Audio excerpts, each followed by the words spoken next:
I'm Stuart Mundell with the National Center on Nonprofit Enterprise. I'm enjoying these modules and using them in my everyday work. Great. We'll go around this way. So I'm Dennis Young, as I think everybody here knows, and we're up to the 6th module in this program. I've enjoyed all of them. I think don't need to know too much more about me. I'll pass it on to Jessie. Hi, I'm Jessie Malkin. I am joined today by my newly quarantined kindergartner executive assistant. So if I am in and out and fetching snacks, and just please bear with me today.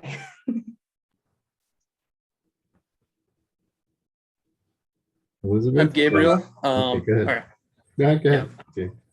I'm Gabriel with Towards Employment. I'm an assistant controller there. So, I mean, I've been newer to the not-for-profit niche. So I've been using, this is a good resource to kind of gain some, deeper knowledge and ways to apply it to my own, workspace as I try to progress my career. So I've really enjoyed these so far. I think this is my third one out of, third one.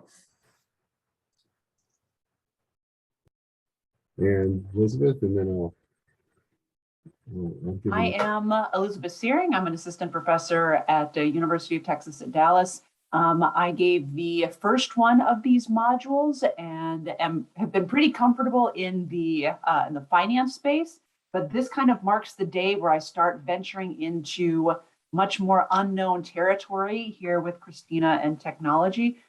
So I am looking forward to this. I do have a half-eaten bowl of oatmeal off to the side, though. So if I occasionally turn off the camera, it's just to spare you guys. Right. Well, let me do the introduction for Christina. You're right, Elizabeth. You have to master certain skills with with Zoom, and so yeah, I don't think I'd risk a bowl of oatmeal either. So. Well, it really is my pleasure to introduce our leader today, Christina Jaski-Barr, who is a professor of social work at the School of Social Work at the University of Georgia in Athens, Georgia.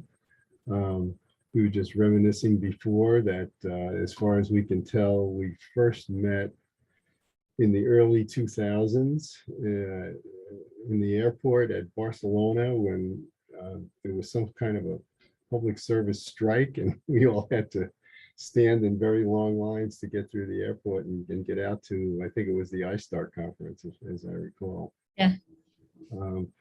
Since then, I've had the pleasure of interacting with Christina in a variety of ways. Because I think it was shortly after that I moved down to Georgia State University, and that gave Christina and I an opportunity to have some mutual activities. She came to the nonprofit program at Georgia State at least once to offer a seminar and bring us up to date on her works. And I think she lived closer to Georgia State and downtown than she did actually to Athens at the time. So it was a nice relationship. And then we were putting this nonprofit resilience program together. We knew that the technological aspects of nonprofit resilience were very important. I mean, the pandemic kind of brought that out in spades, because everyone had to switch to a different technology in order to continue to provide programs that formerly they would have offered on site. And so, who could talk about this? I mean, it's a really a cutting edge area of management studies and certainly nonprofit management. But it turned out that Christina had been studying this area for years. And I think there are a few, if any, other scholars around that have focused on the processes of innovation and creativity and use of technology, specifically in nonprofit organizations. So it was a great match, and very pleased that Christina was willing to get involved with this program. So, I mean, she teaches courses like managing organizational innovation and design thinking for social innovation. She does research in these areas.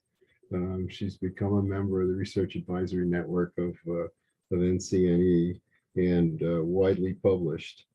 So I had some chance to look at her work, and I think we're all in for a real treat today. I've been looking forward to this workshop for a long time.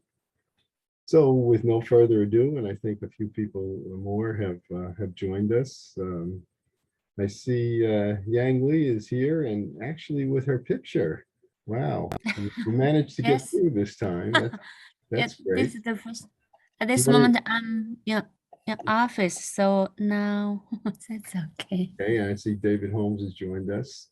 You guys want to say anything briefly about yourself, and then I'll turn it over to Christina. You say me?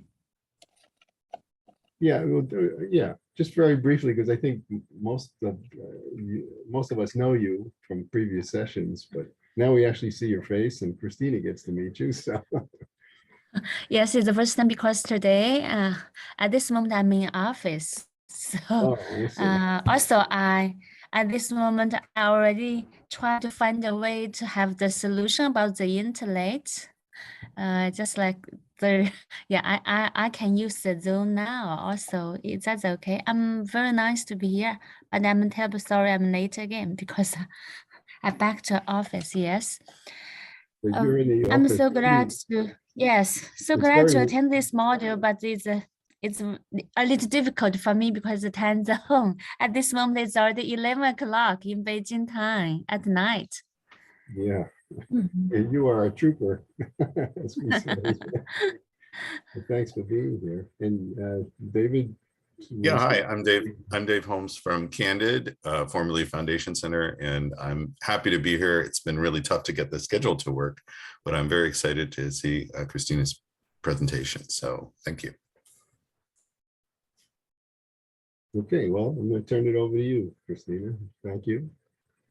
Well, thank you everyone for signing up. I know everyone has busy schedules and everyone's kind of zoomed out and workshopped out. It really has to be something that has value to you for people to sign up and participate in something like this. Like Dennis said, I am a professor at EGA, but one thing that he did not mention is that I also founded a design Thinking Works, which is a consulting company. And I do a lot of work in design thinking space because as Dennis mentioned, my passion in life in general, I would say not just professional, is innovation and creativity. It's something that I live, breathe, teach, consult in, and research. So just wearing two hats today. And this opportunity to design a brand new workshop is so appreciated. You know, those of you who've done trainings, you know, it's like you start rerunning the same content and borrowing, copying, pasting, and combining. Well, this is a brand new product that you all, an experience that you all will get to experience. So I'm really excited to see what y'all think. And I know not everyone will, why is this not advancing? Not everyone will have the opportunity to stay the entire time. So I thought I would mention what we will be doing. So it will not just be me sharing the content with you. You will get a chance to work on your own. You'll have a chance to work with a partner in breakout groups. You'll have opportunities to learn from others. And we'll have amazing guest speakers. Sam Dorman, his colleague, Chris Zeza, and Eric Dayton. I spent a lot of time finding us really quality speakers who are not just someone from nonprofit space who've implemented innovation in tech space once or twice, but someone who really is well-versed in tech resiliency space. So Eric actually was the one who connected me with the other duo, and I hope you can stay. It's going to be at 12 o'clock. They'll be joining us. They're probably still asleep because they're on the West Coast. So guest speakers, and then I'll show you my favorite platform. I'm not paid to advertise this, but it's something that I used. This is the core of my technology resiliency in what I do in my design work and in my teaching work. So we will get to experience Mural in doing a hands-on activity that will hopefully send you on the right path to developing technology-based resiliency. So that is what's coming up. So we will have a content until about 11:45, then we'll take a quick break. We'll have guest speakers until about 1. We'll have a quick break, and then we'll have a hands-on afternoon session. So, so that you guys know what is coming up.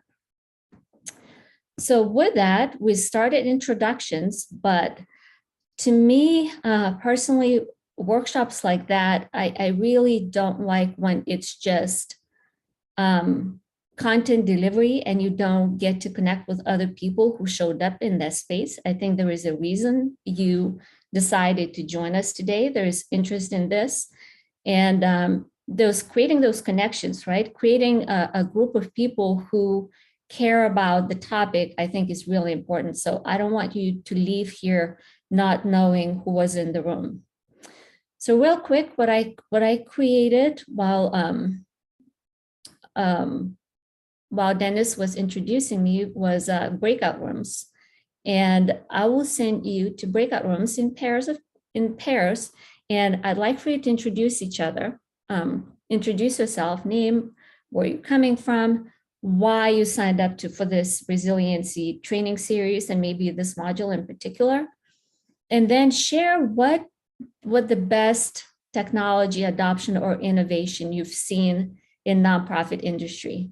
I know it's easier to think of business-based innovations in technology, but for this particular breakout room activity, I'd like for you to think about nonprofit industry. So with that, I'm going to send you to breakout rooms real quick, maximum 5 minutes, so that you all get to meet each other and to get us started. All right. So you'll probably get invitations to join. Set the timer for 5 minutes.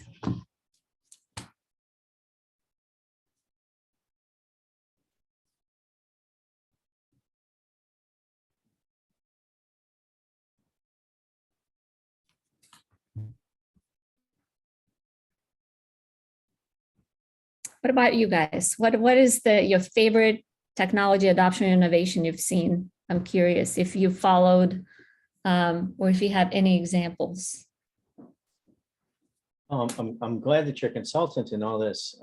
Actually, I've been up to my eyeballs in this kind of work, and it's elusive. Would that be a fair adjective? My favorite is kind of the evolving web, where you interact with the website. And I've really kind of fallen in love with the YouTube, inserting videos into the content. And I've noticed that people look at the videos more readily than they read the script. Oh, really? Well, judged by clicks and visits to the website and peaks and valleys in the social media, yeah, that would be my takeaway. But that involves production and preparation, and there's a lot that goes into creating a video. Mm-hmm. I think that would be number one. I guess the other thing too is the reach. You could reach a lot of people that the old ways through paper and press and ads, they don't compare. It's a real innovation. I was going to broaden the scope a little bit to say, changing a technology does not necessarily mean using modern communications technology. It really means doing the same work some other way, or achieving the same objective some other way. So for example, in the pandemic, if you had, let's say, a joint meal program where you brought older people together in a senior center, you were now precluded from doing that. So you had to rejigger your technology to take the meals and the programming to them. You had to sort of turn that whole operation around. So I think we've seen a lot of that, sort of thing in the sector. Well, if they can't come to us, how do we get to them? Did you come across organizations that were ready to go? Like when COVID hit, do you know of any organizations that were, not a big deal, we were ready for it? Yeah, I'm not sure I could cite one offhand, but there have been, as you know, and there have been reports from Salesforce and other places showing that organizations that were technologically savvy were doing better.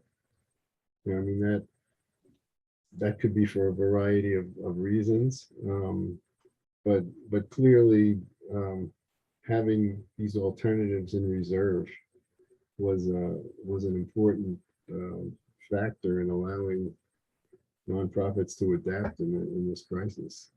So I think there are probably lots of examples of organizations that were more technologically sophisticated, that didn't have, the same challenges of changing. It was more natural for them because they had that knowledge. It's interesting. I've seen it happen here. I don't think if I told you we moved to Lake Oconee area, and the local charter school here, this spring semester of COVID year, they did not have tech capabilities to transition really quickly to online. But the culture of the organization was such that everyone was like, okay, let's do this like this. They were able within a week to figure out what they needed to do. They hired the company to help them plan it, and they were ready to go. There was no, teachers, you figure out maybe this, that, or the other. The culture of their organization was so agile, if you can say that about the culture, that they were, okay, the timer's up. That was one that was really interesting to me, to see how they did not really have tech capabilities, but their organizational culture allowed for really fast response.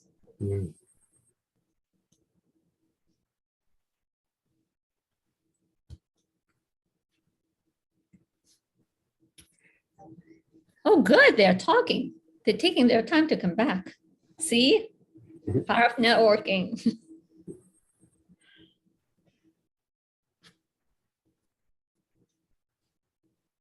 Oh, Well, maybe just while we have a couple seconds here, and maybe it's just for all three of us here. So this idea about efficiency, I think that was at the heart of Dennis's concept originally. Maybe we look at it, measure it in a different way. And resiliency is starting to have more than a buzzword quality to it. mm-hmm. Oh, yeah. I'm hopeful that the foundations will pick up on that. And welcome back. So do you have your new best friend? For sure. Yeah, you guys, one thing you have to know about me, I have a very dry sense of humor. So if it's not funny, you don't have to laugh. Yeah, I'll laugh by myself. Any examples? I'm just curious of a really good use of technology that was shared in the breakouts? Well, I'll just say that Lee and I talked about the fact that we wouldn't be interacting like this if it weren't for the increase of the use of Zoom and other apps that allow us to do things internationally. I was saying I don't have a travel budget to go to China, and I don't have a way of getting that kind of interaction. So just the simple things like Zoom make a huge difference. Mm-hmm. I didn't get to talk about this, but one of the things that I've been utilizing a lot is actually, I found it when I attended somebody else's presentation. There's a site called mentimeter.com, and it's a PowerPoint site, but it allows you to incorporate live polls into your presentations and even question and answer periods. People can be actively participating from anywhere as long as they have this code to log in, and it's become, I've used it with teens, I've used it with all ages, and it's, well, nobody younger than teens, but it's been really fun, and it's a great way to keep people really engaged, even if we're on Zoom and they're not actively speaking. You said Mentimeter? Mentimeter.com. Okay. Okay. Nice. All right. You guys kind of cheated because you talked about the innovative technologies, right? How about examples of real nonprofits doing it? No worries, we'll have plenty of those because I have some really good ones. It's taking a minute for the PowerPoint to advance. There we go. So, first off, anytime you talk about a subject, it's why is it worthy of the discussion? Why are you here to hear about technology-based resiliency? Why was I invited to talk about this? And when we look at the shifting landscape, I mean, there's very little at this point that I feel like is the status quo or any stability in what we do. Changes, just think about the mass resignation, right? That phenomenon and what ripple effects that is having. People are rethinking work-life balance, right?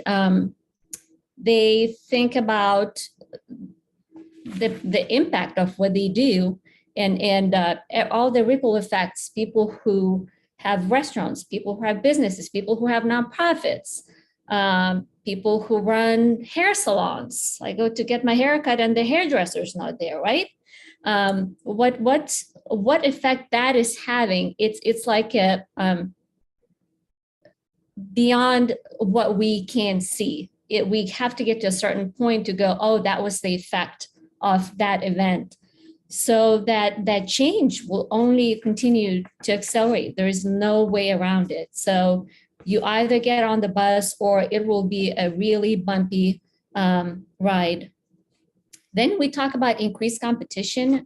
So this group who put this resiliency training on, the entrepreneurship. So now we have B corporations. Businesses have so much to worry about, so do nonprofits. People are considering business, wanting to make money and have meaning in their lives. So it's no longer either business or nonprofit. Now you have a B corporation and other opportunities. Now then we have low frequency but really high impact events that you can't necessarily foresee, but you have to react. And the one example that I thought of was George Floyd's killing.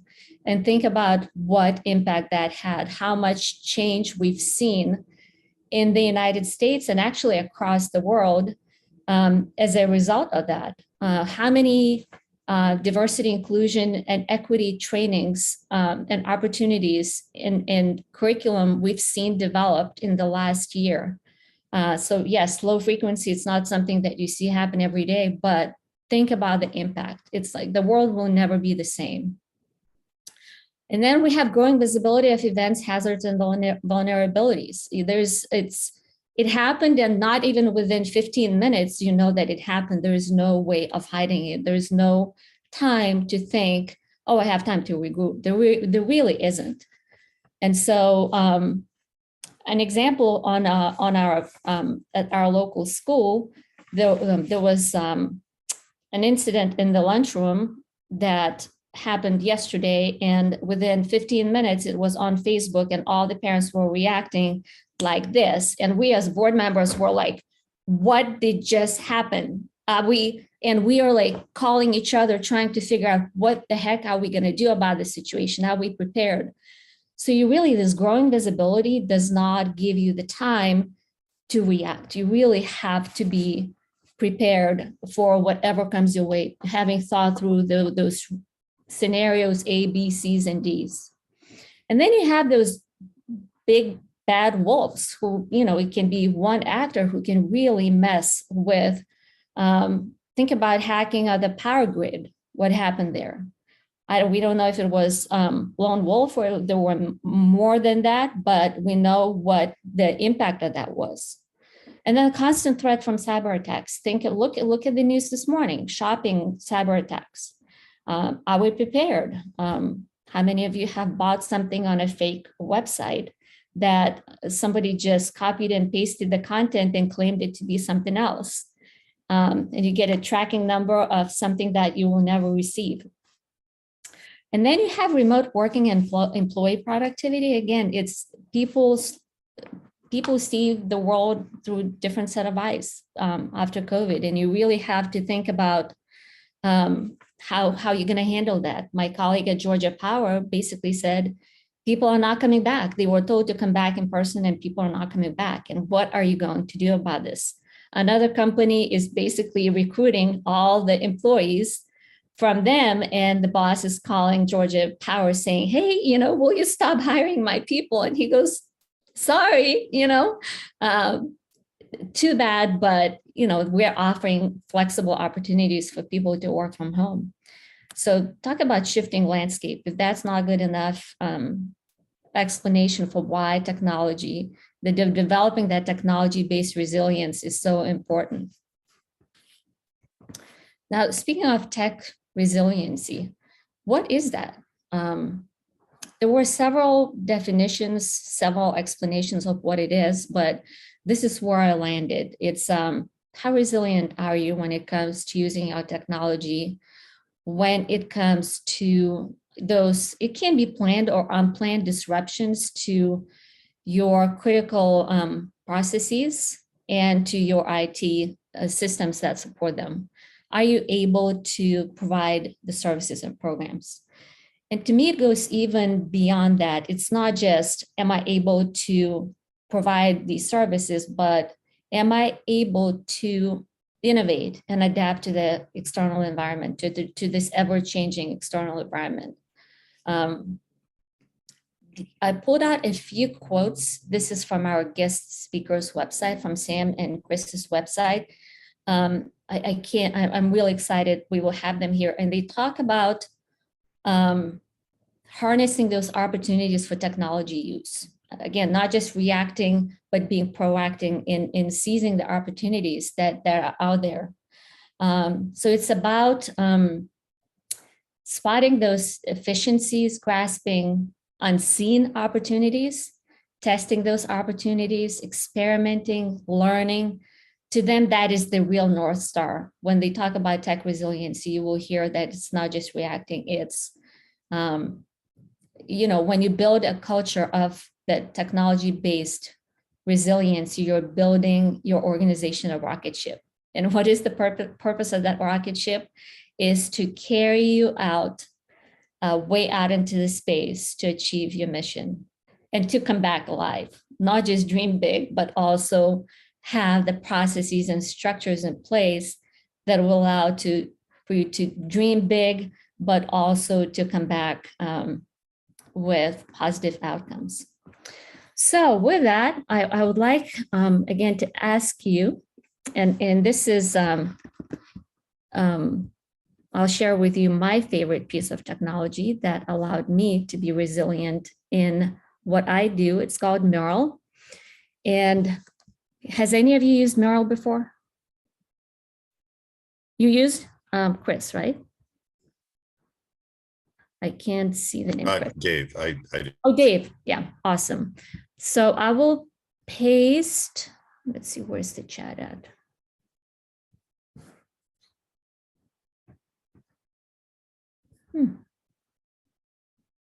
Where's the chat? Oh, there you go. I will paste link to Mural, but before you click on it, I'll warn you that once you click on it, it will open up in your own browser. So here's what happens when I click on it. This will be the view that you will see when you click on it. All right, and let me know if you can see it. It will ask you to enter as an animal or anonymous, or you can type in your name. And I should be able to see it once you guys are in. At the We can't bottom. see your screen at the moment, so we can only see the slides. Oh, okay. Let me do the new share. There we go. That's what you should be seeing once you click on the link that I pasted in chat. And again, don't look at the Zoom screen. Look, it will open up in your own browser.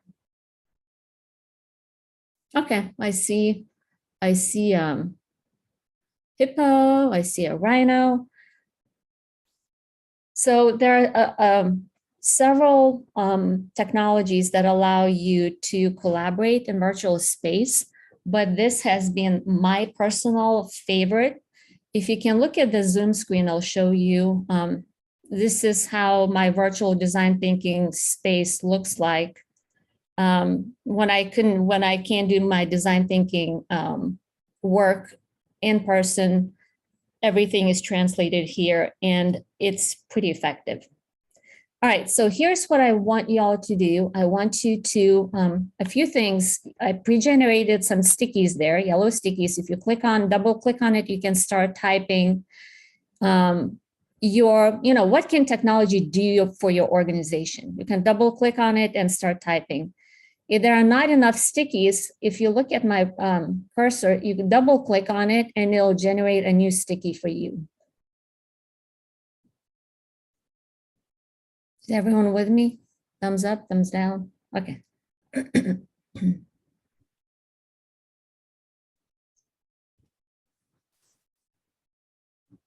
So Christina, is this real-time software? I mean, real-time imaging while you're talking, or is it prep, part of prep? It can be both. We use it, excuse me, I use it in real time, and this mural will be up there forever. You can go back, you share the link, and the beauty of this is that students or employees or what have you, teams can go back to the space and work on their own time. So everything here, I'll show you. Here's how today's workshop layout looks like. It's all here. And then you have little outline here. You click on it and it takes you to that particular space in Mural. And what's nice about this, it's actually for nonprofits. It's if you're making below 20 million, I believe it's free. For professors, it is free. And so they're really supportive of nonprofits and helping them use this in their work. A few other fun things, if you look at Zoom window, if you click on images, if you want to have a little fun with that, you can do unsplash. And let's see, technology, I type in technology. I see. You'll get a bunch of different, you can do jiffies. You can find memes here to react or express your emotions. But really, to me, the one of the most valuable features of this is that you can be completely anonymous. So you can contribute to the process and not worry about what people will think of your ideas. All right, so what do we see here? More outreach, stay connected, keep us in compliance, increase efficiency and accuracy, keep us secure, allow us to be flexible when offering training to reach more people. Absolutely. Make us responsive to the needs of our clients, keep us relevant. Was everyone able to contribute? Well, no, I can't figure out how to click, but I'm just catching up to you here intellectually. So this is a way for people on Zoom in a meeting to participate, and it includes ideas that may not have been captured otherwise. Is that Right, right. And I'll show you a couple of, well, like it's the use for this is truly limitless. You can use it for strategic planning. You can use it for running meetings. You can use it for team building activities. You can do it for pretty much anything you want to do in nonprofit space. You can use Mural for. And if anyone's interested, I can talk after the module more about how this is being used. But I decided to show this because it truly transformed my ability to be responsive to my clients in design thinking workspace and in my professional space. Okay, record storytelling time for kids and share with more people. You know, there's an element too that is different than in person, which is, I don't know if any one of you will know this reference, but it's kind of like the Arnold Horshack response where you go, I just can't, I'm bursting at the seams and I've got to say this. And you interrupt the entire presentation to do it, and it just takes it. So you don't really have to worry about it. You can encourage that participation without disrupting the presentation. It's kind of cool. Well, absolutely. That's cool. It democratizes the time use in the room, 100%. There is no more taking over. Well, I think faculty meetings could be used for this would be a good use for faculty meetings. All right, so what can technology do for me? And this is, again, I'm trying, for those of you who are not kind of like still on the fence as to, you know, how we can use this. I prepared numerous examples for us for how let's see. So the first one, see here, water is life, and that is for bring awareness of the issues and organization services. This one's a really neat one. Is a charity that deals with real, life-threatening problems, ones that make ours at home seem trivial in comparison. To put this into perspective, we flipped the popular yet insensitive first world problems meme on its head and used it to help spread awareness of the world water crisis. This is the hashtag killer, the first ever attempt to end a hashtag rather than promote it. I hate when my phone charger won't reach my bed. I hate when my little seats aren't heated. When I go to the bathroom and I forget my phone.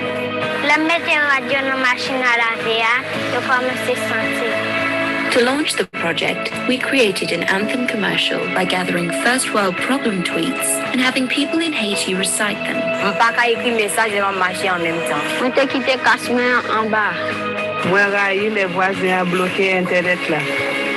But perhaps even more effective was the series of personalized responses in which various Haitians console those who have used the hashtag. I'm sorry, you've been working by cleaning a lady. Dear Jojo, dear Adam, I'm sorry your little seats aren't heated. I'm sorry you have to get up on the couch. I hope your day gets. I don't know about you. It's just, you know, it's a YouTube video, right? I guess the points I'll try to make is that it does not have to be expensive. You really can be creative in how you use resources to achieve what you're trying to achieve. Raise money. How about this one? The virtual 44th gala that they put on. It's really jumping, Mary Moses on his toes, and we just join jumping. Round the world, I was ready for a brand new beat. Summer's here, the tide is in the sky. Another example of putting the content that you would do in person, recording that and having people watch it. And the amount that raised was the same or more than what you would raise if you were doing this in person. Another example of enhancing service delivery, and this one we're probably familiar with to the point where I have to see my doctor and I ask them, can I see you via Zoom? Because it's so much more convenient. Because for us at this point, to see a doctor is about an hour drive. And unfortunately, they're going back to, no, you can't. But hopefully some of the other practices will keep this. This one is the one of, again, how to create the meaningful experiences for your constituents. This one is the Trevor Project. I don't know if you've heard about this. It's LGBTQ kids during pandemic. Everyone needed that support, but this particular group of people, you know, some of us had a harder time with it than others. And what they did, the chat feature was something that they added during the pandemic to be able to stay connected with those kids during COVID. This one is allow staff, another example of mural use. Stuart, to your point, this one is an existing template. If you go to Mural, you can find gazillion of different templates that you can use. This one is a bigger picture team alignment workshop. And this is a template, and you can look at each element closer, but you have virtual check-in, right? These beautiful infographics, you just double click on it and you can say, I am here. You check in. If you have any questions, you double click on the post-it, and then you can carry it to your table. And then it basically, you can see here the outline check-in. Then you have a strategy template where you're asked to check in, where are you today? How are you feeling? Or work-wise, how much have you accomplished? What is your situation? How are you feeling? Again, you know, where are you in the process? And then jumping from today to tomorrow, and what are the solutions and what are the challenges? Again, this can be done in real life, or it can be done, this is the end of the meeting where you can see everyone's strategy spaces filled out, and where you will see all this information is not going anywhere. It's just saved in your workspace. Let's see here. I think I have another example of how this is on the Board of National Network for Social Work Management. This is, we worked on we're trying to shift to a more money-making model to be able to provide better programming, because we were just providing so much at no cost, and we frankly got tired of it. We have one executive who does all the work with the help of a part-time staff member, and we as board members are a working board and have been contributing whatever we could to the organization and to make sure that we are surviving. And we said, you know, we really need to figure out how we're going to make money. And so this session was our stakeholder map creation, where we started with this, where, you know, we generated all the stakeholders, and then I created this, what was that? Created this web for us to take a look at to see what those opportunities are for program design opportunities. And from then, we created all kinds of different programming. So it was really helpful for us to engage with each other, but it also led us with the better engagement with stakeholders. This one, Christina, yeah. before you move on from that slide, that looks like a social asset map to me.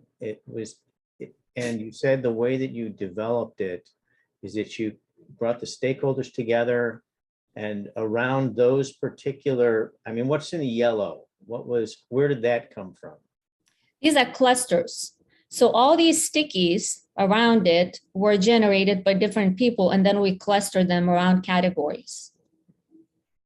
So it started, as I said, here's how we started. So this entire space was filled with stickies that board members generated. We said, who should be at the table when we think about new programming, and what are the opportunities?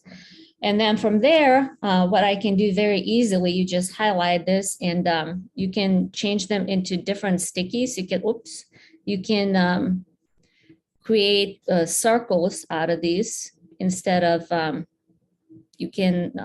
anyways, I'm not gonna mess with it. You can tell I can spend hours doing that. It's just a really helpful tool. What was that? Here. Yes, I don't know if I answered the question, but this is the final beautified outcome of our board session of generating names of the stakeholders that should be considered as we were designing new offerings for the network.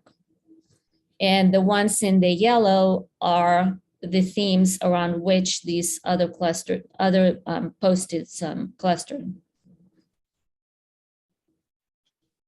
Did it answer? Yes, no, that's awesome. So there's no algorithm for doing that, right? But this No, technology allows you to do these interactions and put things together very quickly and in front of everybody rather than yes, the old-fashioned way of having a big post-it chart in the front and drawing with markers. absolutely. And what it allowed for us to do, because we as a board, we meet twice a year, usually at a conference, and that our schedules are so packed that something like this would probably take up half of our time together. Whereas this was 1 hour session and everyone's, there is no discussion. You're just throwing your ideas on the board. And then at the end, you're making sense out of it. So again, everyone's idea, everyone's contribution has the same weight. You don't have the loud voices. You don't like those. You don't have those who don't contribute. And you can have a discussion about the structure itself, right? I mean, people can say, no, I Absolutely. think this belongs here rather than there, or I'd Oh, rather yeah. see this cluster rather than that cluster, that sort of thing. So it's like a wisdom of crowds sort of approach. Absolutely. Let me show you real quick. These are all the murals. Like, again, I'd be happy that I created. I have my entire semester from last semester material. I house everything on a mural, everything I need, all handouts, embed files, embed image. Okay, so this is my design thinking class from last semester. And everything is on one mural. The entire semester is right here. Mhm. So let's say week 6, we're talking about empathy. I have my videos, I double click, they're open. I have my PowerPoint, I have my handouts. I have my class plan, I have my pictures, these were what we produced during the class, it's right here. So come this spring semester, I don't have to go, what did I do? I can just go right here. And for you all, you can do the same for your meetings. You can just put everything right there. So Christina, the other part of it that I want to hear you talk about for a second is people are problem solving in their own minds and reporting it. So kind of what you described, the dominance that might occur in meetings, the inefficiency of the comments, that goes away, and you can more quickly go to the points of discussion or the points of, so it's kind of a dynamic in the meeting that we can't do when we're in person and in real time. Right. So the next example, it's innovate in response to new challenges. This, my colleague, Johanna Mayer, she's in Germany, and she shared this thing that they did in Germany 2 weeks after COVID happened. That's how fast they took this opportunity to organize. They started with 7 nonprofits, and they were supported by German government. They were able to use the platform to issue the call for action. And that first step was, let's identify what the challenges are. And I can see using Neural very easily for that. What are the challenges, right? So this was, and this website tells you the story of how that was done. And you'll have the PowerPoint, all the links are embedded in the PowerPoint. What they did then, they did a hackathon. It was a 48-hour, hackathon. We're invited, it was open to everyone to contribute. So they had these different challenges, let's say isolation that old people were experiencing, or, the mothers had such a hard time juggling life and childcare and homeschooling. This year will go hands down as the worst year of my life. I literally, it was the closest I thought I was going to lose my marbles. And so, how do you handle that? So we had, I don't even know how many thousands of people who came, and Open IDEO does those challenges too. If you go to Open IDEO, I've done a bunch of those where they open up, they say, here's the challenge, contribute, what ideas do you have? And they ended up having 28,000 different ideas to all these different challenges. And then they said, well, what's the next step? They reached out to 600 people who were experts to basically sift through those ideas, and they narrowed them down to 20 ideas that were then developed, taken to full scale. So talk about using this opportunity, starting from nothing, saying, hey, y'all, we are in trouble here. How can we respond to this? And having the open technology to do something like this, to come up with any kind of social innovation is just really mind-boggling. And this particular example, to see the government to be behind it and to fully support it. And you can read more about this. It was in the most recent issue of Stanford Social Innovation Review. That particular case was featured there. And you can hear more. You can visit the website, and you can also hear about their work. Johanna she's a fellow at Stanford University Philanthropy Center. And those folks are really highly accessible. If you're ever interested in hearing more, you can contact them. And lastly, I think this was one of the hardest hit areas for nonprofits. What do we do with volunteers, right? How do we survive without volunteers? And looking at barriers like logistics is one of my favorite ones that I've seen on the market, but there are so many different ones that you can use to figure out how to stay engaged with volunteers. You can use, if there is a will, there is a way. If you need to figure out how to keep in touch with these people and how to utilize their abilities, there is how they say there's an app for that. For me, there's a platform for that. There are some expensive ones, but there are also ways around it. So these were a number of different, my favorite examples that I had a really hard time narrowing it down, and then I just landed with these. I have plenty more if you want to, again, after the session, if you want to talk more.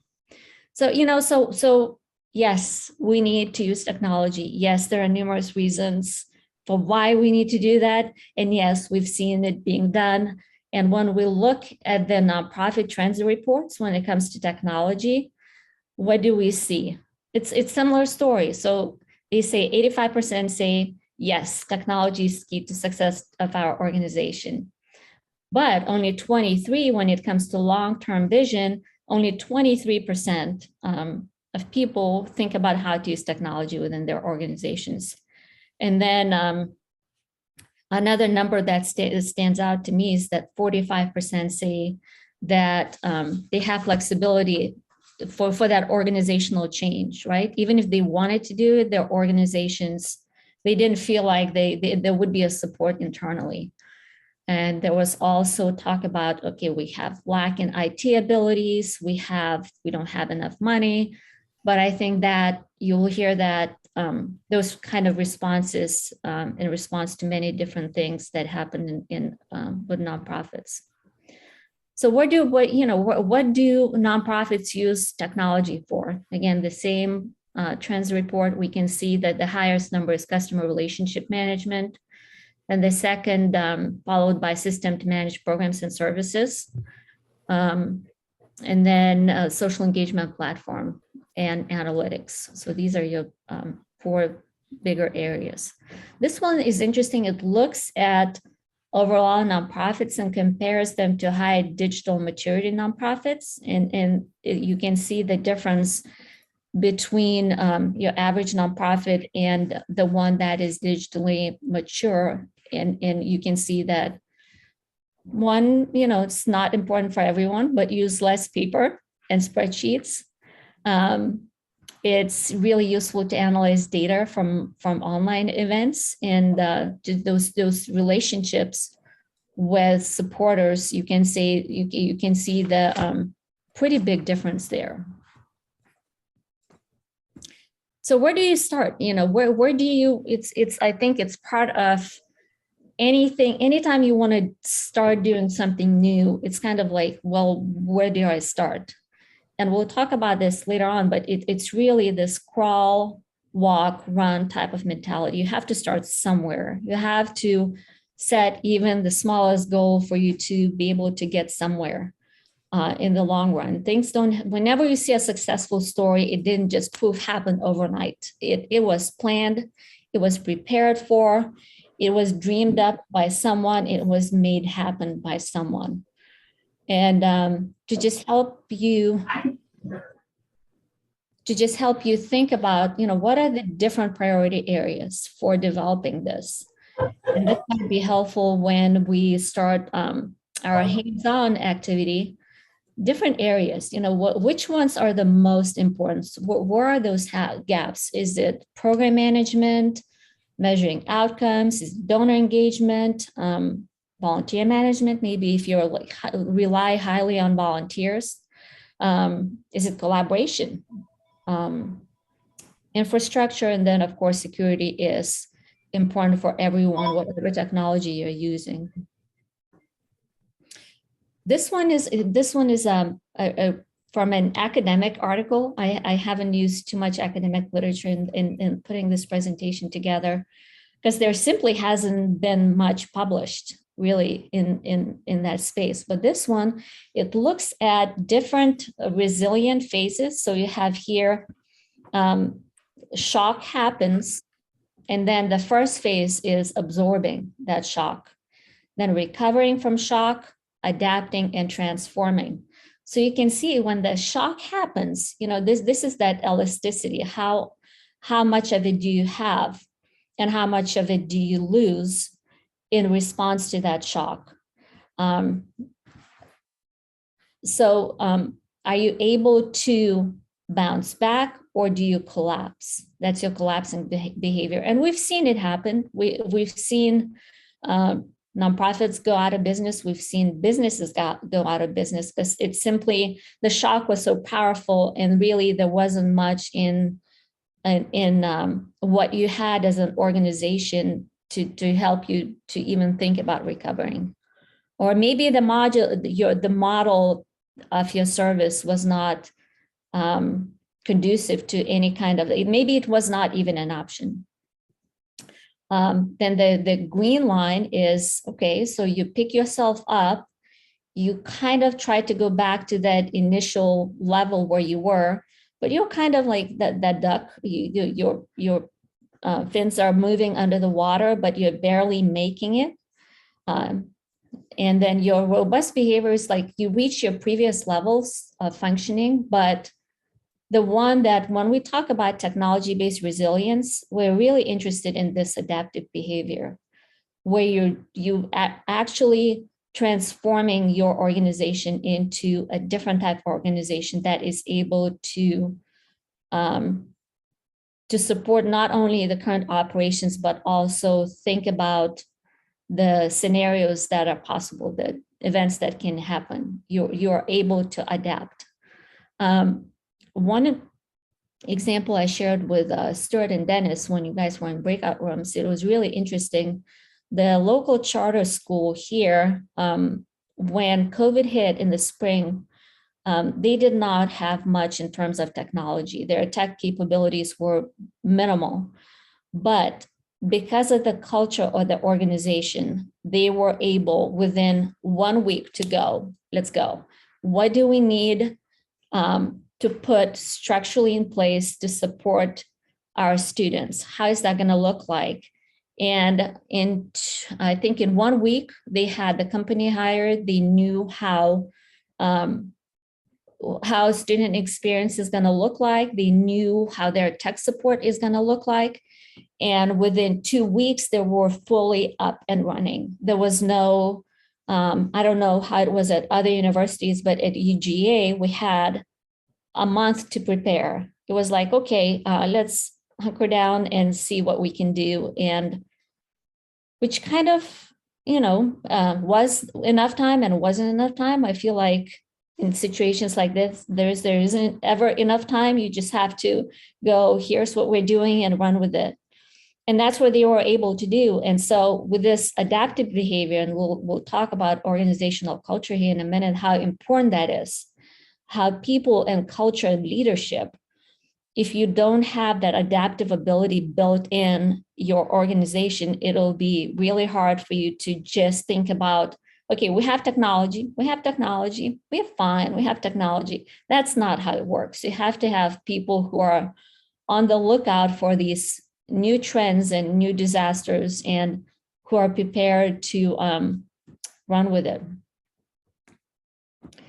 So there is a map for that, that's a map for developing that technology resilience. And we'll walk through these steps in the next 10, 15 minutes. But it's really, really important. The danger of not having a plan is to go, oh, this technology sounds really cool. The coolness factor, you really have to think about how does that align with your mission and vision of the organization.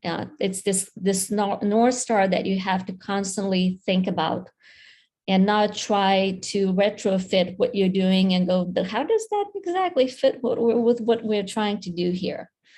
And then that research and discovery phase where you, here, let me just, instead of diving deeper, this is the overall look of the map and different steps that go into developing that resiliency. So at the very beginning, I think if you're not willing to invest, if you automatically go, we just don't have money for it, and I'm not willing to spend a dime on it, and I'm not willing to think about creative ways to find those opportunities without having to pay for them, as in maybe pro bono work, maybe students, maybe there is a way to make it happen without having to pay much.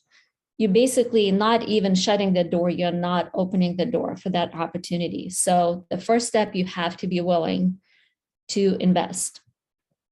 And then just because the way things, if you want to develop any kind of resiliency, the way the process usually starts, you have an executive director or someone at the top of the management chain who gets really excited about something, and then you basically hand it down, here's what we're doing, without a true explanation or understanding what are the benefits of us doing that.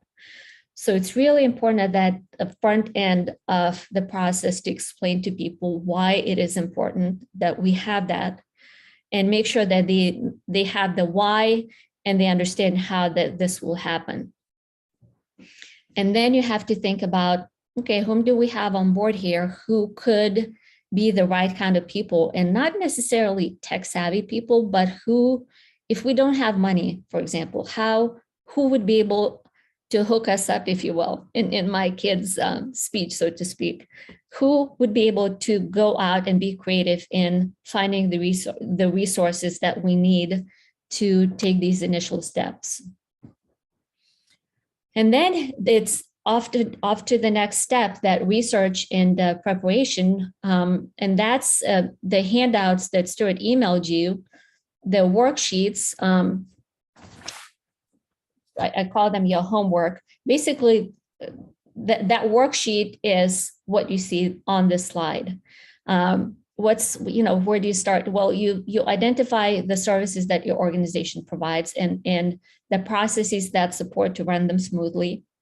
You can also think about what you are not providing that you would like to be providing. What are the gaps? That can also be at the very front end of this process. And then from there, it's really important, well, what are the outcomes that we're trying to achieve here? You have to be specific. What are we trying to do? We need more money? Do we need more hours? What kind of support do we need? What are the outcomes? More clients, more donors, more volunteers? Do we want to raise our membership levels? Do we want to increase advocacy? Do we want to have more mentors? You have to be clear upfront. What is it that you want to do that technology would help you to do, but that having that technology-based resiliency would help you accomplish. It was one of the webinars that I listened to. I can't remember which one, but they said, if you don't measure it, you won't understand it. You have to have some baseline of what you're trying to do outcomes-wise. And then think, well, what's already in place technology-wise and infrastructure-wise, hardware and software? What do we already have that would allow us to achieve, to provide these services using technology? And you would be surprised, well, maybe you wouldn't. I was, when every time I asked our tech person to purchase a software, they said, oh, we already have it. We already have that account. We already have that software. Not everyone knows in your org. Don't assume that everyone in your organization knows what technology is available to you, what accounts you have. Just like with Zoom, I didn't know if I had premium or no until I had to do a research project that requires lots of transcription. And to save my assistant's time, I said, well, how can we find something that would transcribe it for us? And it's Zoom Premium. And I didn't know that. So again, don't do a thorough research of what your organization already has technology-wise. And then the next one, what are the strengths and what are the gaps? If that's what you want to do, what is it that we don't have that would allow to do that? And then you write down, what for each service or what you want to do, you write down what digital tools, apps, or practices would fit your need.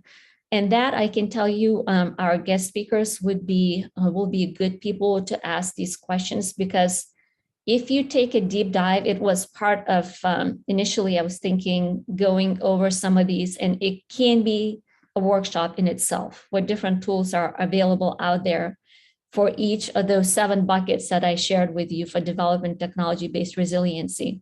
So that would be, if there's a need, I guarantee you there is a tool or app or platform that would allow you to achieve that. It's just a matter of taking you to the point where okay, this is what I want to do.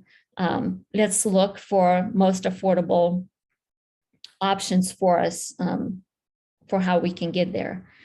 I'm sure all of you have been at this point after COVID. You had to do something and you had to figure out what technology would be the best and most affordable. Again, going back to Network for Social Work Management, we had to put on the conference online.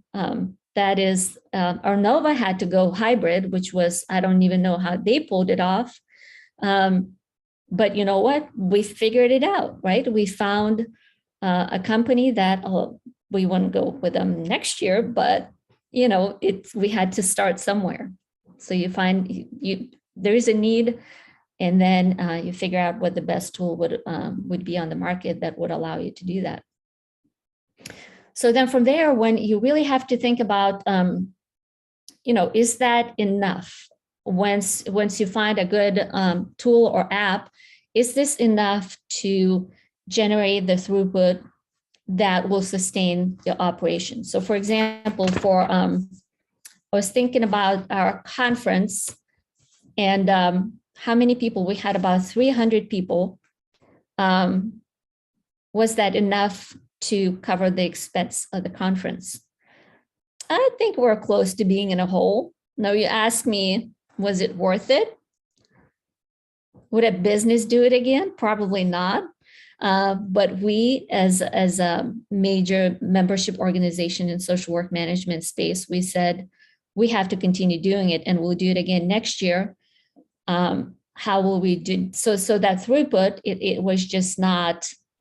We anticipated higher turnout, and it didn't happen. And I'm sure multiple other organizations that put on virtual events experience the same. So you live and learn, so to speak. But if you can validate if that technology is providing sufficient throughput before you put on this major event, that would be a really wise first step to implement.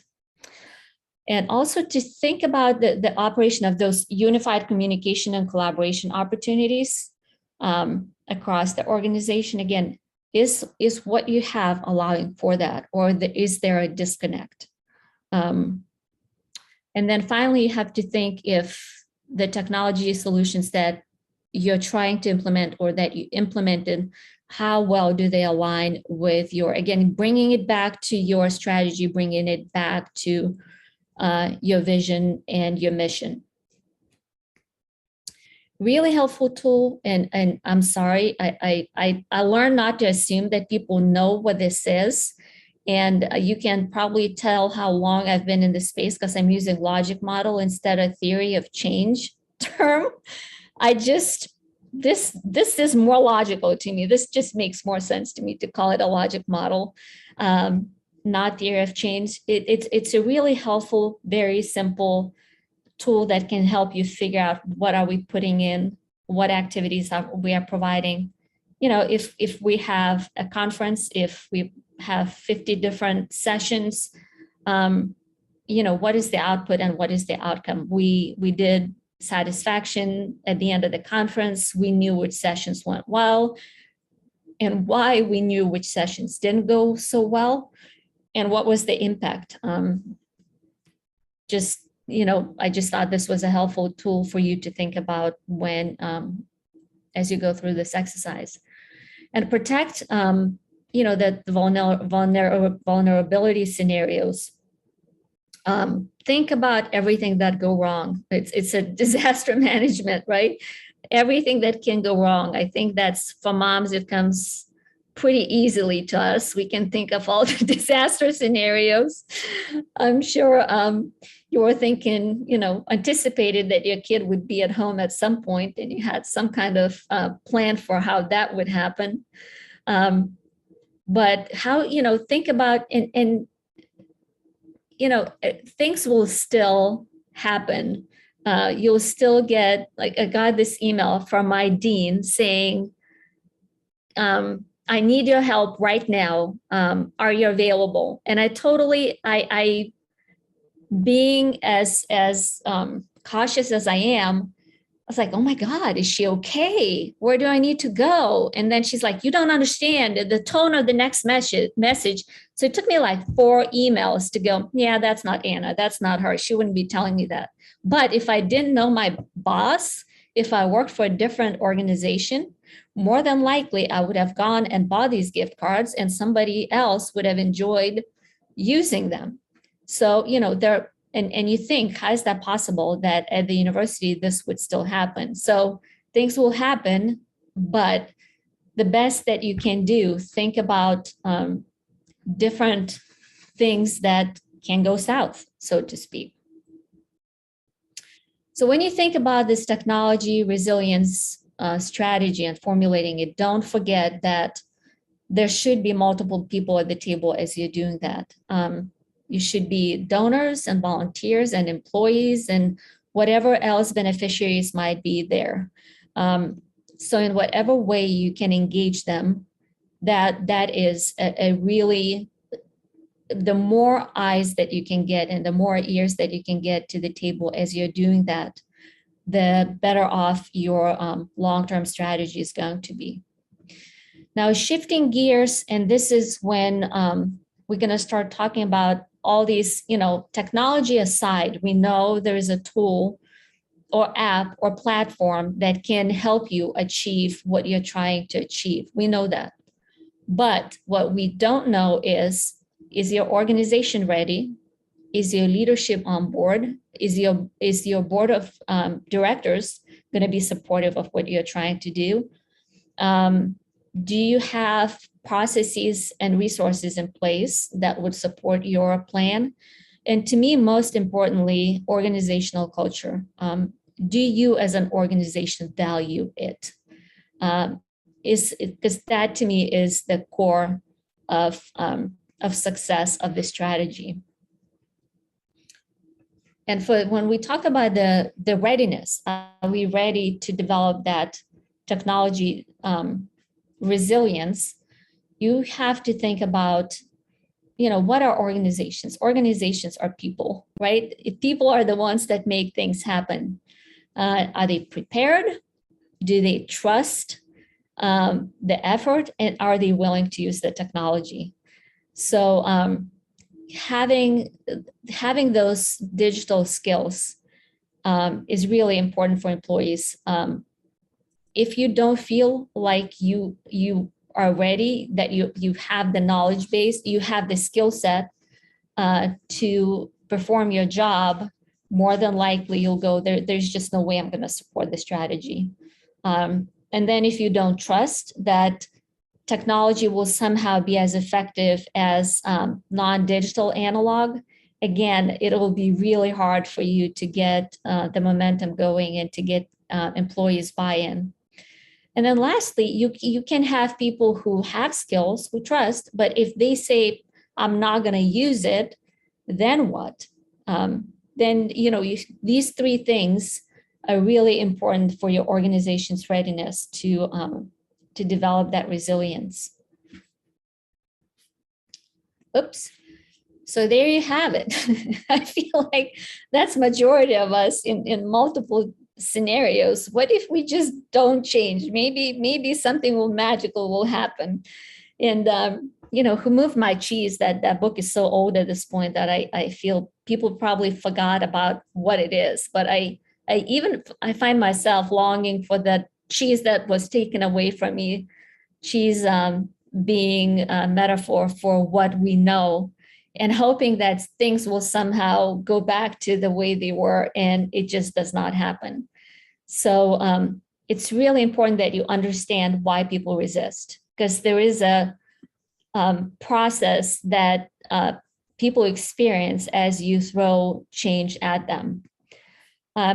There are multiple models that explain it, but the one that is my favorite one and that I keep bringing myself to is the Bridges three-stage model, which interestingly begins with endings. You have to anchor yourself in understanding what it is that is ending. What is it that you will not have?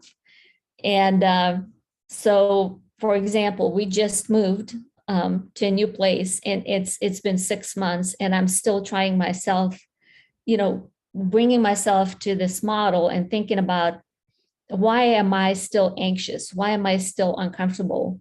And some of it is, even as I was thinking about this presentation, I wasn't clear about what it was that ended. You really have to be explicit about what will no longer be. And once you're able to close that chapter to go, that's it, it's over. Then only then you're able to move to that neutral zone. So, and this is where you find yourself, okay, that ended, I still don't know what the future holds. And this is this kind of like floundering phase where you kind of like floating in the air, trying to regain footing. I'm telling you, not a pleasant place to be. And this model actually applies to any kind of change.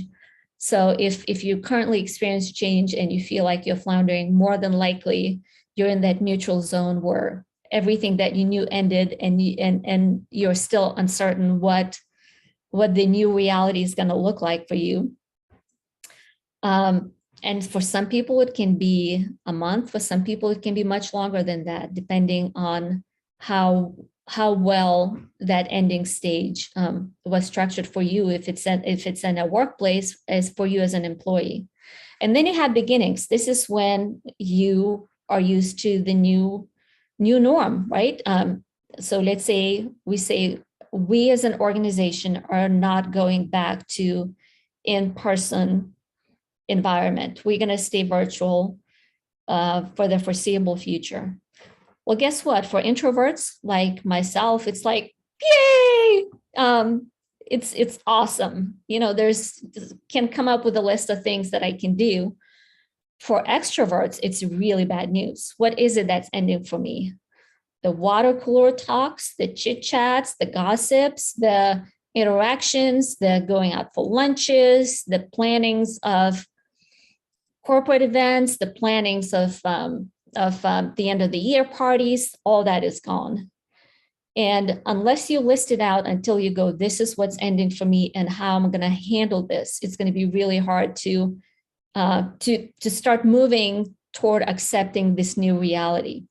And I don't know if that's not handled well at the organizational level, people will start leaving.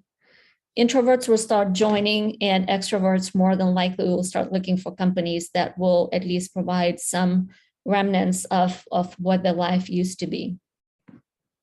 And some of the reactions of people, we tend to be like, why is this person angry? Or why is it taking forever for certain things to start happening? Just look at the range of emotions that people go through as they go through different stages of change.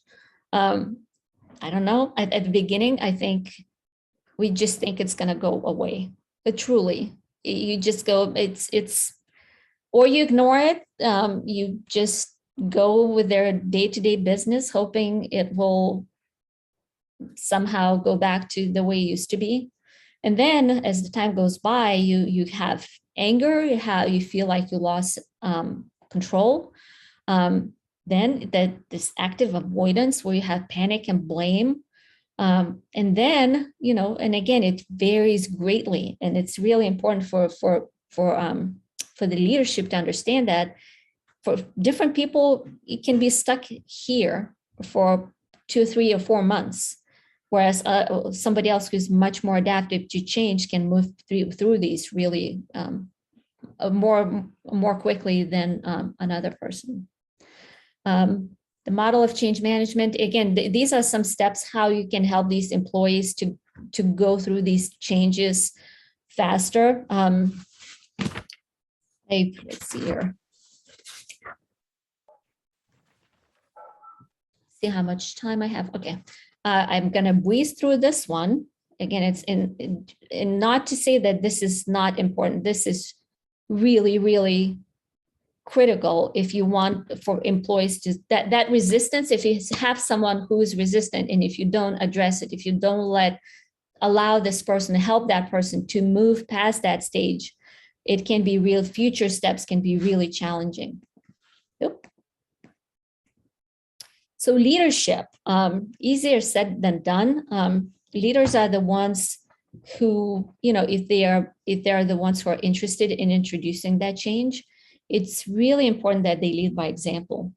So if they say, here's that let's say we're going to use Merrill in the meetings, they have to be the ones who will drive the engagement. They should be the ones who will help these employees to learn how to use Merrill, to provide trainings, to provide short introductions for how this platform could be used.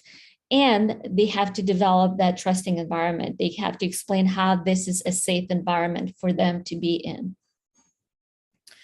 Interestingly, leadership and culture are very strongly linked. Leaders have a lot to say in how that culture is going to end up being. What is it that we value, right? What are those assumptions, and what are those beliefs and values and norms going to look like? And if we look at different levels of culture, you start with the one that's the most visible, the artifacts, and then the deeper you go, the more difficult it is to change that. So starting with artifacts, and then moving on to values. So for example, again, using an example from our school has a strong focus on social justice. When our dean came in, we slowly started, we said it's really important that our students see and our colleagues see artifacts around the school that show that that's what we are, that's where our heart is. So we ordered these posters that are really unique, uniquely focused on different aspects of social justice, and we put them around the School of Social Work. And from there, it was interesting to see, if you come to our school now, each floor and each office, if there is an empty space, if there was an empty space, now you have different artifacts that each individual family member would put up that showcase their work and show what they value and what our students value. So from that, it's from artifacts, right? It started seeping deeper into our beings and our thoughts, if you will, and slowly over the last, I would say, 5 years, we know who we are. If you ask us, what do we value? We can tell you exactly what it is. So when you start thinking about, okay, how can we change this culture to support that technology-based resilience? You would start with artifacts, and then with values, and those values in turn dictate how our behaviors are. And then, the next slide can show you how easy this process is, right? Once you figure out how to do that, we'll tell you how to change your organizational culture. It can take years. This pyramid is to show you what those different layers are and what it would take for you, what it will take for you, hopefully, to transform that organizational culture. A really neat example that I came along when it came to culture change is the culture challenge. And you can see the screenshot of where the Microsoft used examples of how culture change happened. You basically say, okay, what do we, these are these short 10, 15-minute activities that would be completed every day for the next 30 days to transform your culture. So it would start with either leadership, upper management, or it depends on the organizational structure. And it can be flyers, it can be email. And then you would basically say, what are the themes that would be important for us to develop that culture, that technology-based resiliency? In this example, they had collaboration, they had productivity, creativity, and data and security. So they said, these are the themes that we will anchor our culture change around. And then they said, okay, what are some of the examples that we can use every day to accomplish that? So here they laid out, they said, okay, on Monday, we will focus on productivity. On Tuesday, it's going to be collaboration. And then on Wednesday, we'll do a creativity activity. So for 10, 15 minutes, everyone in your organization would be asked to complete some kind of activity that would be centered around that. So an example, let's see, I did not. An example, let's say collaboration, you would be asked as an employee to reach out to someone in the organization who you think would share a similar interest and set up a meeting with them to discuss something. And everyone in the organization would have to do something similar like that. If it's, let's say, data, you would have to reach out to whoever has some kind of access to data, or maybe even not.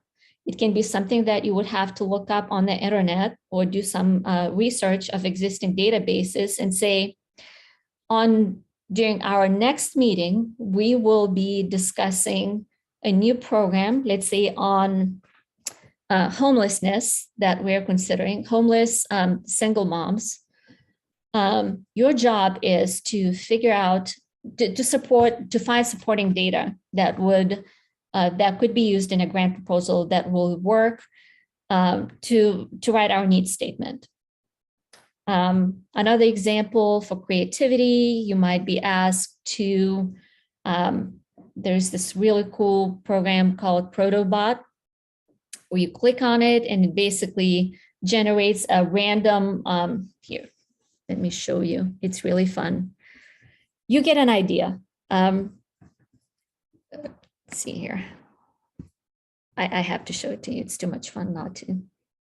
And you can ask questions if you have. I know I've talked too long for too long. Let's see here. Is this the one?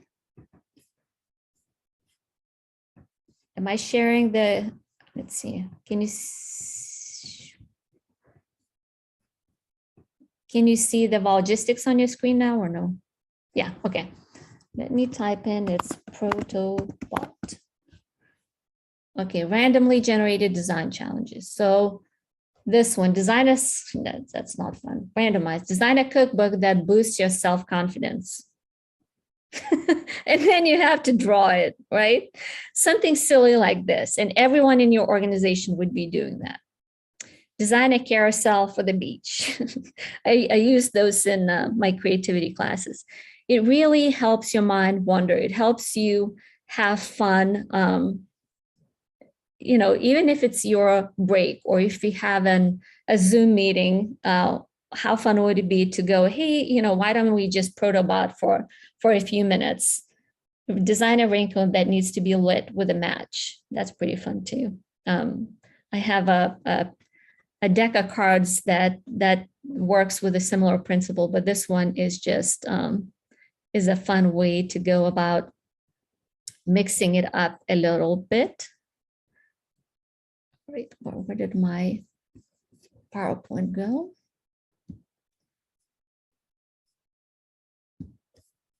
Almost done talking, we'll take a break.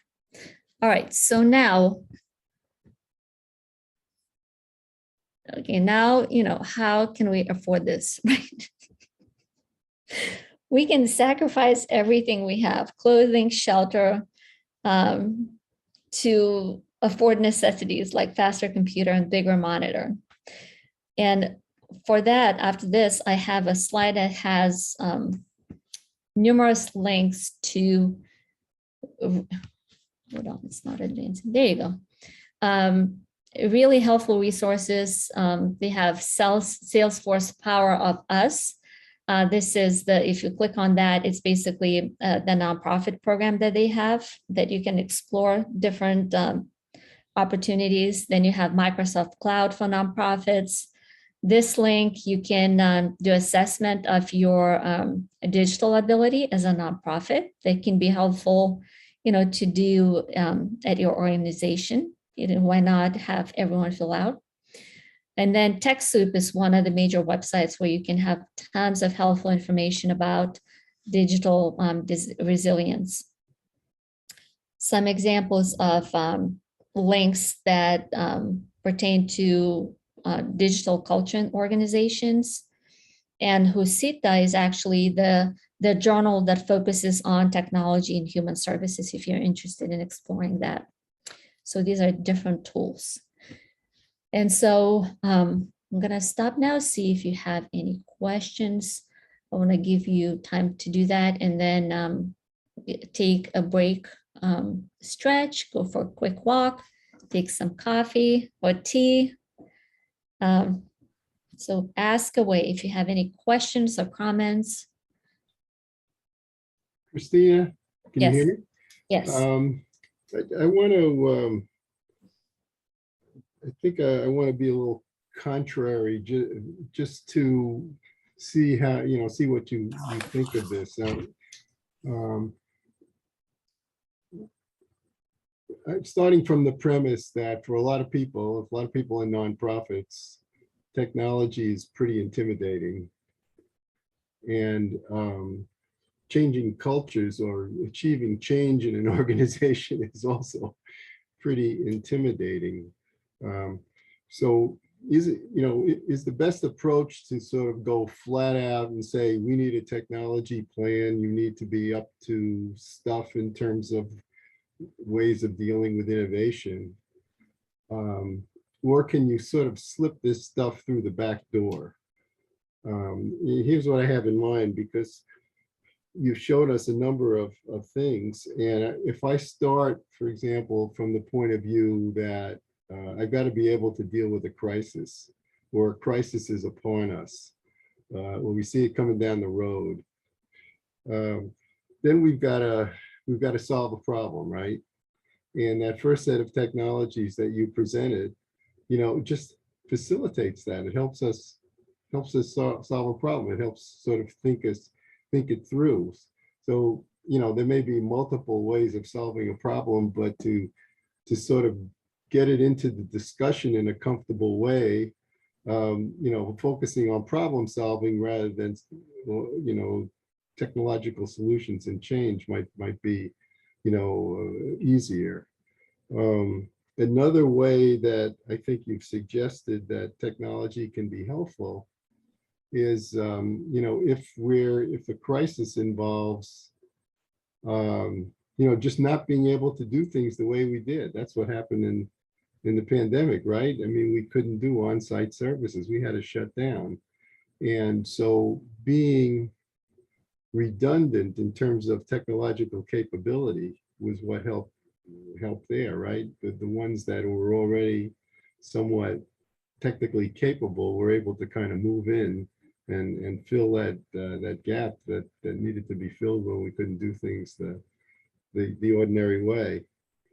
And then I think the other thing that you've suggested is that technology can be helpful in terms of getting us up to stuff, sort of being a tool for organizational learning.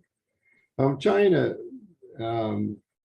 put this in a kind of a resilience crisis decision-making framework, which isn't saying, we want technology because it helps us be the best we can, but more, it helps us to kind of respond to this context that we're in if we're worried about a crisis or we're in a crisis.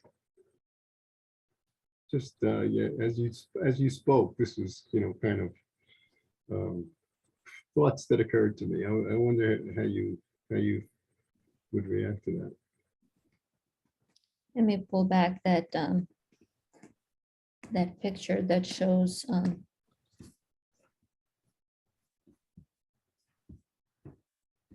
share the screen. This one. Well, first off, yes, if you're just go, yes, we need to become resilient with the use of technology. Where do you start? I mean, that in itself, if you're not, if you're a small nonprofit or a large nonprofit who's never done it before, will hopefully our afternoon exercise will help. We'll give some tools and some starting points if you don't even know where to start. If you are like just looking here, shock happens, right? Like you said, with that collapsing behavior, it might be that the model you cannot do what you were doing not in person, right? There are things like that, and even if you do a virtual model, it's not going to work. And then that's that, right? It's just, there might be that there is no solution to that. But so the second set of those capabilities, like recover, is where those, I feel like it's those baseline, absorb and recover are those baseline capabilities that every nonprofit should have. Regardless, shock, no shock, crisis, no crisis, these should be in place just in case something happens. So it's like those bare minimum capabilities that any nonprofit should have so that you can at least pull yourself back either to this point or to what you were doing before. It's when it comes to adapting and transforming is where you see fewer nonprofits taking it to the next level. And that's where I see a direct link with my innovation work. You know, how innovative are you as an organization? How open are you to dreaming of the next step for your organization? Mhm. And fortunately and unfortunately, I feel like majority of the time, people would just pull themselves back where they were.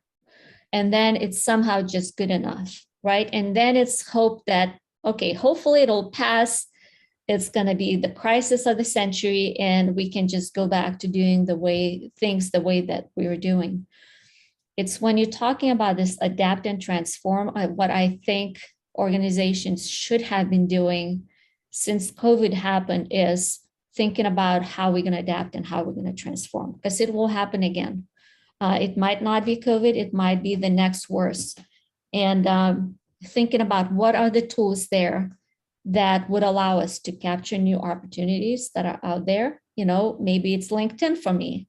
I read it and I learn about new opportunities. I don't dream them up. I find gaps. I find what other people are sharing, and I think, wow, that sounds really good. And somehow all these different parts of my knowledge and my skill set start connecting, and I go, oh, here's a really great gap in whatever the space is that I could contribute. So, you know, that's one example of adapt tool.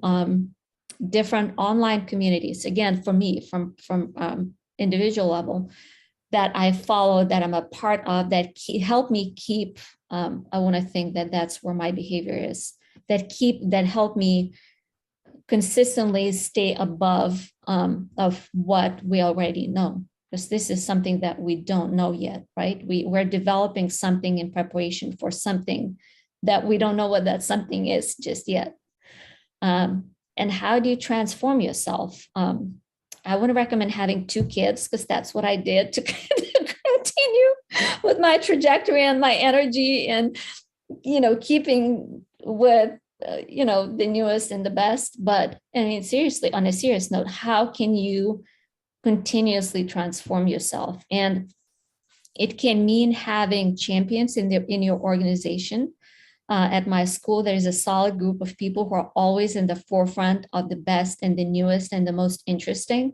And we're kind of disseminators, if you will, of those newest, best, and most interesting. And so, yeah, I don't know if I answered your question, but that's where my mind went.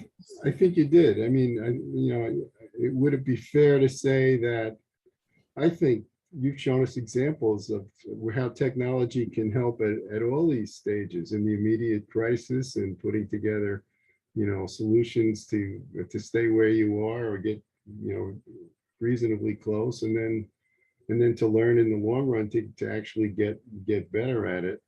But the other point that I would make is, and, you know, just sort of put it in the context of the whole set of modules, is that technology is one dimension of these things.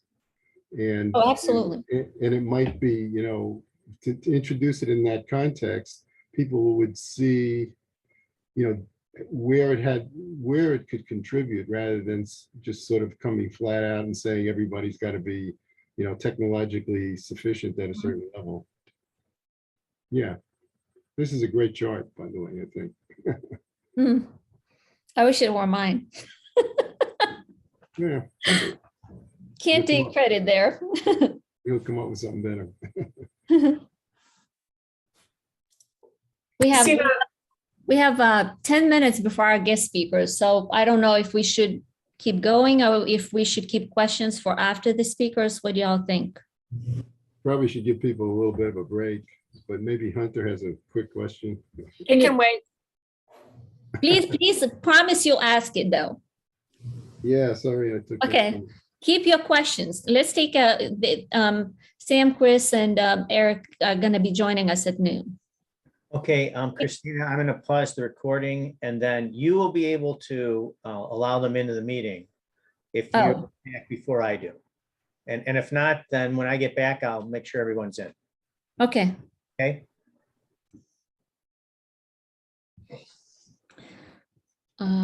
Right.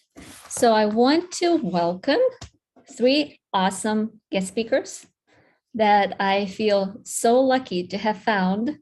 I met Eric via Zoom, and I have not talked to Sam or Chris in person. If we can call this new in-person reality, right? That's good enough, right? Not just email or not just audio. Well, welcome guys to our technology resiliency module. And it was a long search to find you. You have plenty of people who've done technology implementation once or twice and have been successful, but finding experts in technology resiliency was not easy. So and to get a yes from you, right? I'm so grateful that you said yes. So Sam and Chris, they are from the Build Tank, and I'm sure they'll share their website, link to their website after they talk, where you can find tons of amazing information, including their curriculum on technology resiliency development. And Eric, his story of how he helped a nonprofit to build technology-based resiliency is really amazing. And the work that he's doing for Build On now, I just can't wait to hear what they are doing. So I just asked them to talk a little bit about their work, and then we'll have a good amount of time to ask questions and hopefully get some good answers for you guys. So why don't you guys just first tell, and I don't know in which order, if we're gonna flip a virtual coin, or if some of you just want to go first. And then I have a couple of startup questions that I had come up with for you guys. Eric, I nominate you if you're up for it. I'm interested to hear your story. Yeah, Sorry about absolutely. the fuzzy picture. I could not find a better picture of you. Absolutely happy to get started. So I'm Eric Dayton. I'm the director of data at an organization called Build On. And what we do is we construct primary schools in 8 countries around the world, in rural areas in those countries, and places that are on the front line of climate change and desertification and urbanization. And there are areas where there's huge amounts of out of school children. And our kind of mandate is over the next 6 years to construct 2,000 primary schools and to recruit and retain 160,000 out of school primary children. We had that mandate before COVID, and now that's all just exacerbated because of the effect of COVID on all these parts of the world where we work.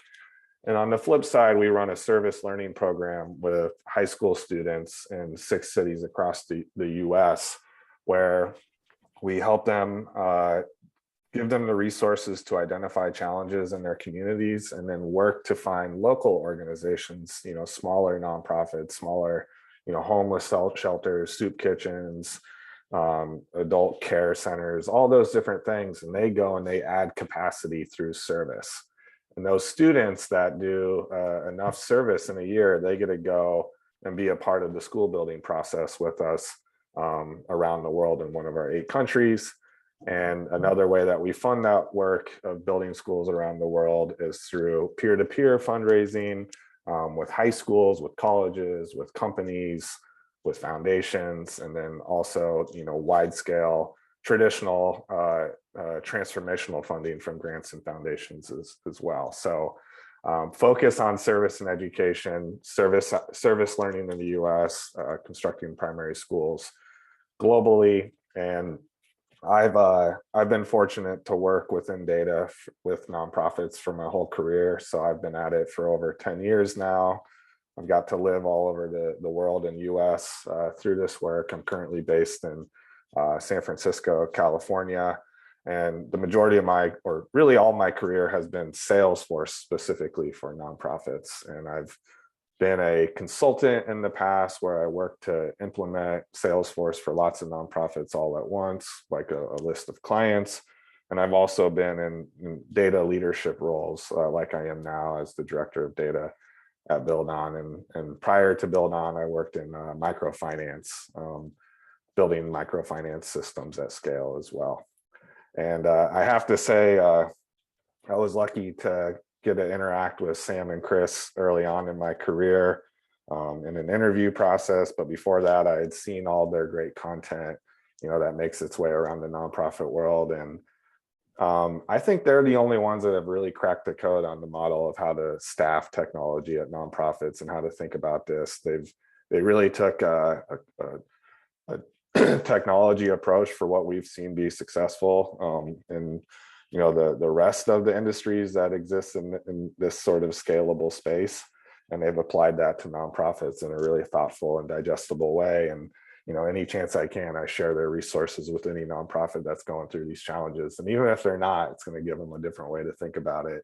And I can just prove through my own work that it works. So excited to hear from Sam and Chris as well, because they're just such great thought leaders in this space. Thanks, Eric.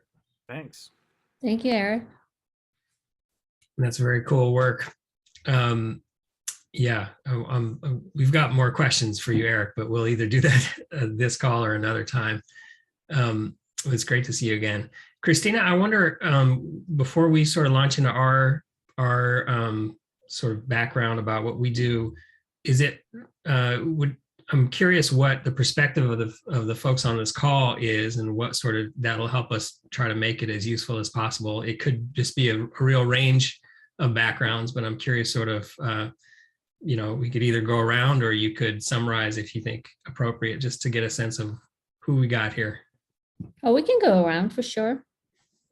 Yeah, it'd be great to hear just briefly from each of you what your background is and what you're interested in related to this panel, and that'll help us make it as useful as possible. So maybe if someone wants to jump in, otherwise, Christina, maybe I could ask you to go around the horn, since you know who's who.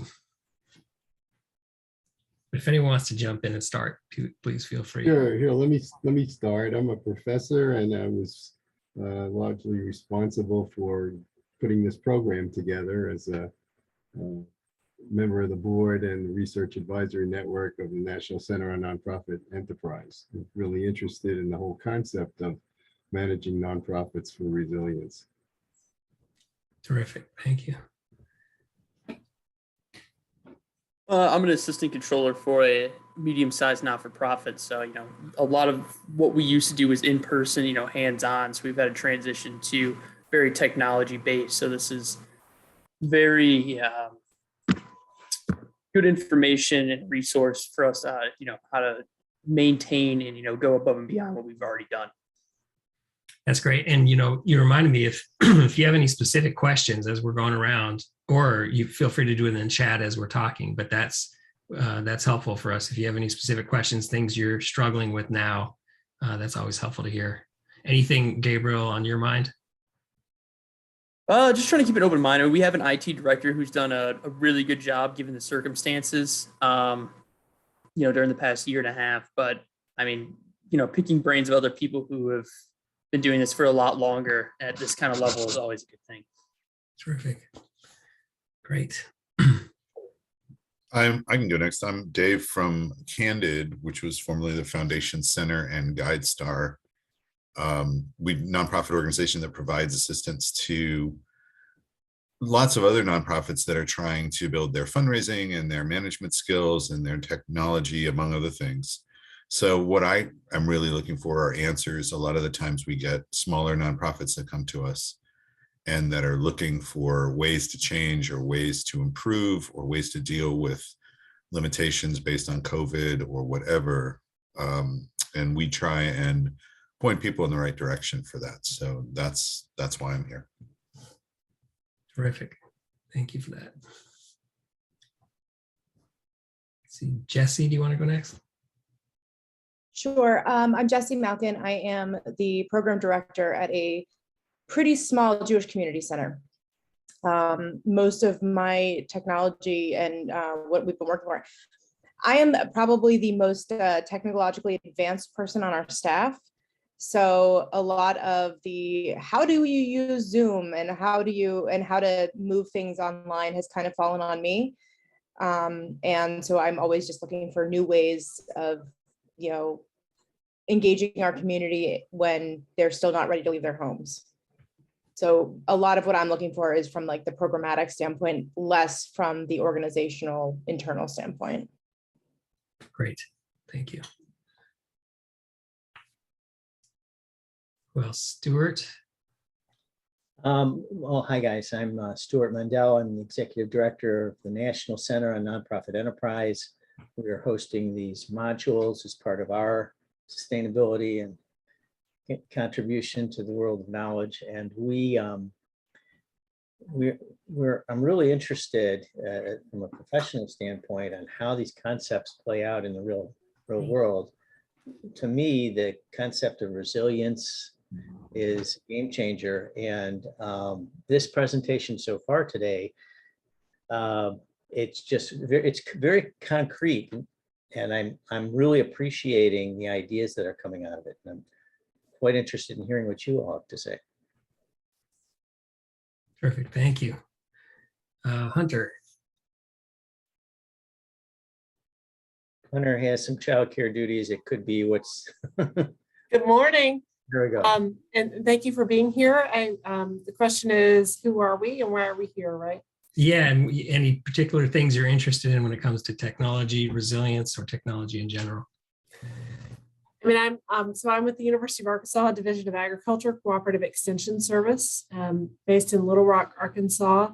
I think for me, so I'm a faculty member focused in community workforce and economic development, and particularly workforce related to nonprofit is one of my areas of passion. I have a history in working with the nonprofit sector. So I think really I'm listening. I'm not sure exactly. I don't have 3 takeaways that have to happen. I'm interested in learning and hearing about what you all have to present. I've already gained a number of very good insights from Christina's presentation this morning and look forward to hearing that in addition with the 3 of you. Terrific, thank you. Let's see, Anna. Hi, I'm Anna, and I work in Tucson, Arizona. I'm the Director of Finance for Critical Path Institute. And we work with the FDA and drug developers and various patient advocacy groups to prepare data make data into modeling for clinical trial data for new drug development. And I've been with the organization about 6 years, and most of the time I've spent here has been implementing new technology. We have grown about 3-fold in the last 6 years. When I started, we were on QuickBooks, which was woefully, too small for our needs. So I've moved us onto actually a full ERP system. I've developed travel and expense membership in like Concur, ADP sorts of software. And one of the things that I was mentioning in the breakout sessions earlier is, we have been implementing all this technology. So we were pretty well staged to move to a remote environment with COVID. Our employees, we had about 10, 12 people on remote. So we actually, beta tested it. So moving to a remote environment wasn't terribly disruptive for us. But right now we're just adding kind of the icing on the cake sorts of technology to our suite of systems. I'm really excited about this mural application that was demoed earlier. An online whiteboard system like that is something we painfully need here. So, and I just want to thank our speakers today for joining our session. Thanks, Anna. Appreciate it. And it looks like Li Yang. She's joining us from China, and I don't, you know what? She may have fallen asleep, but it was 11 o'clock when it started 2 hours ago. It's 1 a.m. in the morning. Years ago. Okay, well, that's great. That's so helpful to hear from everybody. And I've got a slide deck, Christina, that maybe I can share that we can sort of walk through, but it's so helpful to know where everyone's coming from. And it occurred to me, one of the helpful things about that is I think based on what everyone said, people have a sense, and you can sort of infer it also from what Eric was talking about, that it's not exactly like most organizations in the social sector have their technology figured out. Like, we got it, no problem, right? For the most part, we're all fighting a pretty tough battle, and we're sort of playing from behind. And that's what Chris and I have worked on trying to change, trying to sort of readjust the expectation that that's the way it has to be. So a lot of our work is centered around that. And I'll see if I can share this deck here.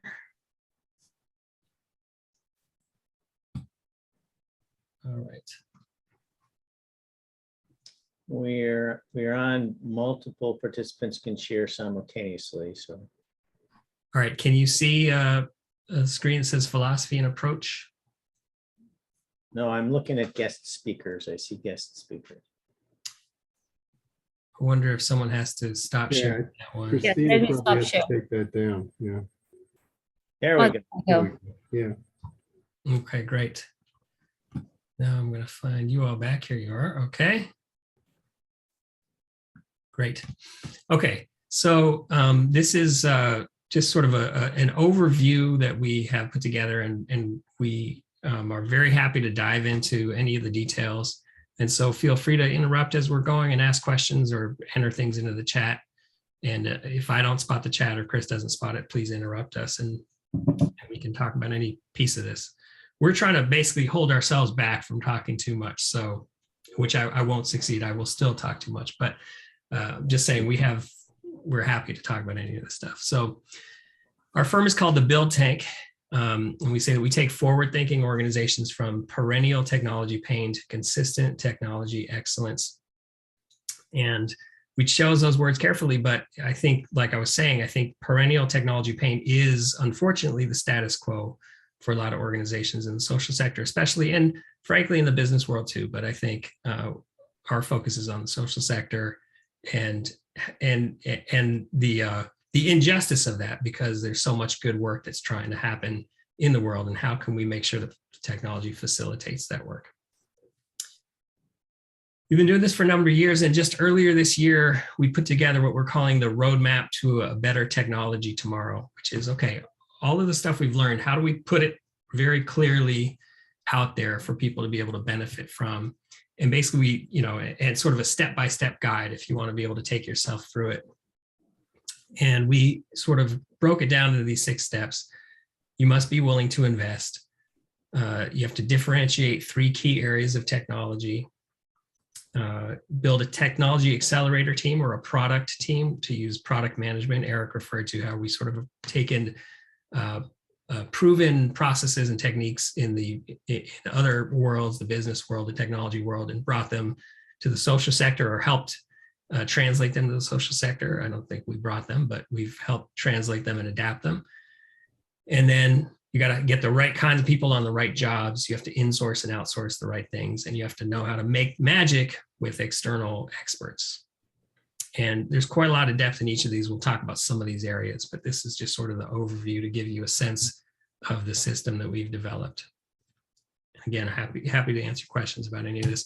We also have, and this is at thebuildtank.com/roadmap, and we put together 2-minute videos for each of these sections. So if you just want the 2-minute overview of what the heck does that mean, that's there. And it's worth maybe saying that second bullet, the differentiating 3 key areas of technology, is one of the trickiest bits, and really a lot of the other things around it are in support of rethinking how you approach technology. So, and it comes from, and a lot of the log jams that happen, a lot of the conflicts of interest come from this sort of general lumping of technology into this one mass of stuff that some people get it and some people don't, where in fact, actually there are ways of detangling how you think about it. And then each one of those 3 areas of technology, they're distinct and they require very different management styles, really, because the nature of what they're about. Yeah, absolutely. And we'll talk a little bit more about that in a minute or two. So here's just a couple key concepts that we wanted to highlight. The first is what I started talking about already, which is just the level of expectations, right? We should not expect that it's normal for technology to be terrible and to hold us back and to be frustrating. Your technology should superpower your work. It's just sort of like, let's not settle for less than that. So let's stop settling for debacles being the norm, or a constant drain on staff time and expertise and ideas and energy, or compromising or ruining your constituents' experience, or the lack of insights, lost efficiencies, and missed opportunities that come with systems and technology that don't work well. It's not normal. We can't accept that. And so what do you do if you don't accept that? And it comes down to people. And that's where a lot of the focus of our work has always been, which is on getting the right people on technology. Great technology requires great people, just like everything else that you care about, that is important to you as an organization. You put skilled people on it. And so the first sort of key concept to talk about is aligning the org chart. And very often, this is where you see the gears grinding up first, which is that either you've got a gap in the org chart, or you've got the right people, but they're spread out in the wrong places, or they are not in the sort of the right structures. So it's sort of this process of getting the right people, the right roles, and the right structures aligned. And all of those kinds of things that Chris was talking about that sort of grind those gears, that gear grinding can really be relieved. And then if you align the org charts right, and we'll sort of talk about what those structures are, you get the right kind of team in the right spot, that really starts to dissolve the resistance that you're experiencing. And maybe I'll jump in on that one too, just to say that a lot of the resistance comes, a lot of times people really hold on to pieces of org charts that don't fit in that place, because they don't trust that if say there was a discipline that they depend on is not under their control. It's not their expertise, but they want to control it because they depend on it.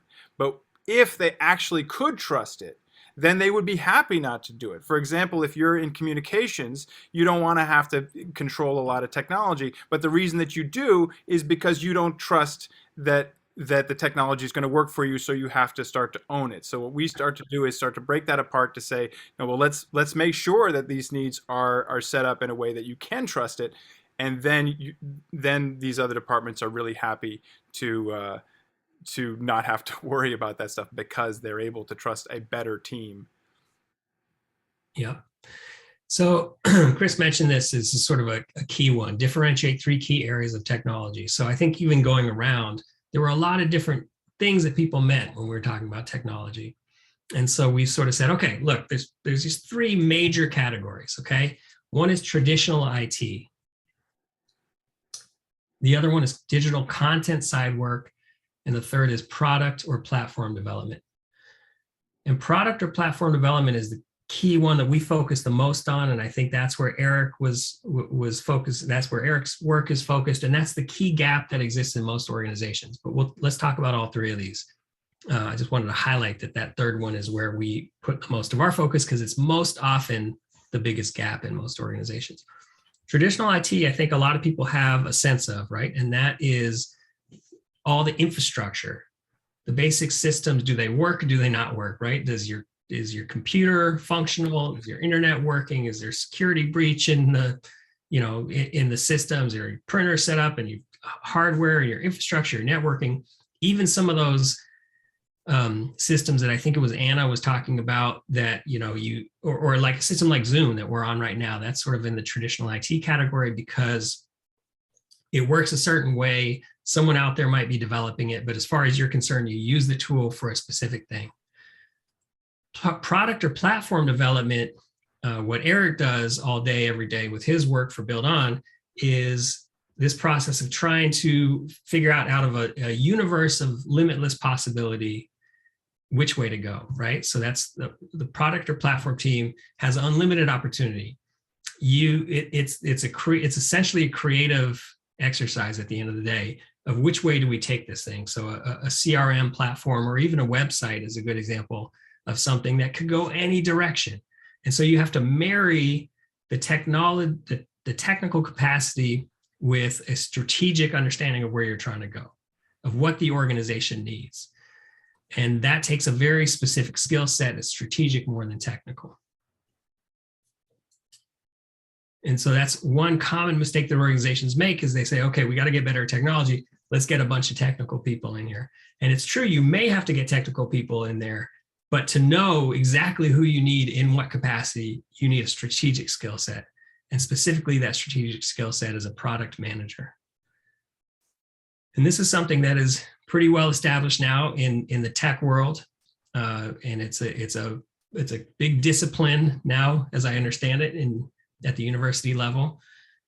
Maybe people younger than me maybe more intuitively know what a product manager is, but it was new definitely for me a handful of years ago to learn about it.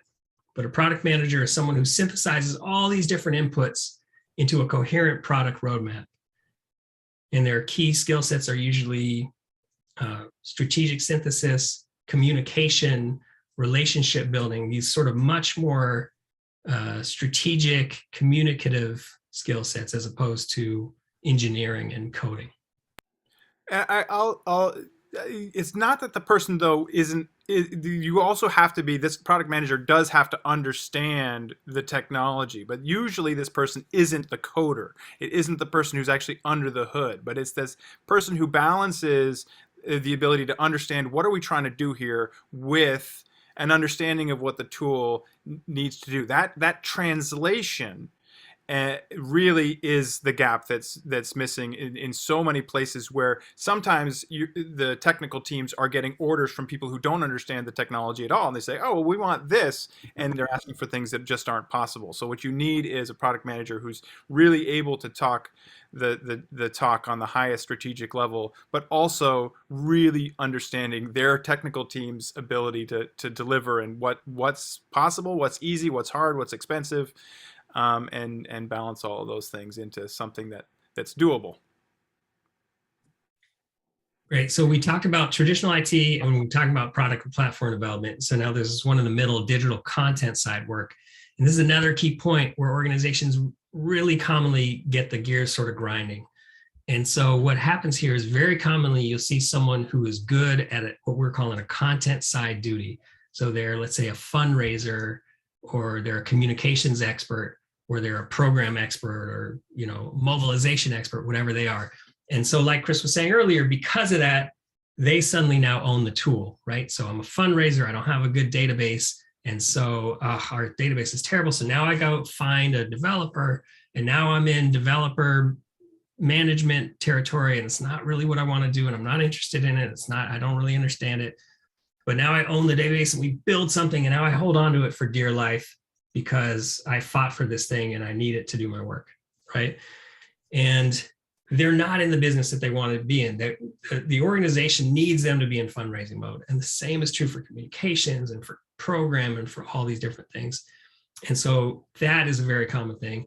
And on the other side of it, you see someone who's really a tool optimizer just by personality. And they get handed something programmatic because it's like, and this happened to me early on in my career.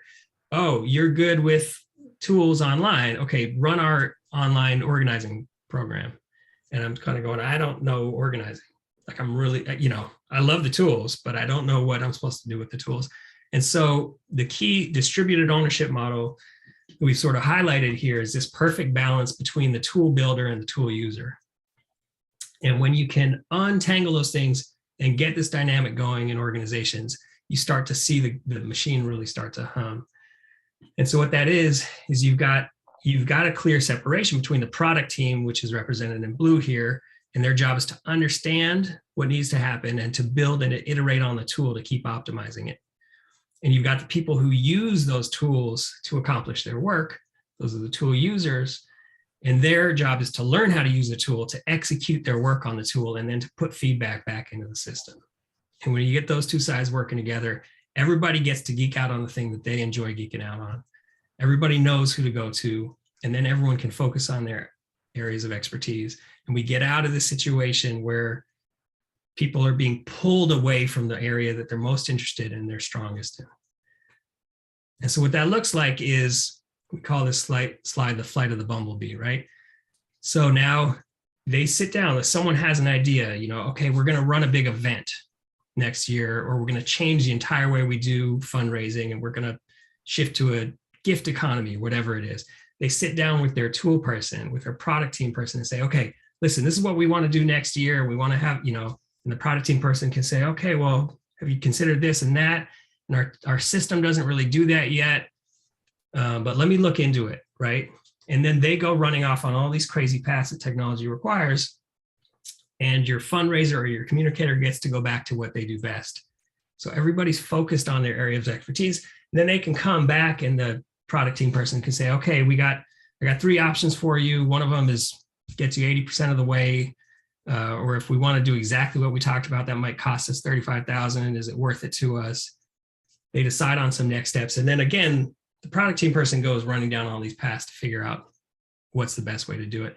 And that's what the blue teamer loves doing. That's what the product teamer loves doing and what they're good at.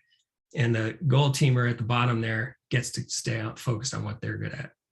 And so we actually casually do call these the blue team and the gold team. And organizations we worked with have adopted that sometimes. And so you'll hear that at the beginning of initiative. They'll say, okay, wait, who's the gold teamer on this? Who's the blue teamer on this? And everybody knows what their job is and what to focus on. And it really is just a different level of function.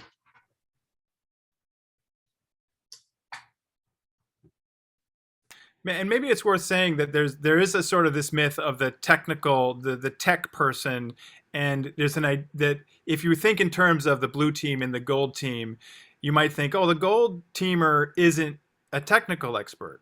And this is another time where we want to take the idea of technical, because the tool user is using a technical tool. So oftentimes they are trained. I mean, you think about if you use a CRM, use a database, or you're contributing to the website, there are technical aspects that a person can get trained to do. And in this time of the world, there is no job that doesn't have the requirement to use technical tools well. So everybody has a technical function in a way, but there's a distinction between being trained to do something and knowing, okay, this is the way to do it. This is how you work with the data. This is how you pull data. This is how you put data in, and redoing things is like, oh, we want to put data in this way, but we can't now. Then we need the blue team to come in and say, okay, we're trying to iterate on this functionality to make the whole tool work differently. So they're both technical roles in a way, but one is about really optimizing and constantly making the tool better, and the other is every day using the tool to its maximum effect. I'll say one more thing about this piece, and then I'll pause in case there's questions, and then we've got one other section to cover. We talked a little bit about IT, but I didn't go into it. And that's a key thing for a lot of organizations, to separate traditional IT from product or platform development. Chris talked about this a little bit, but they're entirely different skill sets and they attract entirely different personalities, right? And we use a lot of metaphors. And one of the metaphors that we use for this distinction is it a dishwasher or is it a set of Legos? Which doesn't make any sense in and of itself. But what that means is this. A dishwasher is a very complex piece of machinery, right? I don't know how to build one. I've repaired one before, but it's not my specialty. And, so there's a lot of respect to people that build and maintain dishwashers in proper working order. But what a dishwasher does today and what a dishwasher does next week is the same thing. And what it's going to do in a month, it's the same thing. And what's going to do in a year is the same thing, right? It's not built to evolve. Whereas products and platforms, your CRMs, your websites, they are built to evolve. They have to evolve or they die. And so that's an entirely different skill set. It's a different type of person who can look at the entire universe of complexity and options, talk to the 12 biggest stakeholders on their team, weigh all these different things, weigh the prices, weigh the costs, understand the goals of the organization, and sew those together, synthesize those into a coherent product roadmap that hits their essential functions. You can see how different of an undertaking that is. And so when you give those two jobs to the same person, it always breaks down. It's an outdated model that, okay, it's tech, we give that to the tech guy or the tech girl in the corner, and they take care of everything. And so that's where a lot of organizations grind their gears down, is they've just got the wrong people on, they've split someone's job between something that they're great at and have predilection for, and something that they're not great at, not interested in, or just aren't well suited to. All right, our other fundamental concept, I talked a little bit about this, is, oh, sorry, I said I was going to pause. Are there any questions or any clarifications you have about stuff we've gone through so far? Okay. Great technology requires great people. Pam, I'm sorry, I have a question. Please. I didn't unmute myself fast enough. Yeah. So where do you find blue teamers? Like if some of those folks go, that's what we need, what kind of professional background would those folks have? It's such a good question. We're often helping organizations find blue teamers, and there's two things that we might do. One is we try to write a job description that is a siren song for the right ears.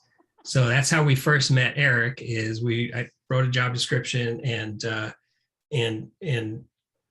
think he was one of the people that answered it, and we loved him, and we said, "This is your guy." And for some reason, the hiring process didn't work out. That organization's lost, but they're out there, and Eric said some very nice stuff about our work. But there are so many dysfunctional technology situations that if you can really signal to someone, we get it, this is going to be functional, your job is going to be coherent, you're not going to be asked to do things that you hate or that don't make sense, you're not going to be pulled in 10 different directions, then it's easier to attract them. And the second thing I'll say about that is, just left my brain. What was the second thing I was going to say?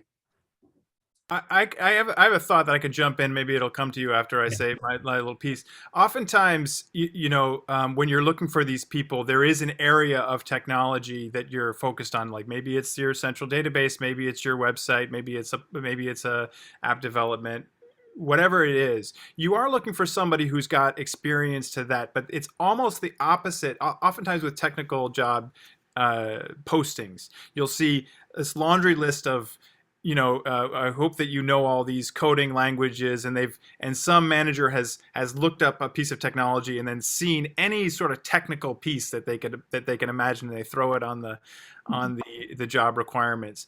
And whereas, if somebody loves to code, for example, they're probably going to love to code.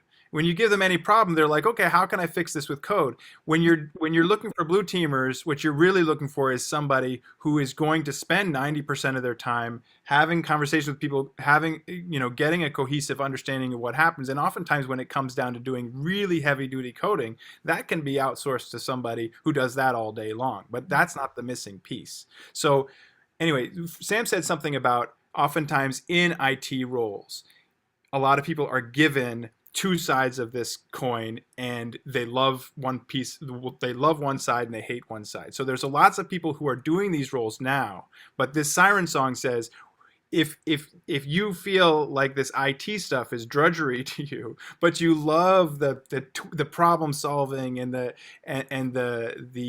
figuring things out and all the kind of things that you do, then a lot of these people say, yeah, I would love to, bring that side of myself fully to a full job. And so they are out there everywhere, but a lot of these people currently are stuck in jobs where they're doing half of that and half of this IT stuff, which is just sort of grinding their own gears to a halt, because once you're stuck in IT land, it makes it really hard to be proactive and creative and strategic.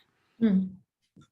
And that did remind me of what I was going to say, Christina. The other answer to your question is they're often in your organization already. And that I think is a lot that's surprising to a lot of people. We really commonly get people saying, I don't think we have anyone like that here. And just by talking to people and interacting with them, you find people that think like that, and they may not be technical at all. They may be on your communications team.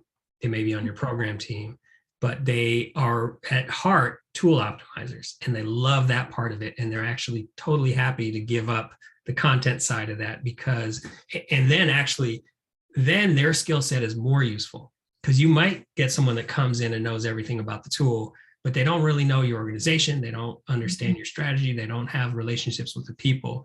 So we've gotten to the point now where we can recognize it when we see it, find someone already at the organization. They have full context, which is a superpower of this role. If you can imagine, your job is to synthesize the entire strategy of the organization, everything you're trying to accomplish, and marry that to the capabilities of a tool and evolve the tool to match where you're trying to go.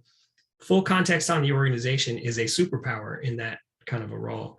And so if you get someone who thinks the right way, who just has the right predilections, the right sort of personality, that they can be the perfect fit for that. And so several times we sort of said, that person in your organization now is the person that you want leading that. And sometimes it's a real surprise, but pretty much always pans out that way.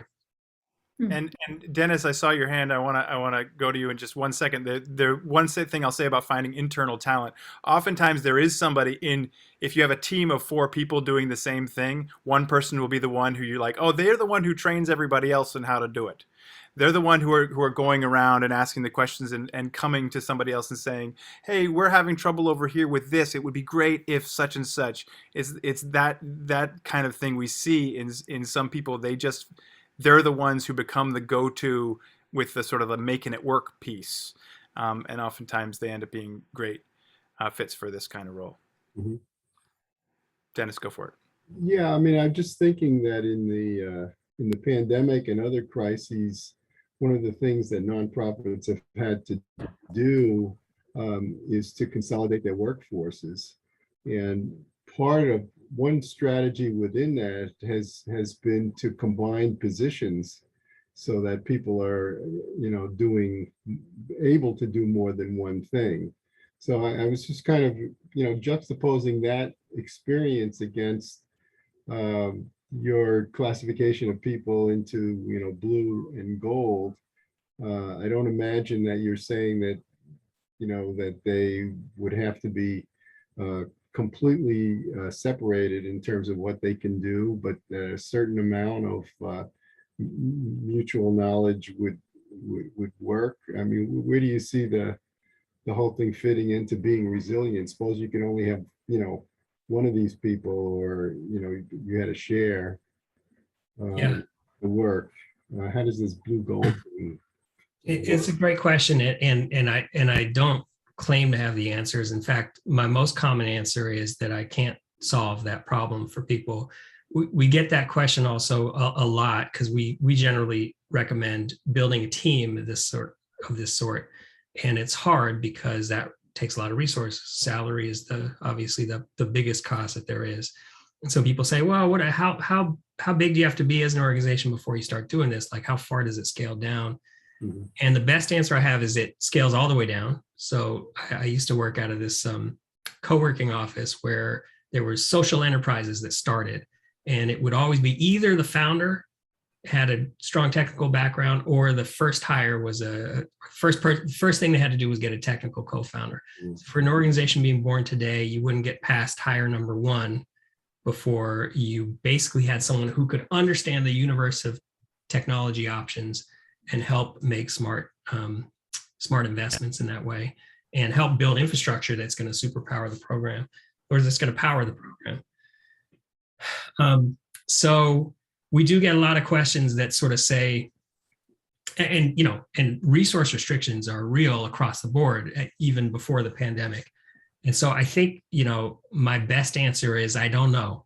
I can't help in a way with that. But what I can tell you is, you need this kind of capability. When it comes to sorting the blue and gold, I think sometimes that can happen without any additional headcount. You just got 2 people with mashed up responsibilities, and you sort this here and you sort that there, and everybody's happier and everybody works 3 times as productively at least.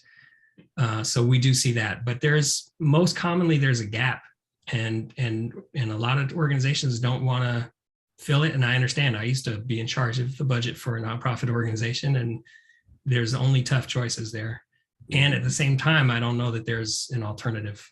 So it's just, we've faced up to the fact that most nonprofit organizations need fundraising team. Sometimes it's a person, but it's a very qualified person. And very commonly it's a couple people. And we just take that as a given because that's a return on investment that we really clearly understand. The same is true for someone who can do expert communications, and certainly the same is true for program. You would never try to run a program without an extremely qualified leader and a couple people underneath it. And I think we're just behind as a sector in recognizing that technology has gotten to that level of sophistication that it requires that same sort of infrastructure. I can add a little bit of color to this from our experience in COVID. So I've had 3 people added to my team that are in like a partial role of data and product. They're in hybrid roles because COVID knocked their in-person responsibilities out, and now they had some bandwidth, and all those people were these process wizards. They were trying to continually improve their departments, their work. They were, asking questions. And so it was just a perfect fit. And so over these last 2 years, they've been in this hybrid role, and their technical abilities, their product abilities have just skyrocketed. And so now we're sitting here at the end of this year and they're seeing, well, I can go and get another job now. And my organization's also seen, well, they added all this benefit. We're scaling, we're doing all these great things. So now we're at the point we're seeing this 2 years on, and it's like, well, we just do this again and we put someone else in this hybrid role and we lose these people, or do we invest in them for full time? And we are investing in them full time because we now see the value. We've had that ROI clearly identified. So I think it's okay to have people in those hybrid positions, but if they do their job well, they're going to realize, hey, I don't need to be in this hybrid role, and they will leave. Yeah. Where does training fit into this? That is, do you educate the blue guy about what the gold guy does and vice versa? I mean, is that important here? Yeah, another great question. So we do a lot of writing, and we share our writing. Any one of you that's interested, we're happy to add you to our list, or you can sign up at thebuildtank.com. But we're just going to release a Q&A with one of our longtime associates who started similar to Eric as a Salesforce specialist, and now she's become the chief of the product team in her organization. And she was talking about a great adaptation that her organization has made for the pandemic. And this is related, I think, to technology resiliency pretty closely, which is they used to do this thing that we had sort of advised her coming in, which is, and in fact, I think when she started on her job, Chris was the one who sort of gave her this assignment. And it was like, don't worry about the technology, go spend a week with a team that one of these teams in your organization, and just spend a week and help them with their work. And that was, as you can imagine, pretty transformative for her, because she spent the first week, I think it was the customer service team at her organization. And she just spent a week answering emails, answering phone calls, being part of their meetings, understanding their work, because that was going to be her superpower. And that allowed her to do so much more effective work with them and optimizing their systems, cutting hours out of their day, getting inefficiencies out of the system. And so there's sort of training, but there's also that level of support. And so during the pandemic, obviously, so she now built a team, and that was part of their regular processes. They would just go participate in each, they would go around the organization, and participate in each team's work for a certain amount of time. That became not viable when the pandemic hit and everyone went remote. So they just did this very simple innovation that I think is so smart, which is they would periodically ask people to just get on a Zoom call by themselves, hit the record button and record their screen and just work, and just use the tool that they're supporting, right? So use the system and just work. And if you wanted to, narrate out loud, but if not, just work. And then her team goes back and watches those recordings. And just by watching those recordings, they say, oh, I see, that's confusing, or she's doing that the long way, or we should retrain her on X, Y, and Z. And so what it is, it's like flipping the traditional sort of stereotypical IT model on its head, where you hide behind your ticketing queue. And if you want something from me, lodge a ticket, and I'll get to it when I can get to it. And I've got a stack of things to do. And instead it's like, I want to know what's not working and what could be better. because improving those systems is improving your work, and improving your work is improving our organization and having more impact in the world. So it's just a completely different orientation. Interesting. Thank you. You've gone through most of this, and please feel free to keep jumping in. And I think we've already gone through most of these concepts, so I'll be pretty quick, but won't surprise you to hear me saying at this point, great technology requires great people. We've already talked about that. It's the same as any high value area of work. This, I think, Dennis, is related to another one of the things we were talking about. There's people always think about the technical side of technology in the yellow circle here, but there's really these three sides to it, the leadership and the human sides as well.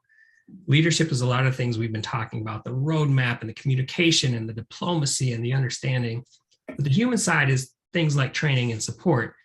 And we talked now about what that support could look like. It's sort of a real ally-minded level of support, but also training. Like if we're honest, you know, people don't learn by you give them a training or two trainings and then toss them the keys and then they know everything. It's just not, it's not how we work. It's not how humans work. So the kind of training that's really effective is, again, this kind of proactive, you know, we'll train you again. Maybe we'll retrain you. Did you shift roles? Can we show you how to do something else? Did you have any questions? Hey, you had that recruitment event last week. How did that go? Were you able to get the data back in? Right. So it's just a different level of sort of allying together with your colleagues.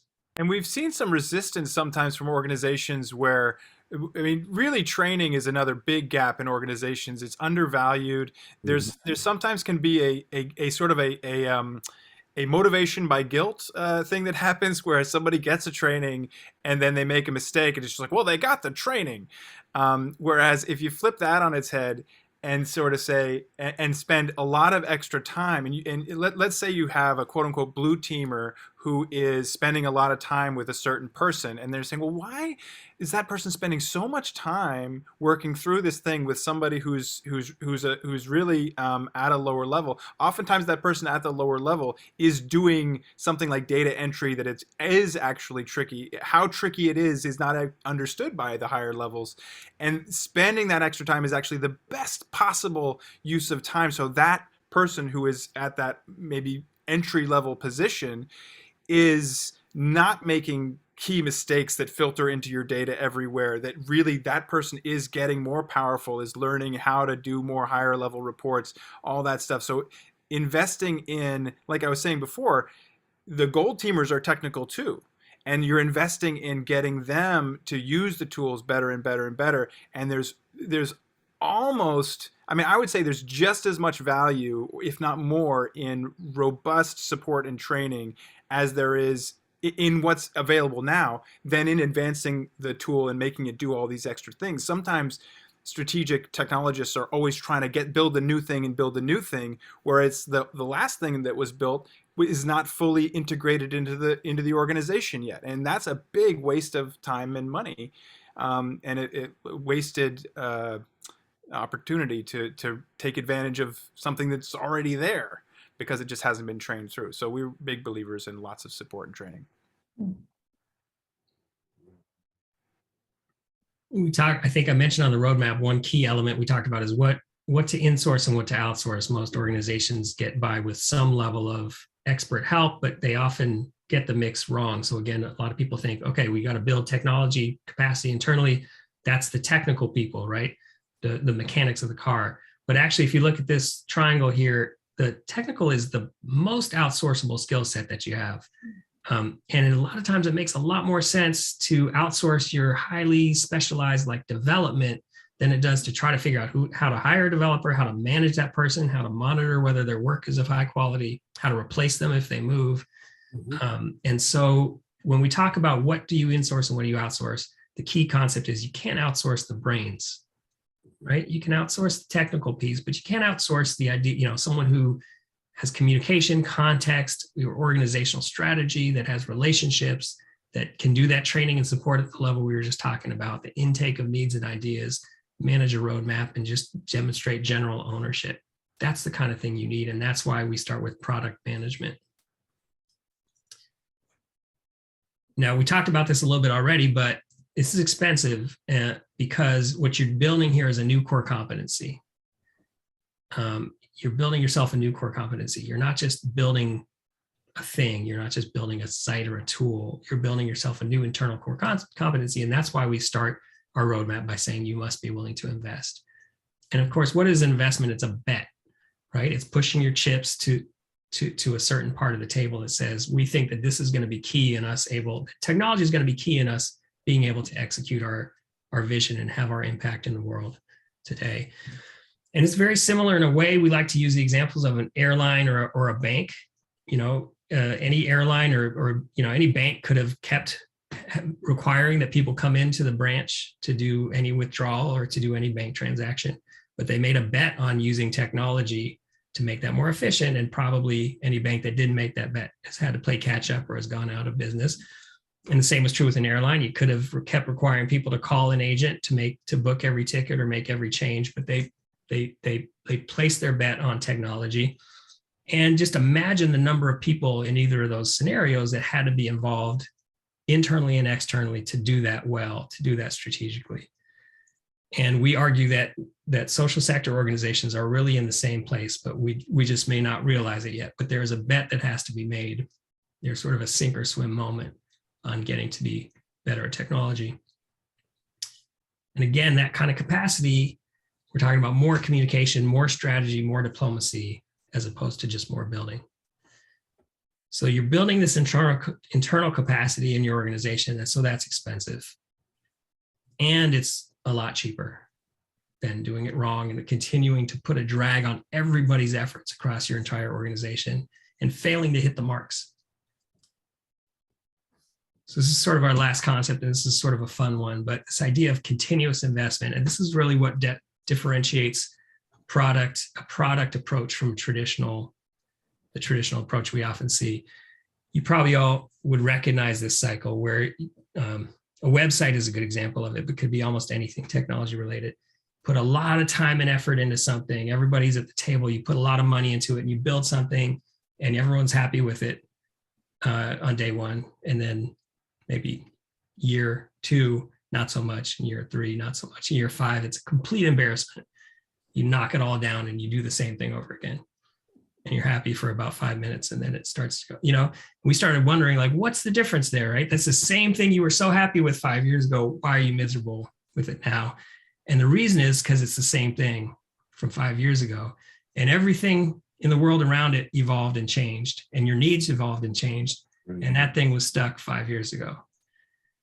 And so the essence of a product approach is to say, yeah, spend a bunch of time building something good, but then keep paying attention. Someone's job all day, every day to make sure that it continues its return on investment, that it continues hitting its marks, and that as your needs adjust and the world around it adjusts and technology around it adjusts, that product continues to return for you.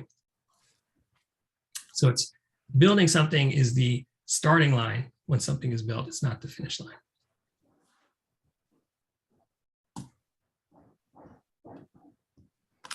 And perhaps that's what resilience is all about, is just recognizing that this idea that you can land on something, you can set it up perfectly and then forget about it.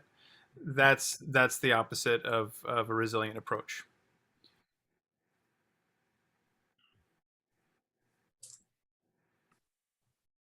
So that's the end of the presentation that we had, but we're happy to talk about more. Well, let me follow up on that point. I'm not thoroughly familiar with it, but there's a literature on whether it's better to be a first adopter or a later adopter. And that has something to do with resilience too, right? Because you could make a big mistake being the first, or you could be a leader. It's more risky. At some point you got to catch up. You don't want to be too late, but I just wonder how you think about, when you get into new technology and how that's driven. That's a great question. I think the bank and the airline metaphors are pretty good for that, for that question. Like, yeah, if you were the first bank to do online banking, that was probably a struggle. once a few other banks have done it, and then you can sort of say, okay, let's learn from that and get into it. So yeah, I think about that very thing. You know, the one of the things that's been interesting for us is because I think we are, like Eric mentioned, I think we're one of the few that's out there talking about this stuff in the social sector as loudly as we can. But you start to realize that there are people that have been doing this kind of work all over the place, and a lot of times they've just been figuring it out. You get yourself an Eric in your organization, and when an organization finds an Eric, they hold on to him for dear life because he's just making people's lives better. And Chris and I met the same way. He was working at an organization I was consulting with, and he was just one of these people. He wandered in the door, and as soon as we were in the door, you know, it was one of his expressions, the good idea fairies start coming out of the woodwork once you start solving people's problems. Whoa, wow, you can do that. It's like sorcery. You can do that? Well, I got something else for you to solve for me. So if I could jump in on that's actually how Dennis, I was going to respond, is that, you know, when we're first meeting with an organization, we have an assessment process, and we're just talking to people about their processes, their pain points, what's keeping them up at night, what's their wish list if they had a magic wand. And I think, you know, that to me is going to give you plenty of ideas. And throughout the organization, from low to high, people who are doing the lowest level work to the strategic work, you know, what do they want to do and why can't they do it? Those, I think, provide a lot of the answers of, yeah, are we fine to stay where we are? I mean, when is the right time to invest? Let's talk around. And if everyone's like, no, it's great. And maybe there's a level of, oh, maybe there's some discomfort, but generally it's fine. You might hear that. I've never heard that. In talking to a lot of organizations, it's always sort of like, oh my God, like there's this thing that I feel like I'm typing with handcuffs behind my hand, and we're like, oh my God, well actually we could address that with this, and you start unlocking handcuffs like every room that you go into, and that's like the good idea fairy. That's why people who end up in these roles end up being so valuable and so worth it, because there's new handcuffs showing up every month for no matter what office you're in, no matter what job you're in, there's some new roadblock. You break open to a new world, and then you hit a new constraint because now you have more opportunity, but then that leads to different problems. And so to have onboard problem solvers who are just like, oh, that's an interesting one, how can I help? And sometimes you can and sometimes you can't. But the difference between having one person that does that, or 3 people who do that, or 0 people that do that, the difference is night and day. And people who've seen it work don't want to go back. With the early adopter, late adopter challenge, over my career, what I've sort of experienced is early on in my career with this technology, a lot of it is very easily deployable for someone like me and the teams that I manage. And so you get a problem and you just want to fix it. And that works for those early adopters that are going to latch onto that and use that, but that doesn't solve it for your late adopters. And so what I've now learned over 10 years of this is, if you don't solve for those late adopters at the beginning, that is going to build lack of confidence in what you're doing. They're going to say, this is a lemon, it doesn't work. Why do you keep doing this? Even though it serves some of the people, it doesn't serve all of them. So what I need to do is I need to ensure I involve stakeholders across the spectrum early on to define what the requirements are. And then I need to ensure that everything's intuitive. You know, everyone in the world can use WhatsApp or Instagram or whatever. It just works. It's intuitive because there's very smart people building that to ensure that it works for everyone, no matter the context. And you need to do the same thing in a nonprofit. And then once you have that intuitiveness built, not everyone learns in the same way. You need to have things that are step-by-step guides that people can go to on their own time. You need to have virtual calls where you record things. You need to do in-person training. And you need to build things in a way that they're accessible to learn, and always come back to, hey, if I've been using this for 6 months, but something's a little foggy, I need to go back to that documentation or that how-to video, those different things. So I find involve stakeholders across the spectrum early on when you're building it. If you don't, you're going to have gaps. 2, if you don't make it intuitive, you're going to have gaps and you're going to have people fall off. And 3, if you don't make it all accessible for learning and going back to on a regular basis, you're going to fall off too. I love hearing that, Eric, and I love having Eric on this call because it's a perfect demonstration. I mean, Eric, I think invited us on, led to us being on the call, but I mean, it's a perfect demonstration of the difference between what we're talking about, the sort of skill set that an Eric would bring to the table that you can hear and how he talks about the stuff, versus if you imagine sort of hearing a classic developer talk, if there was a developer on this who's just all about code all day, and how much less helpful that would be. And you imagine having an Eric in your organization who's just like a heat-seeking missile for, let's make this better and let's make sure you know how to use it and let's accomplish what we're trying to accomplish together. It's just an entirely different game. It's like the difference between focus on problem solving, the way you framed it, which is I think a very satisfactory way of looking at it, compared to this next wave of technology is hitting us. Do I have to have Windows 11 or whatever? Right. To focus on dealing with your own problems and seeing where technology fits into that. That's right. You need to be very sensible. Absolutely. And you might actually, Eric might look at the landscape of problems and decide, oh, we actually have to deal with that Windows 11 problem that's coming. But at least you've got that translation layer to weigh that against everything else and to maybe say, okay, that's not the key focus, or so-and-so is on that. And so I can focus on these other things. And meanwhile, do you know how to use the database that you got to use every day to do your job? I have a question for the three of you. I know Eric found his way to what he's doing through, it was AmeriCorps, right, Eric? Can you share with us some creative ways in which nonprofits faced the unaffordability or technology being expensive issue? Yeah.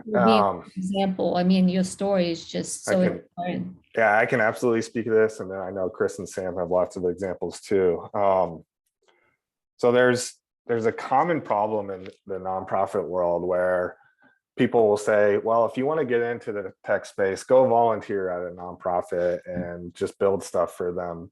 That can be really bad because you can deploy technology that you're not really aware of the whole culture of the organization, the mission, all these ins and outs, and they deploy a lemon that doesn't work. And then that organization no longer believes in technology or data. And so my sort of path that worked out well for like a professional in this field in the nonprofit technology space. I started as an AmeriCorps Vista. And my kind of mandate for my year as a Vista was to deploy Salesforce with like no pressure at all. It was a very small organization in Arizona. And I could just kind of feel my way through it and deploy something that really worked for their need. Over the course of a year, I was able to tap into the Salesforce nonprofit community in Arizona. I was able to kind of test things and work through my own problems. And it was that sort of space that allowed me to, one, build my own career, but also build something really beneficial for the organization at the same time. And I think, you can do it when you're a smaller org, and you don't have to go out and hire some technologist, someone that's a coder, a developer. It's finding these people that are problem solvers, that are process improvers, and they're going to latch onto this. And all of this learning out there is so accessible. Salesforce Trailhead, the Tableau community, the Khan Academy, we're just in like the golden age of, if you want to learn something, you can learn it. And I'm not a coder. I can do very basic coding. Everything that I do is clicks, so declarative technology. All these things that you can do, where you can build these really complex systems that have all these different capabilities. You don't really need any code to do any of that anymore. But in terms of now that I've been able to build these teams and have a defined career, I need to be able to deploy things and scale things when I don't have budget for them. And so I've sort of started speaking over the last 4 years about mutualism. So the reason why I live in San Francisco is because there's all these tech companies here that just have, the smartest people of our generation. They're here and they're working to build out better profit models for social media or for ads. And they don't want to be doing that for everything that they do. They want to be working on real beneficial problems. And so all you have to do is find those people and ask. And all these companies have VTO models. And you just need to start to build a relationship with people from Apple, people from Salesforce, people from Microsoft, because they want to help and they just need someone to guide them and bring them into these organizations. And so where before you had someone that's trying to get into tech and sort of figure their way out in an organization and maybe break stuff, now if you have someone like me that can guide and say, here's the requirement, can you help? Can you be our moonshot here? They're going to be more than happy to do that. And I've been able to do this on lots of different scales, big and small, but over the last 2.5 years, I've had a full technology team from Salesforce where I've been able to recruit, an entire product team of engineers, developers, UI, UX, project managers. And we've developed an offline capable WhatsApp chatbot that allows us to manage all of our work in rural communities all over the world where we build schools. If I were to do that by myself, I would never have the time. It would take me forever. And it got this company to get so excited about our work. And now I have this partnership that is never going to leave me. Wherever I go in my career and wherever Build On goes in their development, we now have this partnership to say, hey, look at this amazing thing that we've developed. And now it's this rocket ship that's going to allow us to recruit and retain 200,000 out of school children. And so I think in short, giving people the ability that and confidence that, hey, you can do this and you don't really have an extreme timetable. I need you to grow into this and be confident and use all these different tools and use all this learning to grow into it.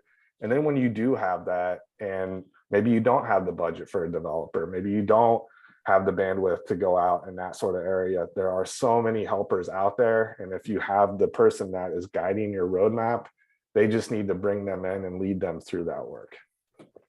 That's so cool, Eric. And I think the key thing that I want to make sure doesn't get lost from that is that Eric said several times, you have to have the person guiding. And that's what Eric is doing. And that's why he can do that. And he mentioned this very well-known phenomenon of pro bono work. So Chris and I have been through this enough that we have a very strong inclination to reject pro bono work.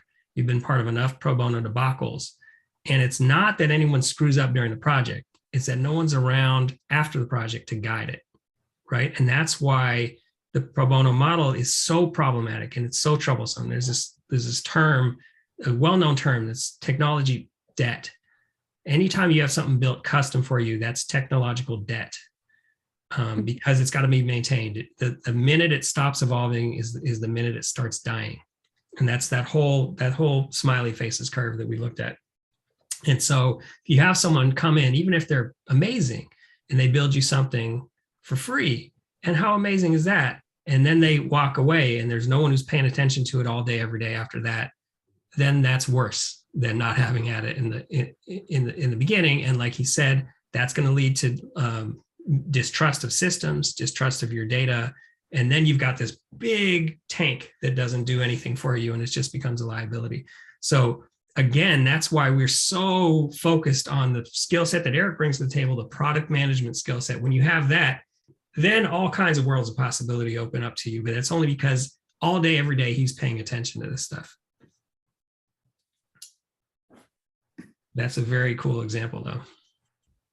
How common is this, Eric? Have you seen other people, or have you heard the companies mention other people doing that?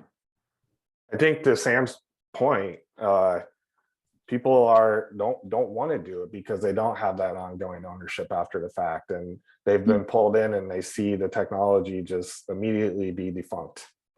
And so I feel like I have all the wealth in the world because every single organization, every single team I go to, when they see the vision and they see the roadmap, they're like, absolutely, we will help you. So I feel like I have a leg up on everybody else because anyone I ask says yes, and they have the confidence that, this isn't just going to be something that they have fun with, but it's going to be really beneficial to the organization. But the real plus side is I have given them confidence that they can demonstrate that we've built out to their other nonprofit customers, or maybe they don't have nonprofit customers yet. And so that's where I'm in like this really unique space. I feel that not a lot of others have figured that out. So it is rare. It is the problems are a lot greater than the benefits for most people, because you don't have that ownership, because you don't have that long-term guidance, and you get into a trap. Well, hey, it's this ABC company that has all these amazing benefits. Well, why did they build something so awful for us that we don't know how to use? So Eric, if any of these folks were to call these companies and do an ask for help with building their technology resilience, what would be the key points that you would include in the ask? I would say, if you don't have a long-term management plan for whatever is going to be developed, so move 6 months down the line, 2 years down the line, and think about, all right, if I had this amazing thing that I'm going to be putting out there, what's it going to look like when they're no longer here? If I'm no longer here, how's it going to be managed? And if you don't have a real answer, don't do it. And maybe the plan, like a plan might sound intimidating, right? Like what's a plan for, but maybe a simpler way to say it is there someone whose job it's going to be, and who you believe will be able to pay attention to it at the level of detail it needs. So if you have an Eric, you don't really need a plan. Your plan is Eric's going to, that's Eric's job, and he'll keep paying attention, and he's going to make sure it stays healthy. If you don't have an Eric, and that's very common, you've got like, there are organizations that do this very model, pro bono tech help. And it's great, but usually what happens is you might have like your director of communications engages them because you have a website thing, or your director of fundraising because you have a CRM thing, or whatever it is. Those people come to the table. Now you've got your tech whiz. Now you can build something great, and then tech whiz is gone, and you don't have an Eric there to look after it. You've just got your fundraiser or your communicator, and they've got other jobs and other priorities. Mm-hmm. And that's when you're in real trouble. If you've got your product person, and their job is to make this product, to keep this product effective, then you're in good shape. And like, I would say my ideal situation would be an organization that's just starting. They have 3 staff. One of those staff would be the product person. And if they do all these things from the very beginning, that's the dream scenario, because you're not dealing with technical debt. You're not dealing with late adopters. You're starting from the beginning and you're growing this way. That's the absolute dream. And if you're small and you have a clear value proposition for what you bring to the world, and if you could only scale that, what would that mean? You find that person that's going to be your rocket ship that you're going to attach onto, that is going to lead you there. Well said. Jesse, I wonder if I can put you on the spot. I noticed when Christina asked something about low cost options, your head nodded, and I remember you mentioned being sort of part of a small organization. So I'm wondering if your eyes are blurring at all with this stuff and just thinking that's for bigger, fancier organizations, or how this relates to your situation. I think one of the things that frustrates us the most at our office right now is our CRM does not communicate with our website, which doesn't communicate with, just other pieces of the technology. And it's just really frustrating. We'd like to convince, the people with the power to allow us to go and find somebody to help us, not necessarily reinvent the wheel, but to get those 3 or 4 systems to speak with one another. So whether that's just somebody, building us some technology that will like allow them to interface better. And it's just how to go about figuring out how to do that and how's the right way to approach it. Is it even possible? And, I'm really good at saying, well, I want to get this to happen for something, and going and figuring out how to make it work. And when there's time, most of the people on our staff it's just a question of the time. Yeah, I think that's especially when you are a small organization where there are 8 of us and we all wear multiple hats and do multiple things. So it's just, that's really where. And it's no one's job to figure out all that plumbing and how it all works. And that plumbing is complicated. That's the deal. This stuff is complex, and there's new challenges and puzzles that will come up every day. So when there's not someone whose job it is to solve those and to figure that out and to maintain it, it doesn't work. And how do I convince my executive director, who's 1 foot out the door because he's about ready to retire, that this is worth the investment? Yeah. And a board full of people who can barely use Zoom. So yeah. It's tough, and we certainly don't have the answer. Our best contribution is that we try to do a lot of writing about this, and these very bite-sized posts, and they're all out on our website. There's a section called curriculum, and there's a blog there. And so sometimes people have been able to find one. There's one at the very beginning of our curriculum called Debacle Prevention. It's very short. And so sometimes people have been able to use these and send them to an executive and say, hey, there's something we need to be aware of here. I've thought of several of them as we've been talking. There's one, Dennis, I thought of in relation to your question. We wrote one called "It's Not Cheap and It's Not Simple." Because we get that a lot, and I totally understand it. Like I said, I've been in the position of the nonprofit executive, and it's like, how can we do it for cheaper? And at some level, Chris and I sometimes just say, you know what, it's not cheap and it's not simple. So if you want to do this stuff well, you gotta rise to that level of complexity. Anyway, that's up. Yeah, go ahead, Jesse. I agree with you 100% on this standpoint, because I know that just getting all these things on our end to interface is going to take so much redundancy out of most of our lives.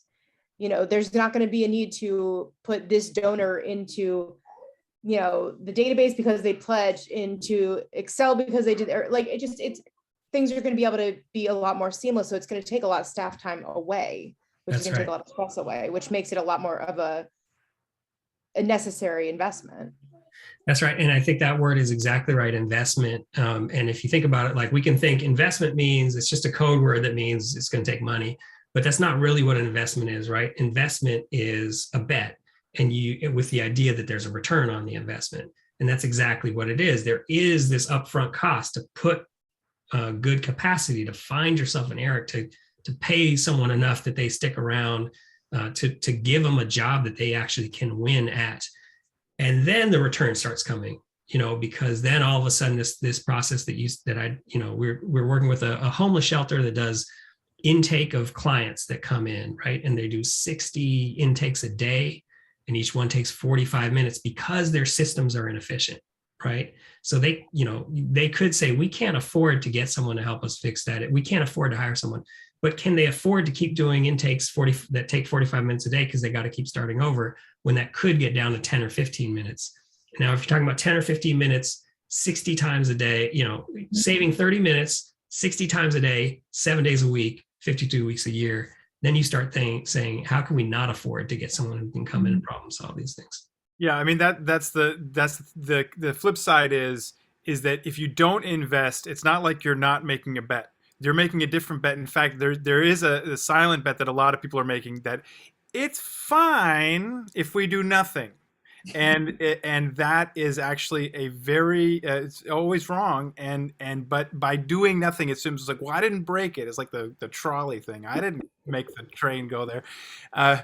But I wanted to say something also about what Jesse was saying, that like focusing on the problem. If it was you, Jesse, focusing on all these problems, finding, like Eric was saying, finding resources that could actually solve it. That's something that can be done by others, but it's that ownership piece on and into the future that is like there's somebody who has that problem solving mentality. And oftentimes what happens is they solve a problem and then they go back to their work of doing something that somebody who's not a problem solver can do. If you have a problem solver on your team, they're not solving problems, you're wasting precious, that person's time is gold. And oftentimes they're thinking, oh, well, that's just somebody who does this and they're also good at problem solving. It's just like, actually problem solving is more valuable than something you can train something to do. So if you have a problem solver on your team, get them problem solving, because that's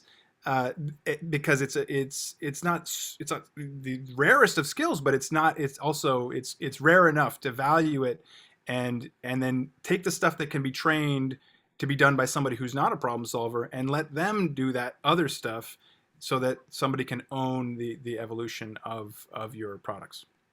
Not to disparage kitchen workers, but an analogy helps here in that, are you a chef or a short order cook?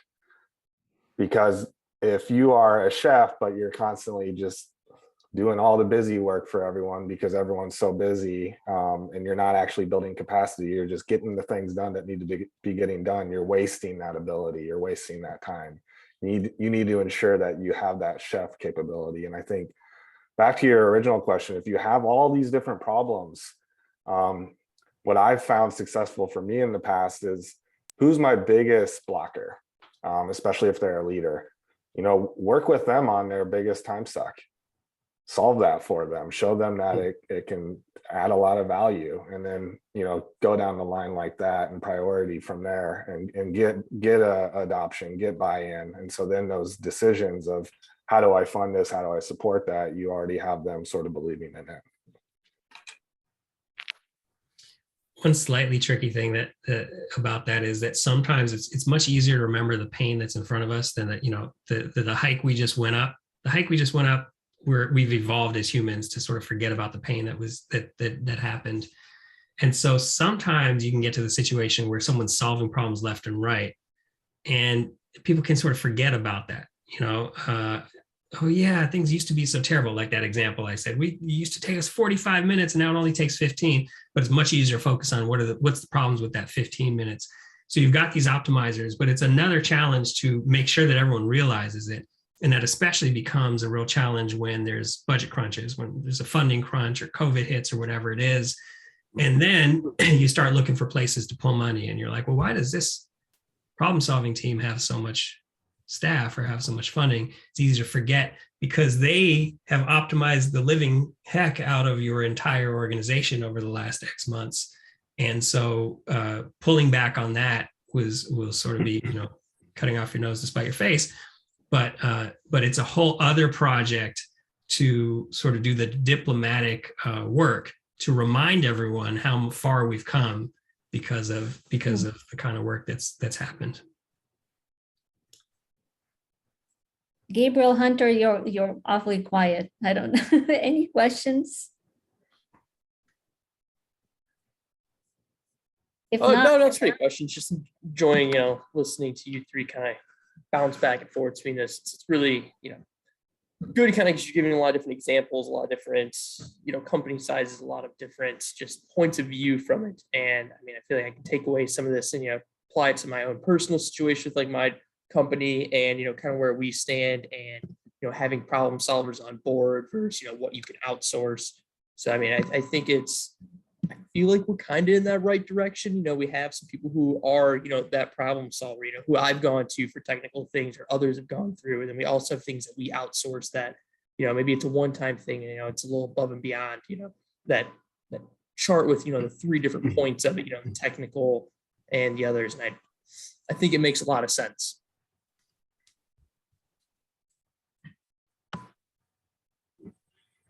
Can I ask sort of a big picture sort of question?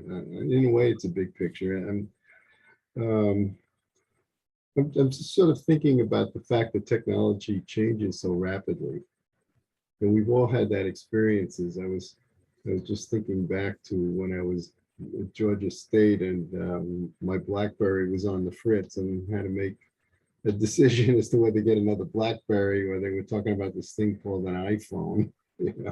And I got some good advice from the from the technology people at the university that just sort of was able to sort of inform that decision. But these things sort of come up all the time. I also think about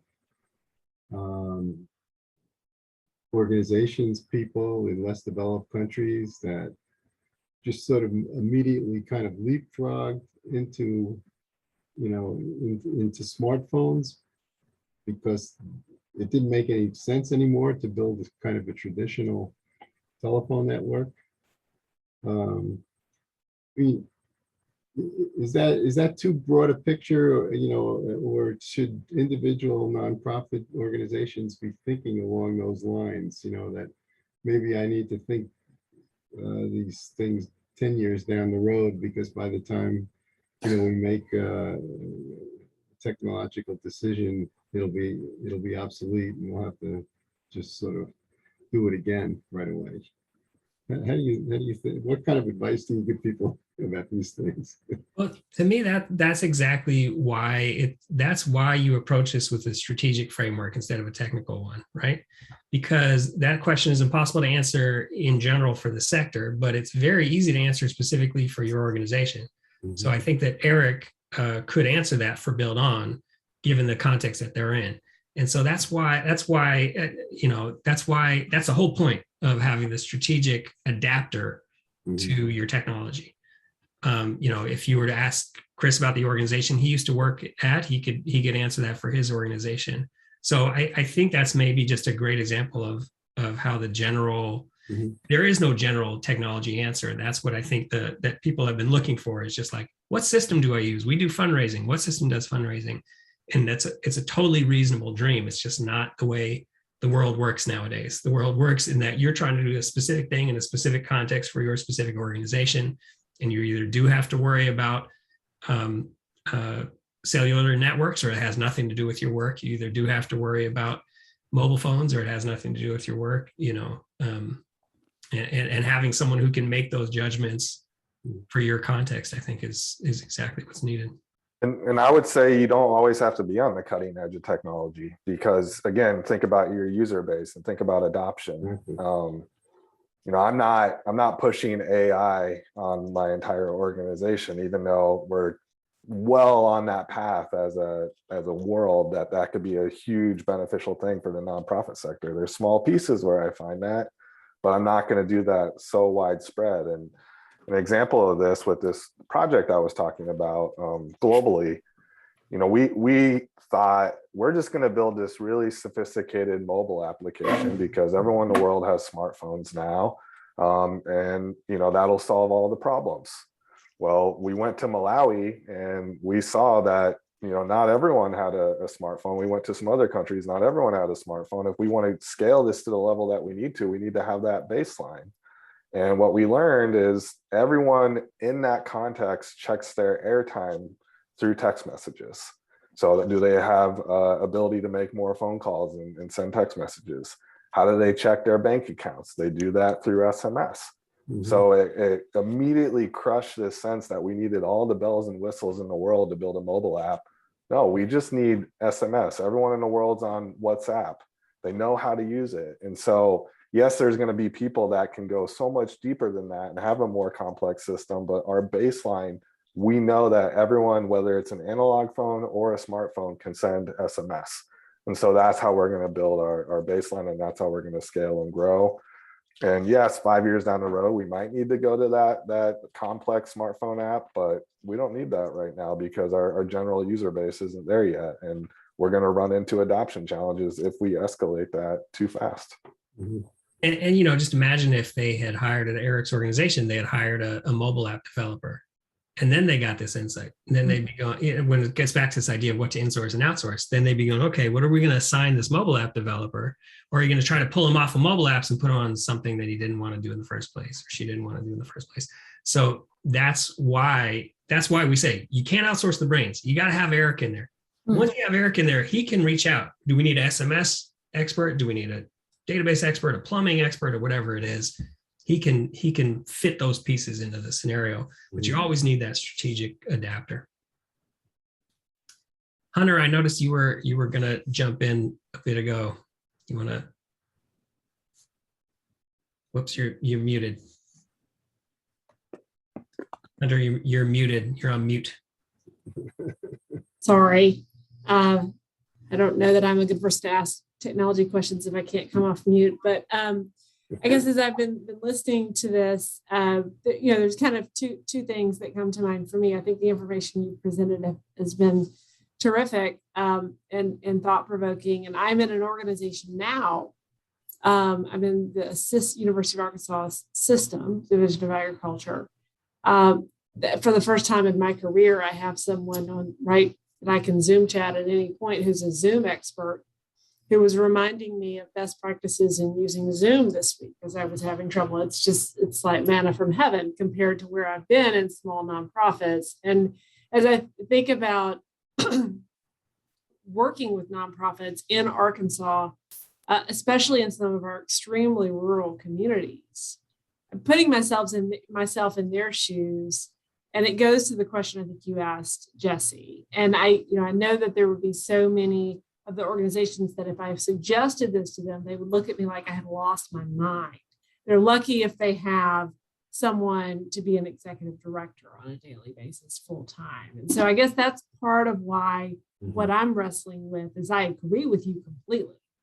But what does that look like on the ground in Dumas, Arkansas, for organizations that are trying to do this work and just trying to survive? And this would be the ideal for them. But they do find themselves doing what Eric talked about in terms of the pro bono approach, because they don't feel like they have any other options just because of the way they're managing, which puts it in a spiral and it's not good and so on and so forth. So, spot on. I'm just trying to figure out what I would say to an organization, and I might suggest this strategy and they would give me that look like I had lost my mind.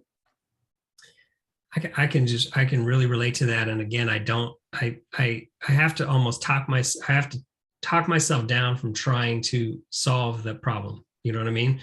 Because I think that's part of the problem is that we think that I have so much respect for anyone who rolls up their sleeve and starts an organization doing anything.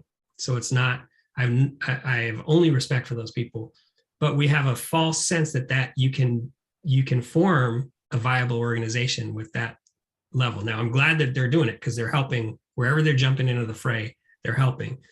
But it takes more than that. If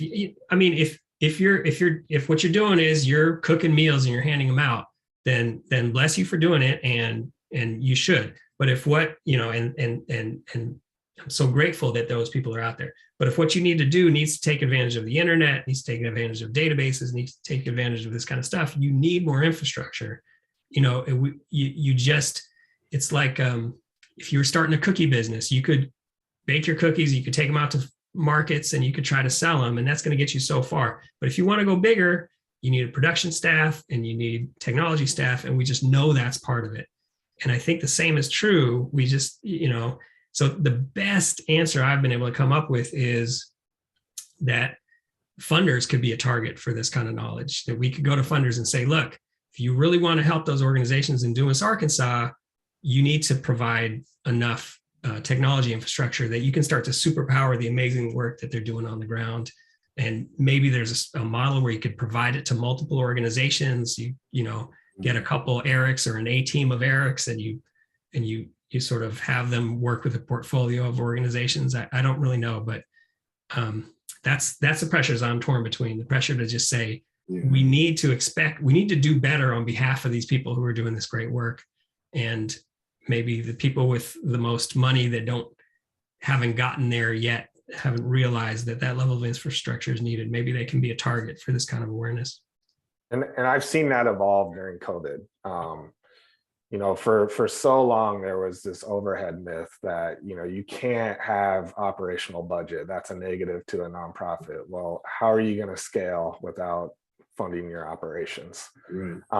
And funders have to take a bigger role in this work, especially for the small grassroots organizations. If they want that work to be bigger, to mean more, those organizations are going to have to step up and fund that work. And I am seeing it on both local or local foundations and also global foundations too. It is starting to happen. So I would say, get into the grant world and start looking for relevant funders to help you fund that work, because that's where it has to come from.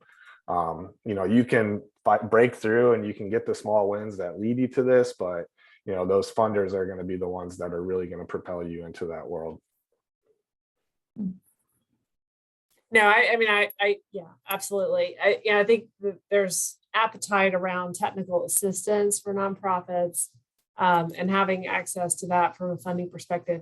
The long-term infrastructure investment, I think, is the bigger argument that I'm working through in my head. I think it can probably help organizations with a short term, but when you talk about really a long-term infrastructure where they have to make choices about how many people they have on staff. But I think what you're asking is absolutely on point. And I appreciate what you're raising, because I think it's great food for thought. It's things we need to be thinking about in terms of how to support organizations and for them to be able to really scale to the degree of serving their mission. And that funding, or that, if you were to say, if I had this amount of money to do this, the first priority should not be technology. It should be the person. It should be the people. And I think that if you have that person that, Chris and Sam keep hammering on, that's where you start. If you get that initial funding, you don't go buy a big shiny system or platform or anything like that. You hire that person to do that for you. And I think it has something to do with expectations. I think of it in terms of like the difference between a bicycle. If you have a bicycle, it's practical for certain things. But if somebody says, okay, we need to get this bicycle on the highway, you need a different scale of machine for that. And so you can sort of look at people who are expecting that of you and saying, it's like, if you want us to be on the highway, we need an engine on this thing, and an engine is a different level of thing, and that's what we're talking about. I think is you can do great things on a bicycle, but if you want to be on the highway, you need to do more. Eric, do you have any names of foundations that you know that either fund someone in that role or fund technology? Well, shameless plug for salesforce.org, but if you're a 501c3, you get 10 licenses, and the NPSP is part of just being a 501c3 with Salesforce. Microsoft, they've recently started a nonprofit data model on their Dynamics system, and that's been made very accessible. So I would say from a product standpoint, there's lots of programs out there that can at least get you under the hood of some of these things.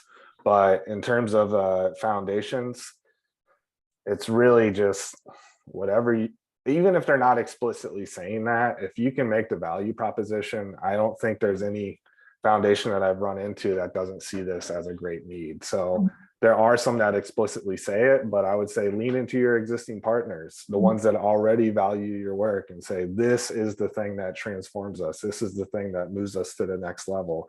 Those ones you already have a relationship with are going to be an easier sway than someone brand new. Wow. And in fact, I think that we do a lot of work with organizations around Salesforce, and I think the free licenses can be a trap. We've seen, and someone even internally very high up at Salesforce said, the wave of failed implementations is getting ready to crash. And that's because people think, oh, free system, but it's not free beer, it's free puppies. There's a whole lot of work ahead. And if you don't do the work, you're in bad shape. And that's, I'd say for a long time, that was a lot more common. If I had to just casually guess, I would say 75 to 80% of organizations were implementing Salesforce and failing badly. And the ones that were succeeding had an Eric. And that was the difference. That led to a lot of the work that Chris and I have done, is that basic insight. And I was a Salesforce consultant, and I would do great work for organizations, and some would fumble the ball from there, and some would carry it in the end zone. And the difference was whether they had someone in that role. And so, yeah. And as far as foundations, that's one of our targets. If we're always sort of striving to have more of an impact and to help more organizations. And I think that's one of the places we see that we could leverage. But so far, we've had some good conversations, but so far we haven't quite turned the corner. So we're very open to that. If people have suggestions of people we should talk to, that can maybe lift all boats a little bit more on this. And I would say, Eric, Sam, I was actually one of those EDs years ago when Salesforce was giving out all the free stuff, that was looking at it strategically for my organization. And I took it on as the ED to learn it, and it was an abysmal failure. And so, because I was trying to do everything for everybody, and I think I was probably the prototype for what you're talking about here today, hence my sensitivity to the types of questions. But I think if there was a type of investment like that to help organizations, definitely that would be of assistance. And it's why I got out of, a lot of reasons why I got out of consulting, but one of the biggest things is nonprofit and the implementation model is like, okay, 40 hours is a quick start. 40 hours, we're going to get you up and running. Well, if you don't have those people, if you don't have that person that is owning it after you leave, it's just going to immediately fail. And there were so many organizations that I was doing quick starts for that I would hand them the keys, but there was no one holding those keys. It was just like, okay, this is our organization's instance. Every single one of those failed. It had nothing to do with it not being a good implementation or anything like that. You just didn't have the plan to manage it long term. You didn't have those people that are the owners. Yeah, and Salesforce, to their credit, they're coming around a little bit because I think maybe they have no choice. But originally, they didn't want to highlight that. They wanted to say 10 free licenses and your life's going to be great. They're such a marketing engine. I think it's caught up with them. So now they're realizing they got to put a lot of effort into helping you get ready. I actually wrote the original sort of getting ready playbook for Salesforce for them. And it was like, it was all about, here's all the other stuff you need to be successful with this besides free licenses. Free licenses is just the beginning. It's nice. It's nice. It sure beats paying for licenses, but only if you can use the tool and it's valuable. Otherwise, you've really lost ground. Lots to think about for sure. And I'm just sitting here, I can't even formulate the question. I'm like, there's just so much buzz, so much noise in my head that it'll take 30 minutes or longer for dots to start connecting. You guys have, if anyone has questions, I think we are overextended our stay. Or whatever you say on Zoom. I so appreciate almost 2 hours of your time. I would not have asked for that much, but I appreciate that you gave us that. So there are no questions then. Like I said, we tend to talk too much about this stuff, so we're always trying to hold back, but especially, getting to hear Eric's experience and then all the great questions from the room. And we're available. Feel free to reach out to us. We're at sam@thebuildtank.com or chris@thebuildtank.com with the in there. We're happy to problem solve for you guys, troubleshoot stuff, and see if we can help. Thank you. Thanks, Christina, so much for inviting us. That was really fun. Thank you. Thank you. Terrific. Yeah, thank you guys. If you guys can stay, we have more time left in the workshop, so I'll just tell you what the plan is for the rest of the time.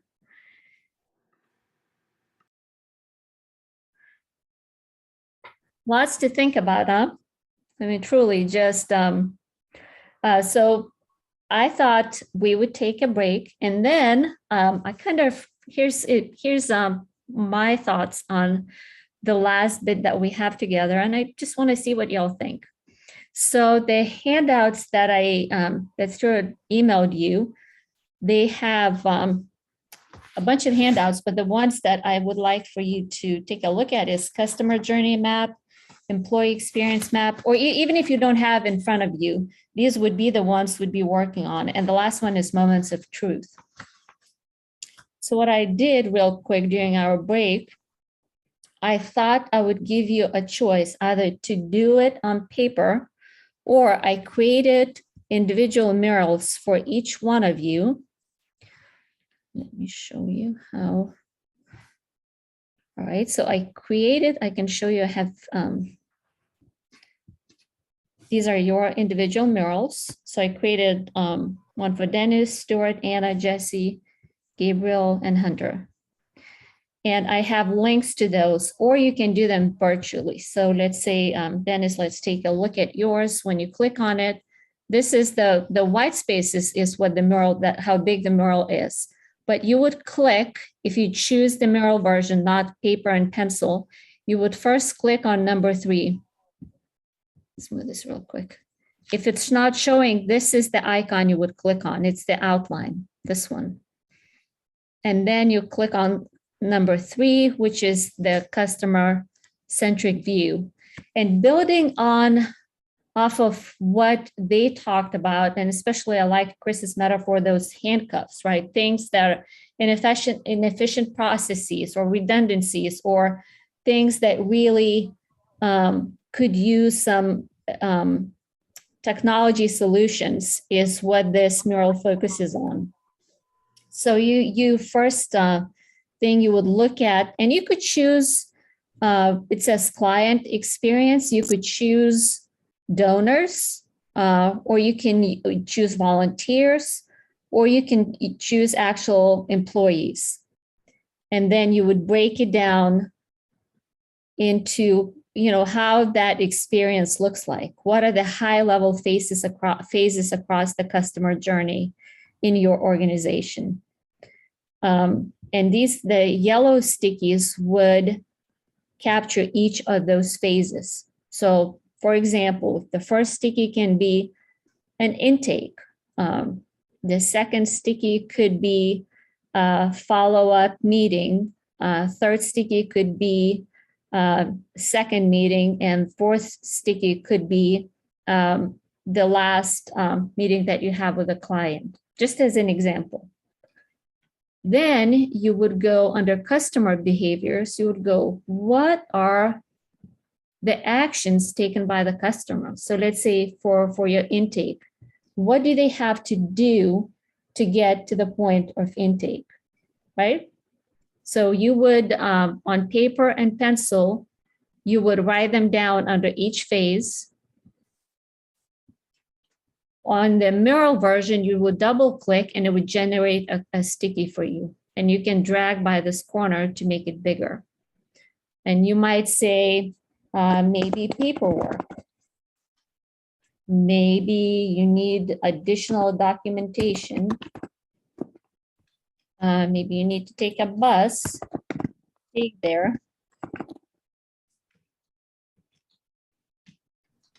Maybe whatever those behaviors are that need to be taken during that phase of customer journey. Then for your touch points, you would go, well, what channels does the customer use to reach you in each of those phases? If they needed to get hold of you during the intake phase, how would they reach you? Would it be an email? Would they be able at this point reach you via Zoom? What other platforms are being used there?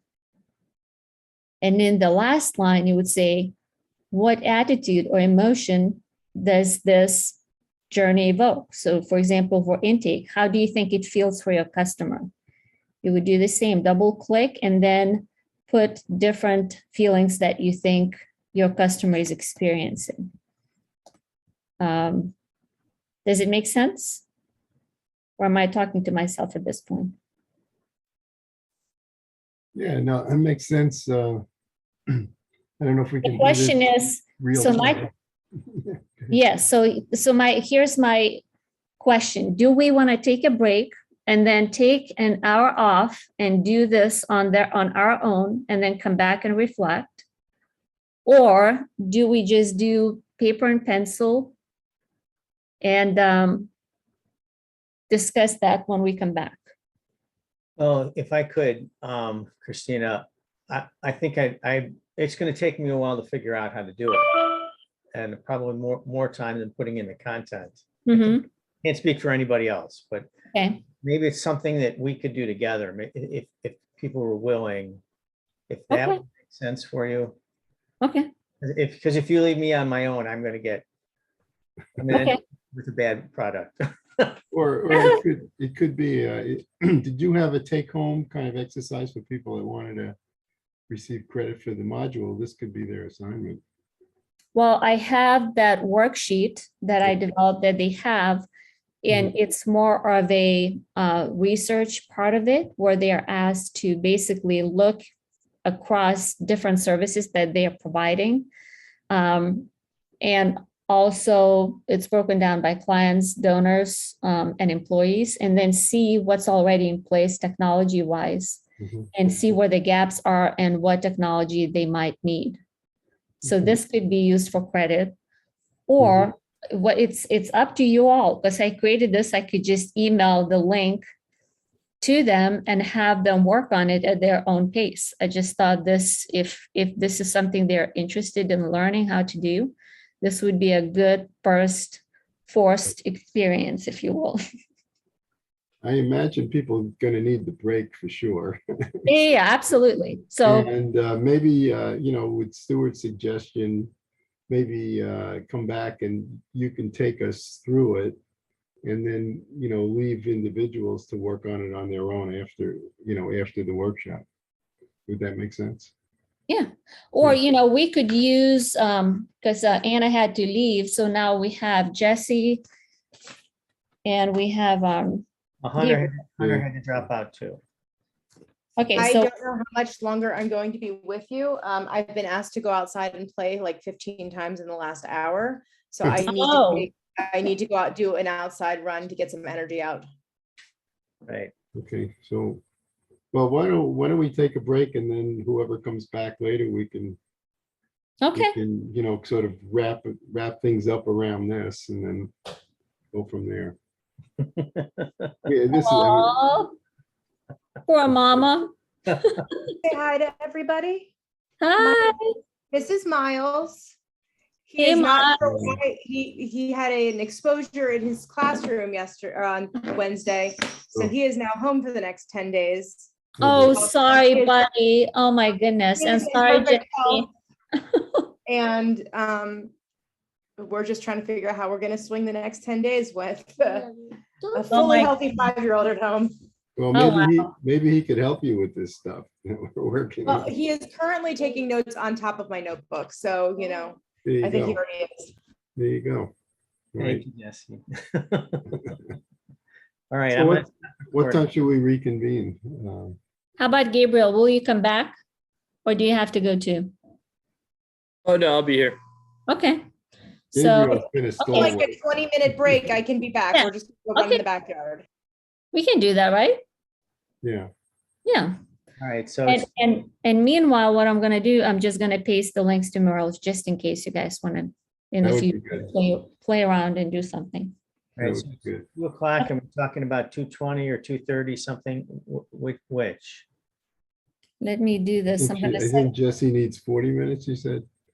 20. Oh, 20. Yeah, why don't we do 2:30 then? Yeah. All Right right. here, I'm gonna set the timer. You can see it on the screen. There you go.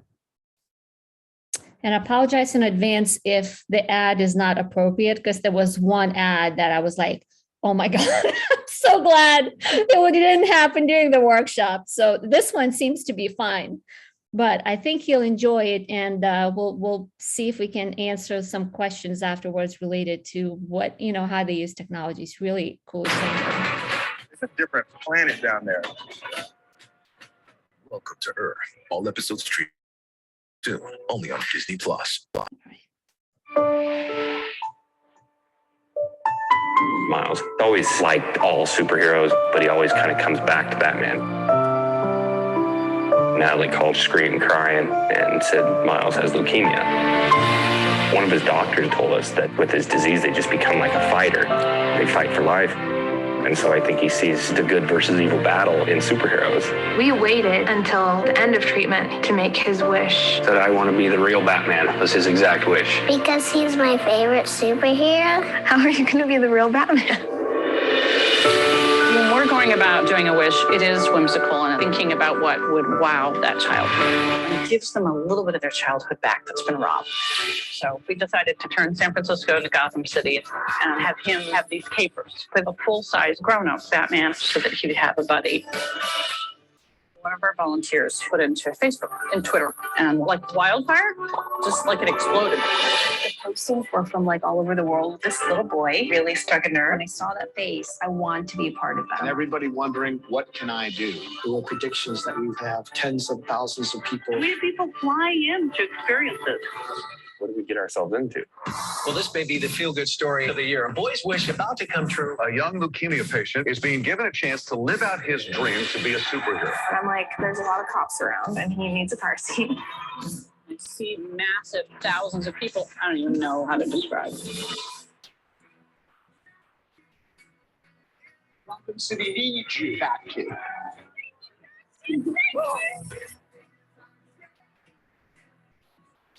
gone viral with folks from all over the world cheering him on. Every actor that ever played Batman was tweeting, Adam West on line one. Okay, that's normal. Let me out! No! Way to go, Miles. Way to save Gotham. Believe it or not, they're dancing for you. He gave everybody license to just be a little absurd. If their little dreams were a little better. People were holding up signs saying, "Save us, Batman." In helping him to live this dream, we were saving ourselves.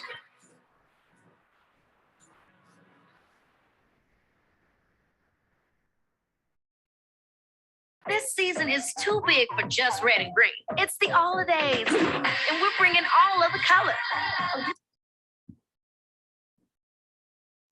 So ironically enough, his name is Miles, spelled the same way. Oh my word. But he's more into vehicles, so he's giving his cars a wash in the cat bowl right now. Hey, whatever works, right? Don't assume that people are into Superman. No, but here's the power of technology, right? So what technology do they use? They use Facebook, they use Twitter. What else did they use?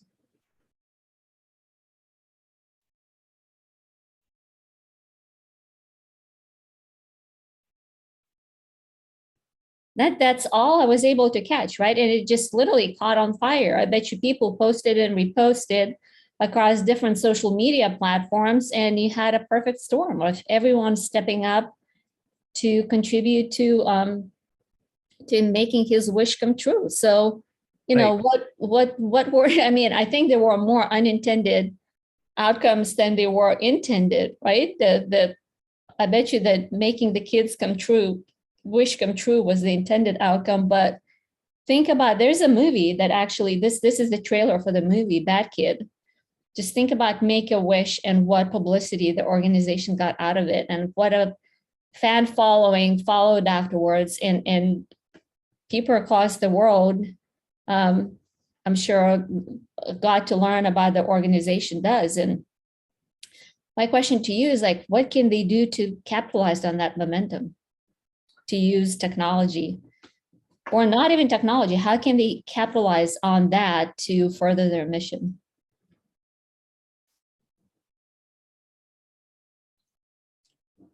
My guess would be that people who either saw the tweet or the original retweets and have tuned into their YouTube channel, hopefully they've gained subscribers, which means they have a more captive audience for the future. Mm-hmm. Absolutely. Well, I think the part of it the impressive part of it is the amplification of the message. So obviously, video or the message initially was, it resonated with people, and they were willing to advance it. And that's the part I can't quite figure out. It's how do you what the science is behind that. So how do you sync up what you want delivered and promoted with people's urge to share? And I still need to learn that. From my experience, there's not always a rhyme or reason for why people share what they share. This is a lot of what I've been doing for the last year, is, producing content for our community center. And there are some times where I'll put out a video and nobody looks at it. And there'll be other times where I'm like, we're small potatoes. So like 50 hits in a day is like huge. And I don't know how that happens. And sometimes it's who in the community is in the video with me. And other times it's just happens to catch on.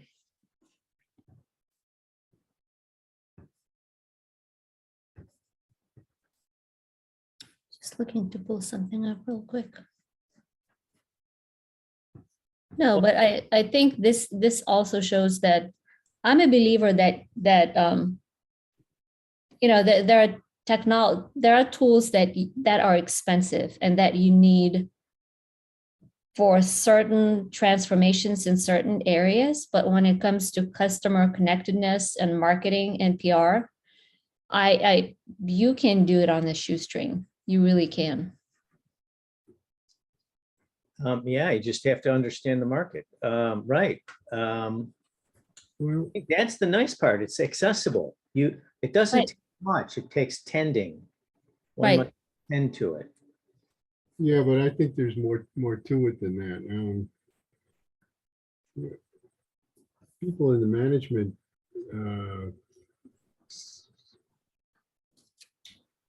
studies field, I would call it, or organization. I'm thinking of, work by Richard Syard and others on attention focus. How do you get the attention of people to support what you're doing, or even to have any kind of, visible recognition that your organization exists? This happened to work. I imagine that a lot of people that joined this bandwagon had no idea about the Make-A-Wish Foundation, but there was a story there that grabbed their attention, and then that worked.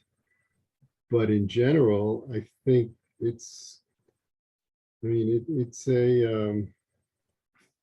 I don't know what the word I'm looking for, but it's a jungle. I mean, I guess that's the word.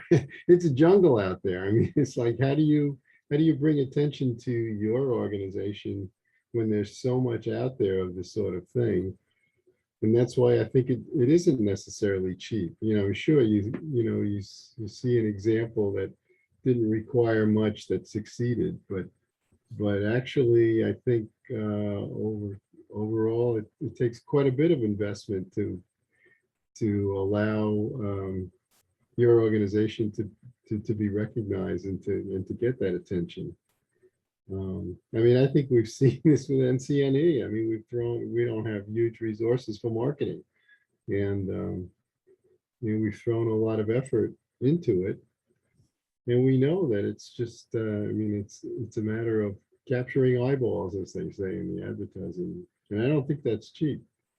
And if there's a technology that allows you to figure out, how you can distinguish your message from everybody else, then I'd like to know about it.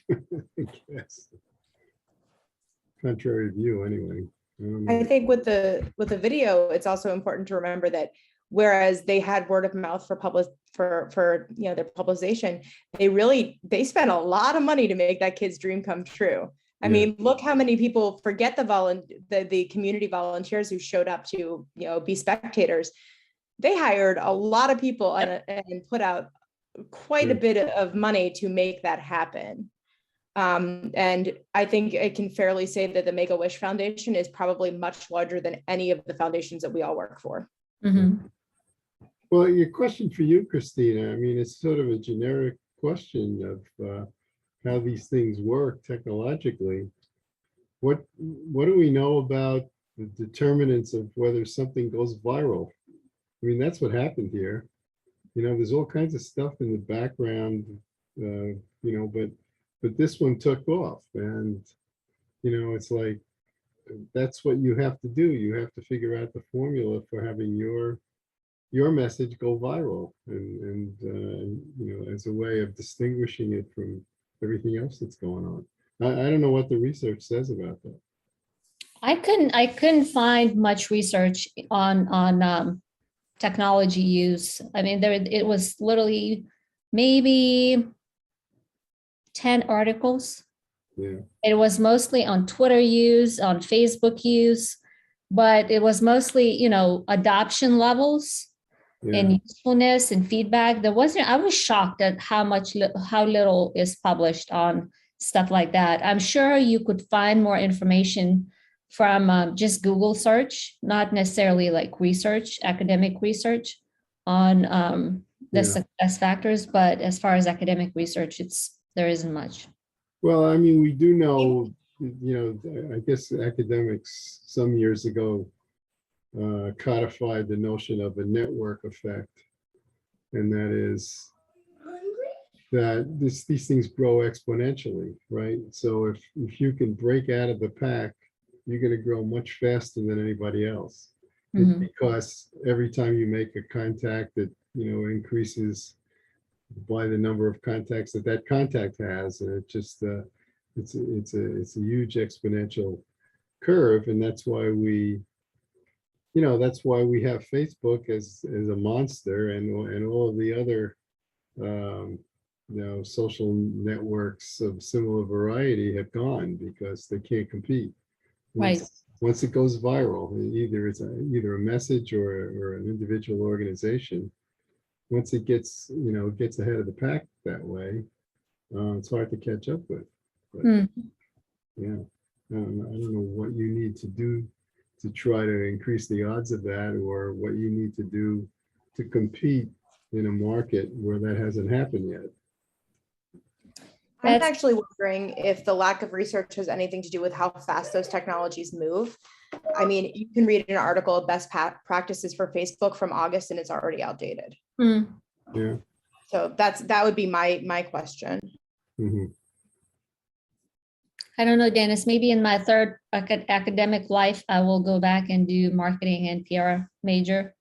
Or I mean, literally, I went back to school twice and I have 7 years left in academia. Maybe that's what I'll do. Go take, because that's something I find really fascinating. Just, at the curiosity level, I would want to know. I agree. It's like a mystery, but I think seeing examples like this show that it's possible, and something that can anchor your dream. Like it would work for me, not necessarily for everyone. When I see highly successful organizations or highly successful people, that it can be done. Yeah, it's actually, I think, related to the policy debates over monopoly and antitrust these days, because these are different kinds of monopolies that we have now, Google and Facebook and the like. They're giving stuff away free, so they're not exploiting people in terms of what they charge and restricting output or anything like that. They have a whole different model, and they need to be governed in a different way, that either we recognize that these monopolies are going to happen because of the nature of it, or we have a policy to break them up when they do happen or something, for different reasons, because they cause different kinds of damage. But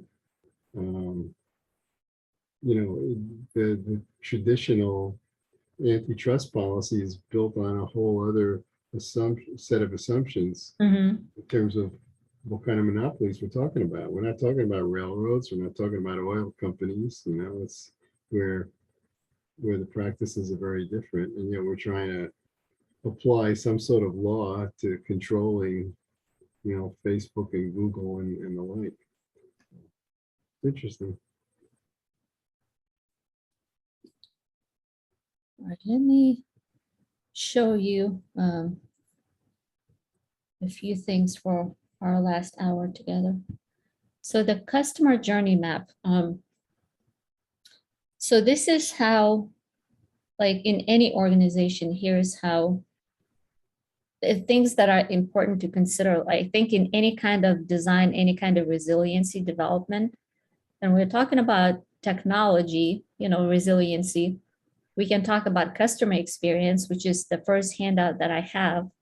We'll walk over the customer journey map, where you break it down into different steps, how you touch the touch points that your organization has with the customer and how they're experiencing it. But one thing that we don't focus enough is what's underneath, right? It almost looks like an iceberg. What is the employee experience? It's like we are the ones who are providing the experience, right? We are the experience. Our everyday, our emotions, our well-being will determine how good of a service people are receiving. So on the second handout, so you have customer journey map, and then you have employee experience. What is happening underneath there? What are the structures with the internal processes? What are the teams and groups that are contributing to this? What are the systems and tools? And then the final page is it's called moments of truth, right? What are those pain points that people are experiencing from customer experience side and from employee experience side? So I'm gonna switch to Mural, but you have paper copy of that to show you an example of a customer journey map, how it looks like. And it's one of the design thinking tools, and I've seen it used by businesses like Chick-fil-A is one of the biggest users of this tool, where you break it down again. You don't look at the experience as like one big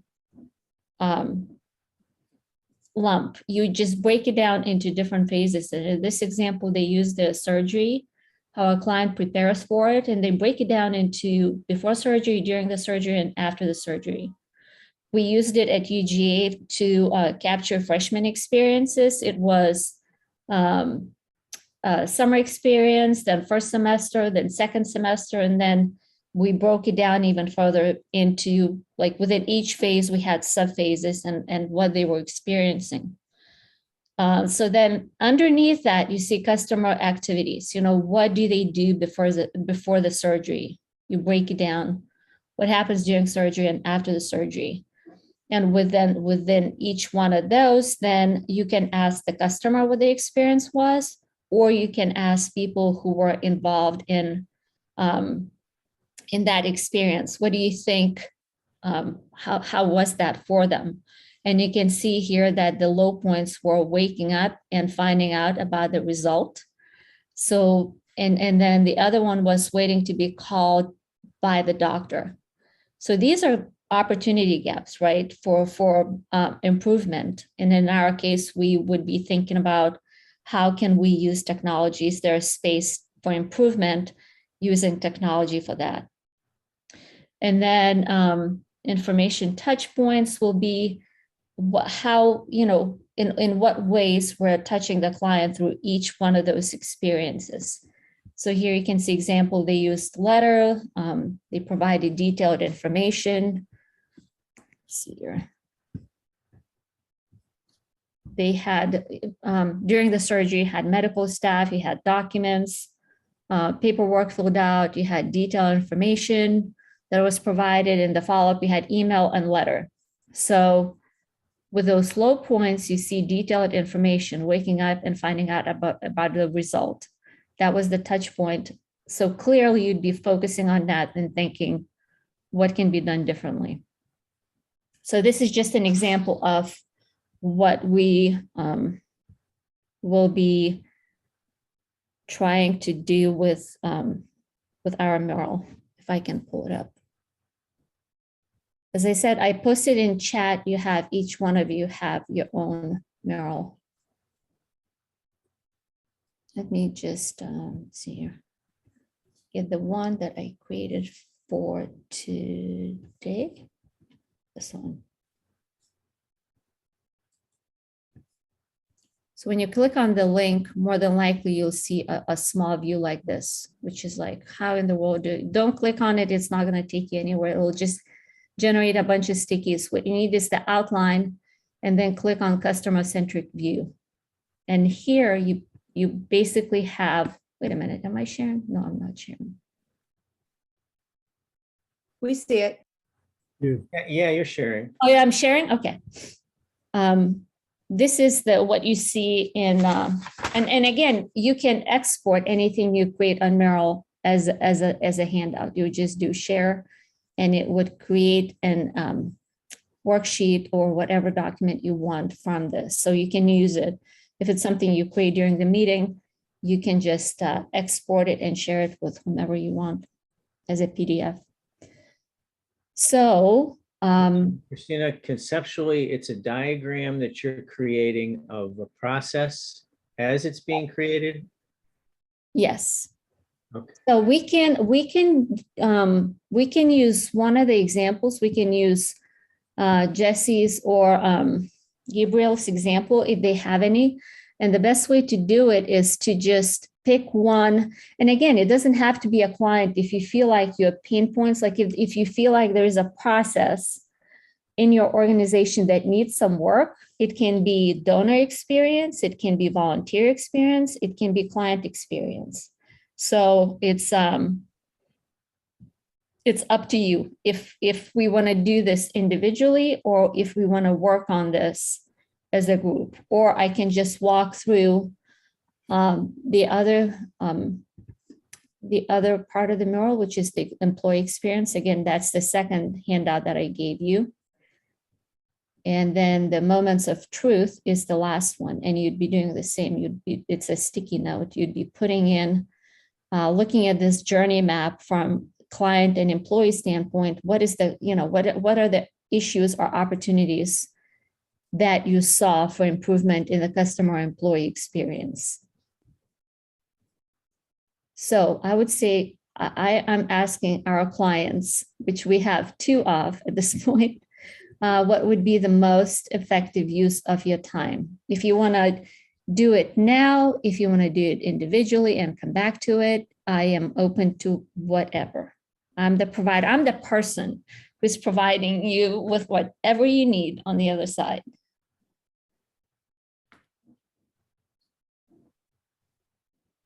I guess I also like taking into account what would be what we try to turn in for the certificate as well.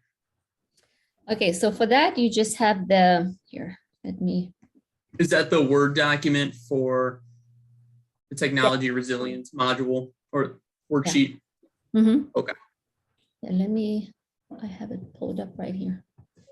And then again, for me, it can be either this handout that you have, which is, as I said, you break it, it's broken down into different segments, and then you do the inventory of what technology you have. And then in the end, you identify what the gaps are. It can be either this or it can be mural. Either one, whatever you think would be most valuable to you. Or it can be both. If you don't have enough work on your plate. Oh, never that. I mean, I don't mind. I mean, ultimately it's up to you since and through the program. But I was just wondering if it was one or the other from what you were saying. So, because I mean, I was starting to look at the mural thing, and it is interesting.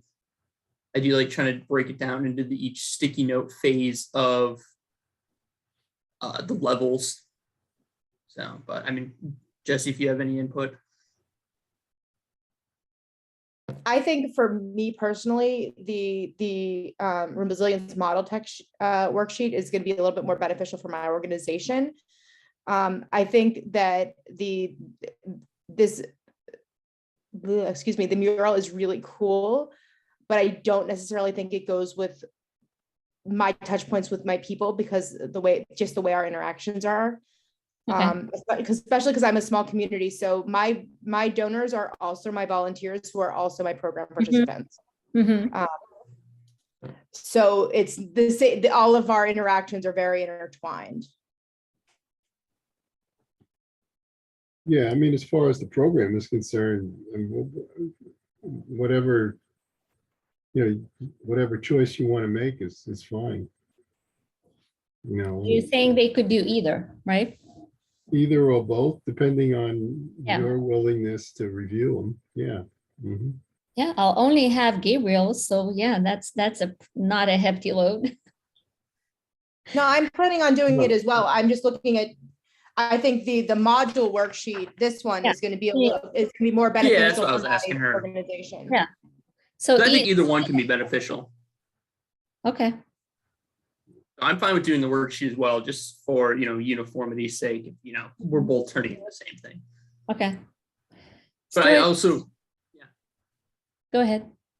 I do think mural might be something I could present to my company though, just because we have a lot of different hierarchy and different pieces in place that are moving between our programs and whatnot. I feel like this could be a really good central location to kind of look at the big picture of things and able to break it up into different, sections and the thought process with that, kind of some of the examples you've seen with that. I feel like that would be beneficial from what we do, though, just being that we have multiple programs and different levels. We're probably a little bit bigger of a company than Jesse. So.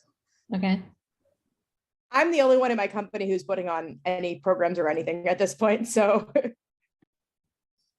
yeah, with mine, I'm more or less learning kind of some of the ins and outs of all of this. So I'm catching up to what I guess my higher ups do.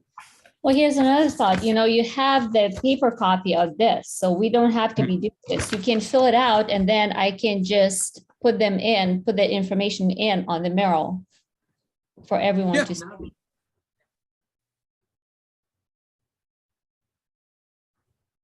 So yeah, I mean, for exercise's sake, why don't we just, if there is a process that you would like to dissect that's of interest to you with a group, that we can do that.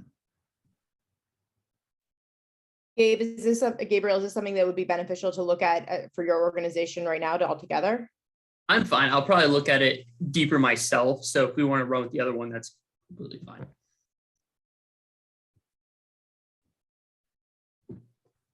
Sorry if this is making things more confusing. Oh, no. I mean, I don't know. I think it's going to be Stuart and Dennis's call. I can't be here to facilitate whatever you guys want, to answer whatever questions you want. We can continue on with dialogue and discussion. I am game for whatever you guys want. Yeah, because I'd probably do both essentially. I mean, turning in, I think I'm going to turn into module worksheet. I think the other one would be a good something to kind of present to my organization as maybe an optimal tool we use more or less. And I think this is like a good groundwork for that from what you have. So I think that one I'll probably use for more like personal, like outside of this. Well, I can tell you, my plan was to send you all, to give you 20 minutes to work on this and then to put you in a breakout room with somebody else. That's my office assistant. To put you in the breakout rooms with somebody else and then come back and talk this over as a group. Since we don't have more than one group, I'm sorry for indecisiveness, but if you feel like it would be more productive for you to do it on your own, I don't see why stay here and work on it. Yeah, that's fine. Yeah, we can keep chugging along. Yeah, I think that's fine. So I don't know what your plan was to wrap up, but I mean, you've got a sort of an integration at the end, and we can have discussions around that. Yeah, here's my wrap up. I can show you my wrap up. It's always where's the PowerPoint? I'm syncing my Mac with the monitor, and it's just new share. I don't see my, let me just close it out. See what's happening here. Where did my PowerPoint go?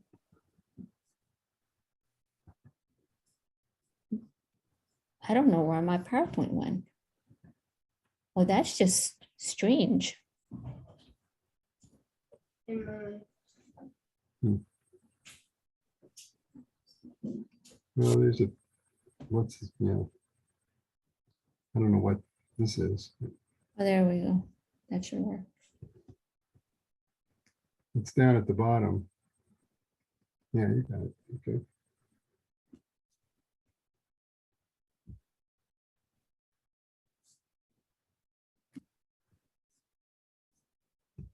Let me do new share. There you go.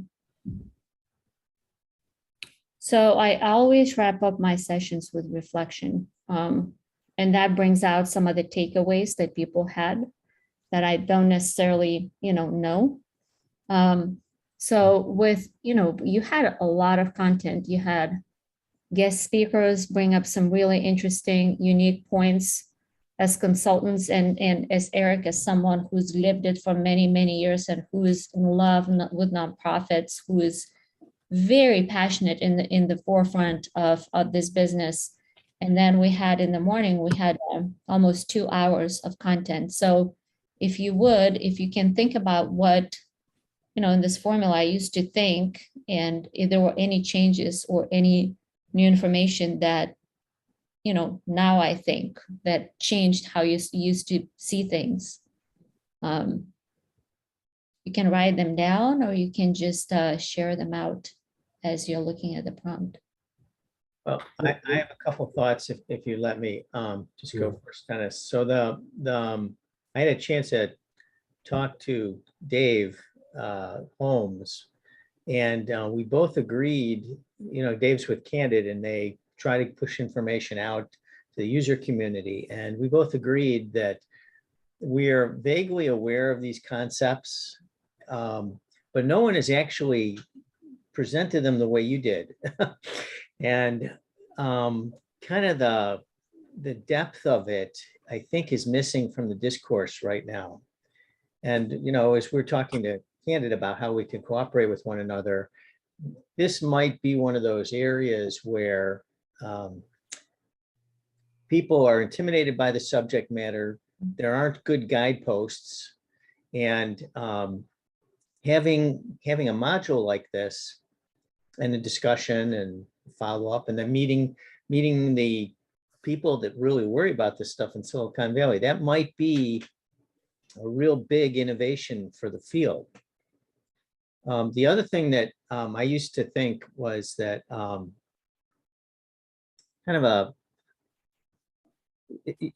when you're doing the work as an individual, you're working at so much to do.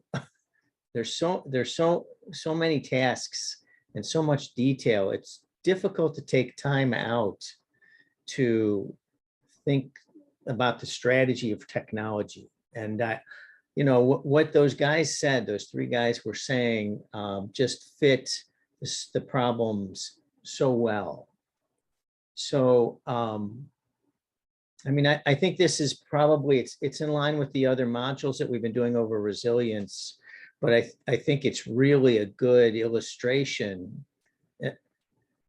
of the power of these concepts of nonprofit resilience management. So that's, off the top of my head, but I really appreciated it. So I don't know if that helps. That answers your question. It wasn't a question. It was just, curious what, Yeah. what. Yeah. Well, I'm not sure that this fairly captures what Stuart is referring to, but I think one thing that comes out of the discussion today is, technology is not just finding the right piece of hardware or software, but needs to be integrated into a strategic thinking exercise, so that you know what problem you're solving and why your particular solution might work or not.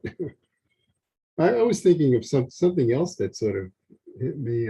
I agreed with the argument. I forget which who was it, Joe? Trying to think of who said it, but I was kind of struck.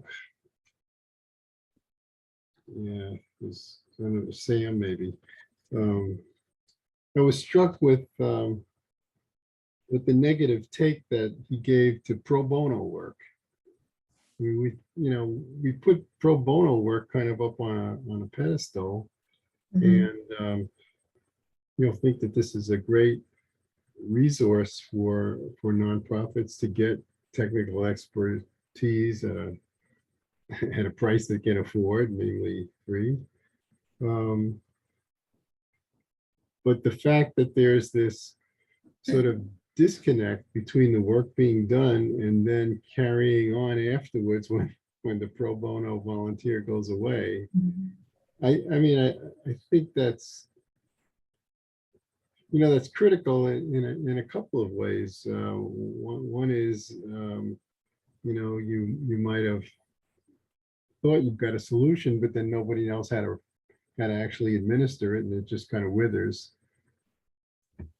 Or, just the whole resiliency question itself, that pro bono volunteers, aren't really going to help that much because they're sort of in and out, and they don't really contribute to the capacity of the organization to manage itself through a difficult situation over time. And that's really kind of a human resource type of resilience issue, but in this case, it's connected directly to technology as well. Hey, did that hit anybody so dramatically? Oh, well, gee, there are real problems here. No, it did. It's one of those things where it's like, it's good, all you hear is it's how great it is. And one way to get free help, you don't really think about the long term, what happens when they pull out. I mean, and one of the reasons there's always all kinds of connections out there. So you overlap with Jeff Brudney at UGA. Oh yeah. The Tom and him were the co-founders of the institute that they were basically the ones who brought me to UGA. Yeah, so Jeff wrote this, what I thought was a seminal article in one of the first issues of Nonprofit Management and Leadership after we organized it. And it was about the pro bono volunteer and how that sort of volunteering was different from ordinary volunteering from a management point of view. And made a number of interesting, and it wasn't totally promotional of the concept. It was actually also pointing out some of the problems, such as having to satisfy the pro bono volunteer's employer as well as the volunteer and your own organization. I mean, it was like a trifecta.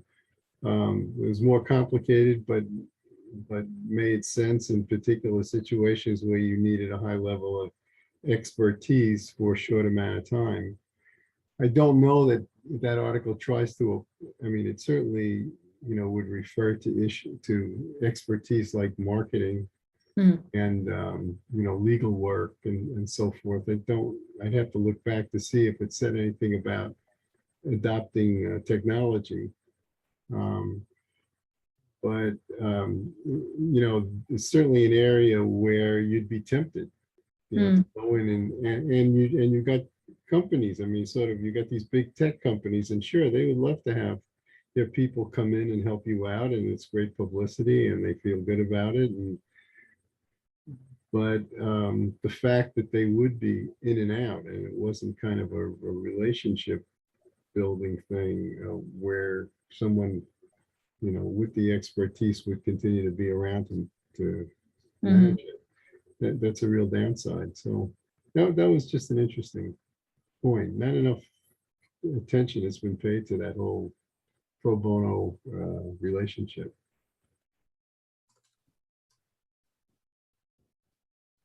Where it works, where it doesn't, how it interfaces with technological expertise.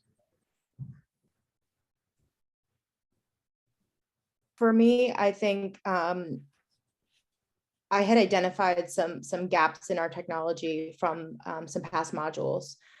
Some of the assignments in past modules had made me realize that that's really where we needed to kind of beef up our systems. And the fact that, I mean, exactly what I brought up, that our systems don't interface really puts a lot of extra undue strain on our staff, which just, increases our frustration levels, which, is not going to end well for long-term morale. In fact, that's exactly what I talked to Gabriel about, just the fact that our things don't interface at the very beginning when we did our initial breakouts. I feel like now I'm validated in my concern. The way I was going to go about presenting it is a little bit different, because I know my staff is we're a small organization, so free is always best, but it's not in this case. And I really feel like we need to spend the money to have, even if we don't have the gold person or the blue person, to have somebody outside help us figure out how to make those things interface, and then train somebody or train us all on how to keep that going. Yeah.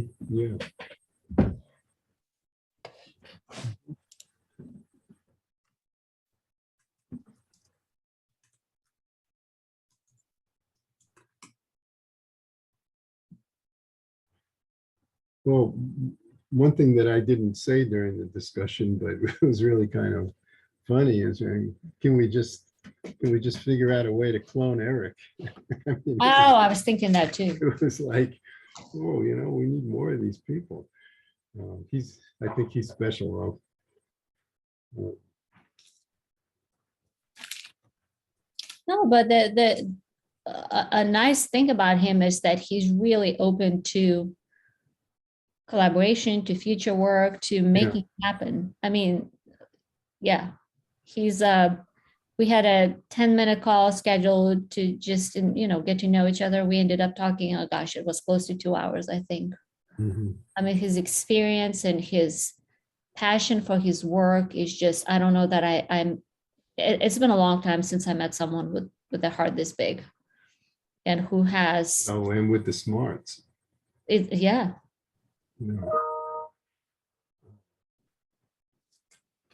We're always looking for models of nonprofit leaders, and we don't necessarily think about people that are on the technological edge, as well as, having a special devotion to their cause. It's not just a matter of, effectiveness, somebody that can do the job in the short run, but to really build a viable organization over time. That's really what he's talking about. And he talked a lot about neutralism, how yeah, you should not worry about my cause, your cause, it should be our cause. We come together and we figure out how to help out each other. It's not just, with a pro bono approach, will you just please help me, because we do such a great job figuring out a way to benefit each other. I think there's a connection too. What is it? I think in January, February, we're going to have a module on network resilience. Vicky Abzug is going to do, and there are some really close connections between that and what we're talking about, today, because the technology, not much of the technology is all about networks and how you facilitate those network relationships. What Eric was talking about was, more than that you need those mutual relationships in and out of the organization in order to maintain, your resilience. And I think what Ricky's going to talk about is, just broadening that really and saying, that's organizations are fragile, and they can't just, assume that they're going to get by on their own. They really have to build those relationships, whether it's through technology or, or directly. So I think that theme is going to come through a couple of times, at least, in this, in this set of modules in this program.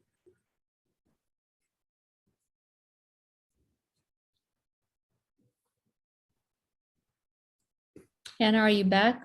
Or is it just, I thought you came back.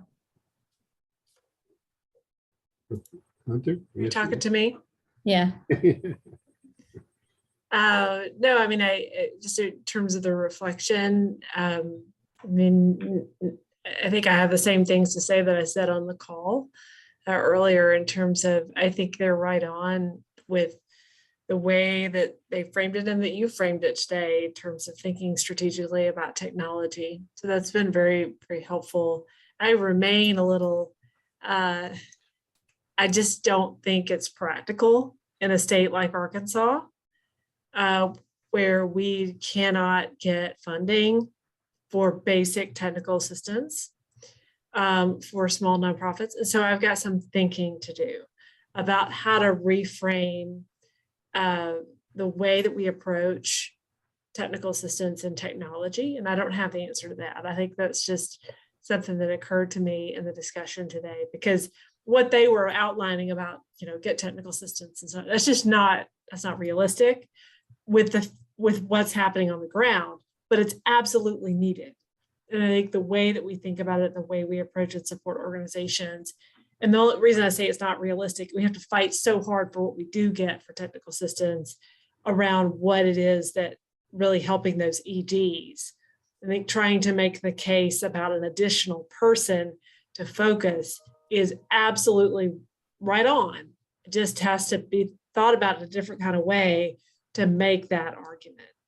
And so that was an interesting reflection point for me in the conversation, and particularly how to harness someone like Eric and think about his support in different ways of either him or someone like him that could have that heart. I think it comes through and makes the case for EDs that are trying to run small nonprofits, not just because they've started an organization, but because that's what they've inherited and that's what they have to work with, given the resources in their area.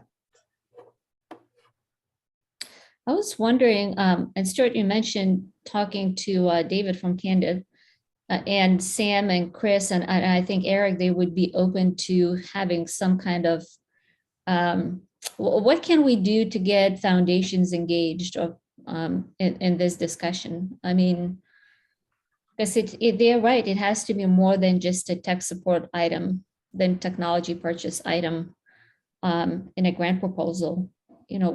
How can we change this perception? How can we turn this into a budget line, if you will, that foundations would be open to funding? Well, I have an opinion about that. It's somewhat informed, but it's really just my opinion, which is the discourse has to change. The quiet conversations that the philanthropy people have to include this idea of how the nonprofits are transforming. And while Dennis was describing that the presentation from Eric, I'm thinking about, well, this is really it's about management and strategy. The vision is focused on that, maybe less or differently than on the mission of the organization. And so those tools, the tools that you use to achieve the mission are changing, and right, the discourse hasn't caught up. No. So I was also struck, too, I was thinking too what he said about people that solve problems in the organizations. And those are the ones that seem to care about the organizations the most. I mean, the health and well-being of the organization seems to get lost a lot of times in the pursuit of the mission, and everybody covering their behinds there with their jobs and the way we hold them accountable. I mean, this was going through my mind as I heard the whole presentation, and I thought it was just unusual that it was about under technology. And then I went back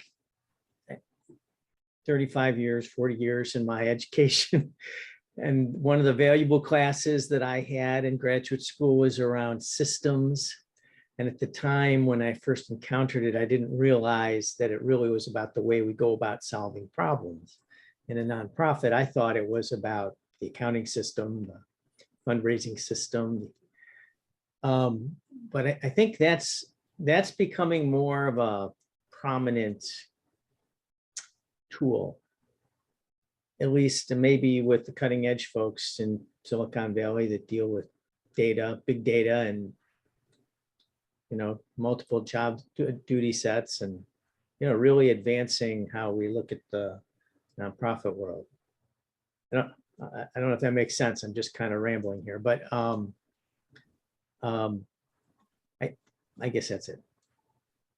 Well, I mean, sort of picking up on your question, Christina, I think that the philanthropy and the foundations are slowly coming around to the notion, that they have to support capacity, and they have to support viability of the organizations and not just be very narrowly funding programs and being chintzy on overhead and things of that sort. I think that's kind of coming around.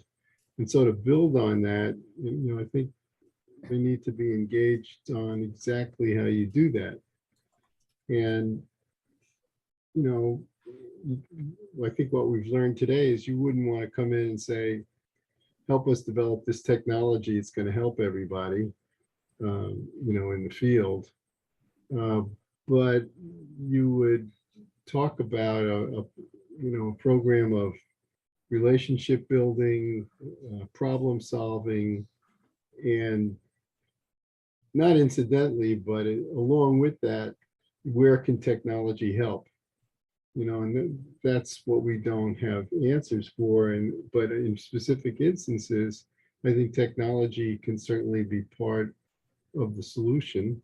And framed in those terms, the foundations ought to be interested, because it's their grantees and it's their services that they're trying to support. And if they don't have viable organizations, they're shooting themselves in the foot. And I think they've done that for years. The rating agencies have done that for years. But I think people are coming around because of, a couple of things. I mean, because of the experience in the pandemic and so many organizations being even shattered or certainly rattled, and the fact that many organizations have found their way out of the mire by being creative with technology. So, I think it really needs to be framed on the basis of, you got to support the nonprofit sector, nonprofit organizations in a different way than you've been doing before. And here's why, and here's how, and that sort of thing.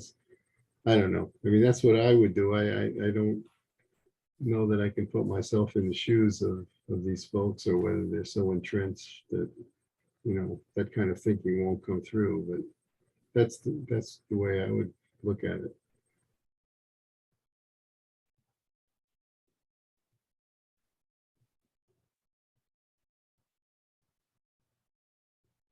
Well, I didn't, this is, as I said, this is a brand new content for me. So, and you don't know how it's gonna go. You don't know how it's gonna all come together. And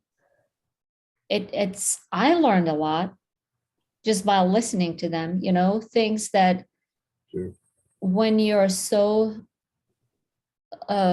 deep into the content yourself, there are things that you overlook, that they are kind of there, but when you pull yourself out of there and you listen to other people, you go, oh, wow, that's that one connection that you kind of felt like it was somewhere and it finally clicked.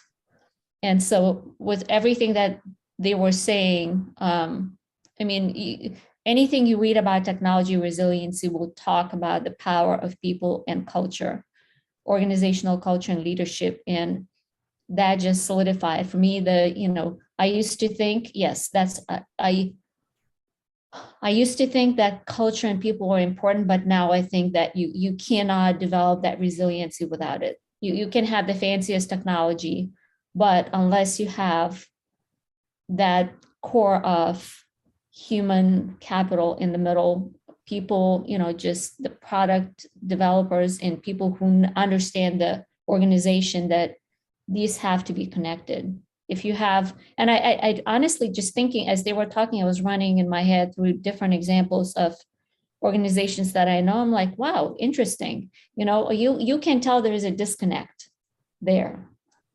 People who are running tech side and people who are actually providing services or who are behind the scenes, there's this communication gap. And I think a good solid place that does not require investment is, if you have a situation like this, you can start making these connections.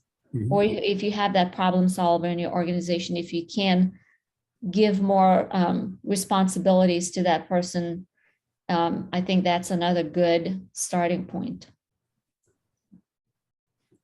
Yeah, I mean, just where's another starting point would be just pointing out that the research does now seem to say that tech-savvy nonprofits did better in Yeah. the crisis. And, you know, how do you make nonprofits a little bit more tech-savvy by trying to influence their culture and their skills and their relationships to the technological world? It seems to me that that would be an area that foundations should certainly be interested in. I don't know.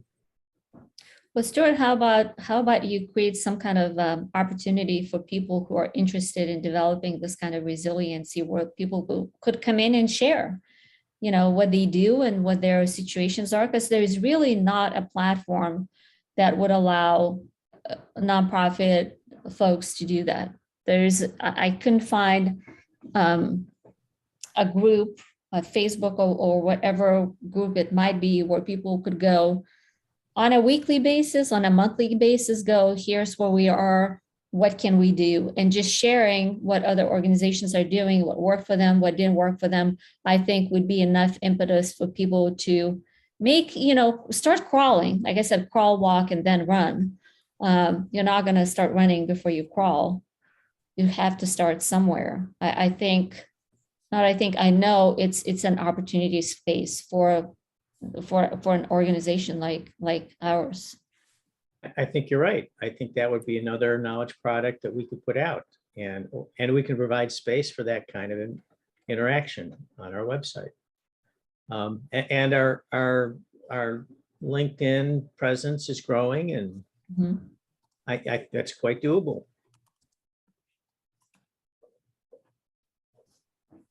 Yeah, I mean, you just need somebody to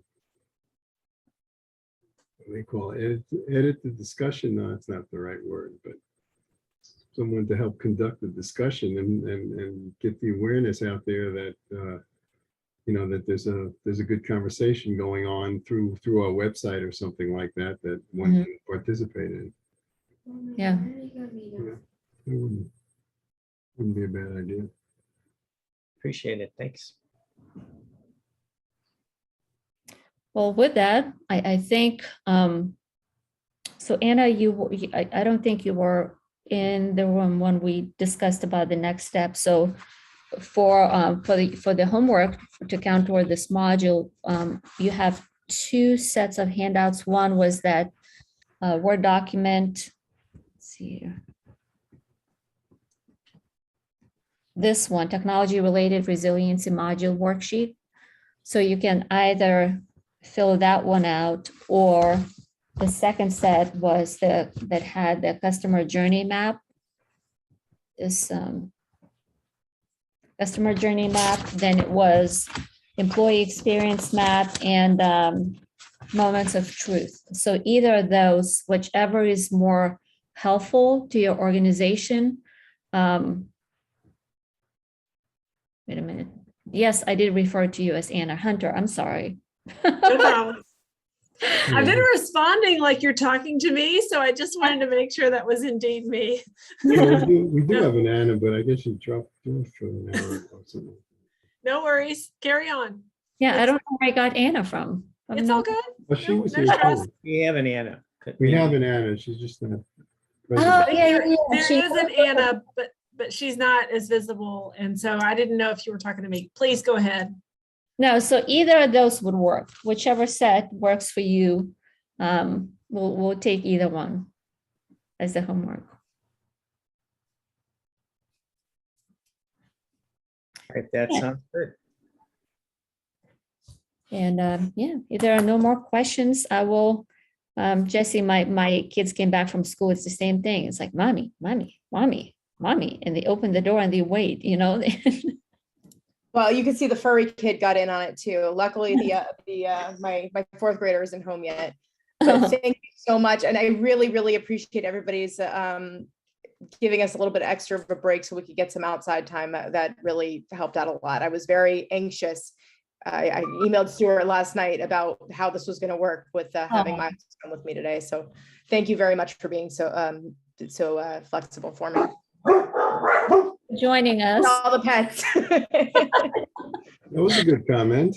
Uh-huh. That made sense. Thank you too, Christina. I You're appreciate welcome. you. You gave Good luck. All right, well, then You're muted, Stuart. Stewie, you're muted. the next session's December 17th. I'll be sending out the messaging. If you know people that you think would like to participate, don't hesitate to send them my way. We'll offer them all sorts of incentives. But thank you. This was wonderful. And I got a lot to think about myself now. Have a great weekend and have happy holidays, y'all. Right. Same. Thanks, everybody. Appreciate Bye. it. I'm going.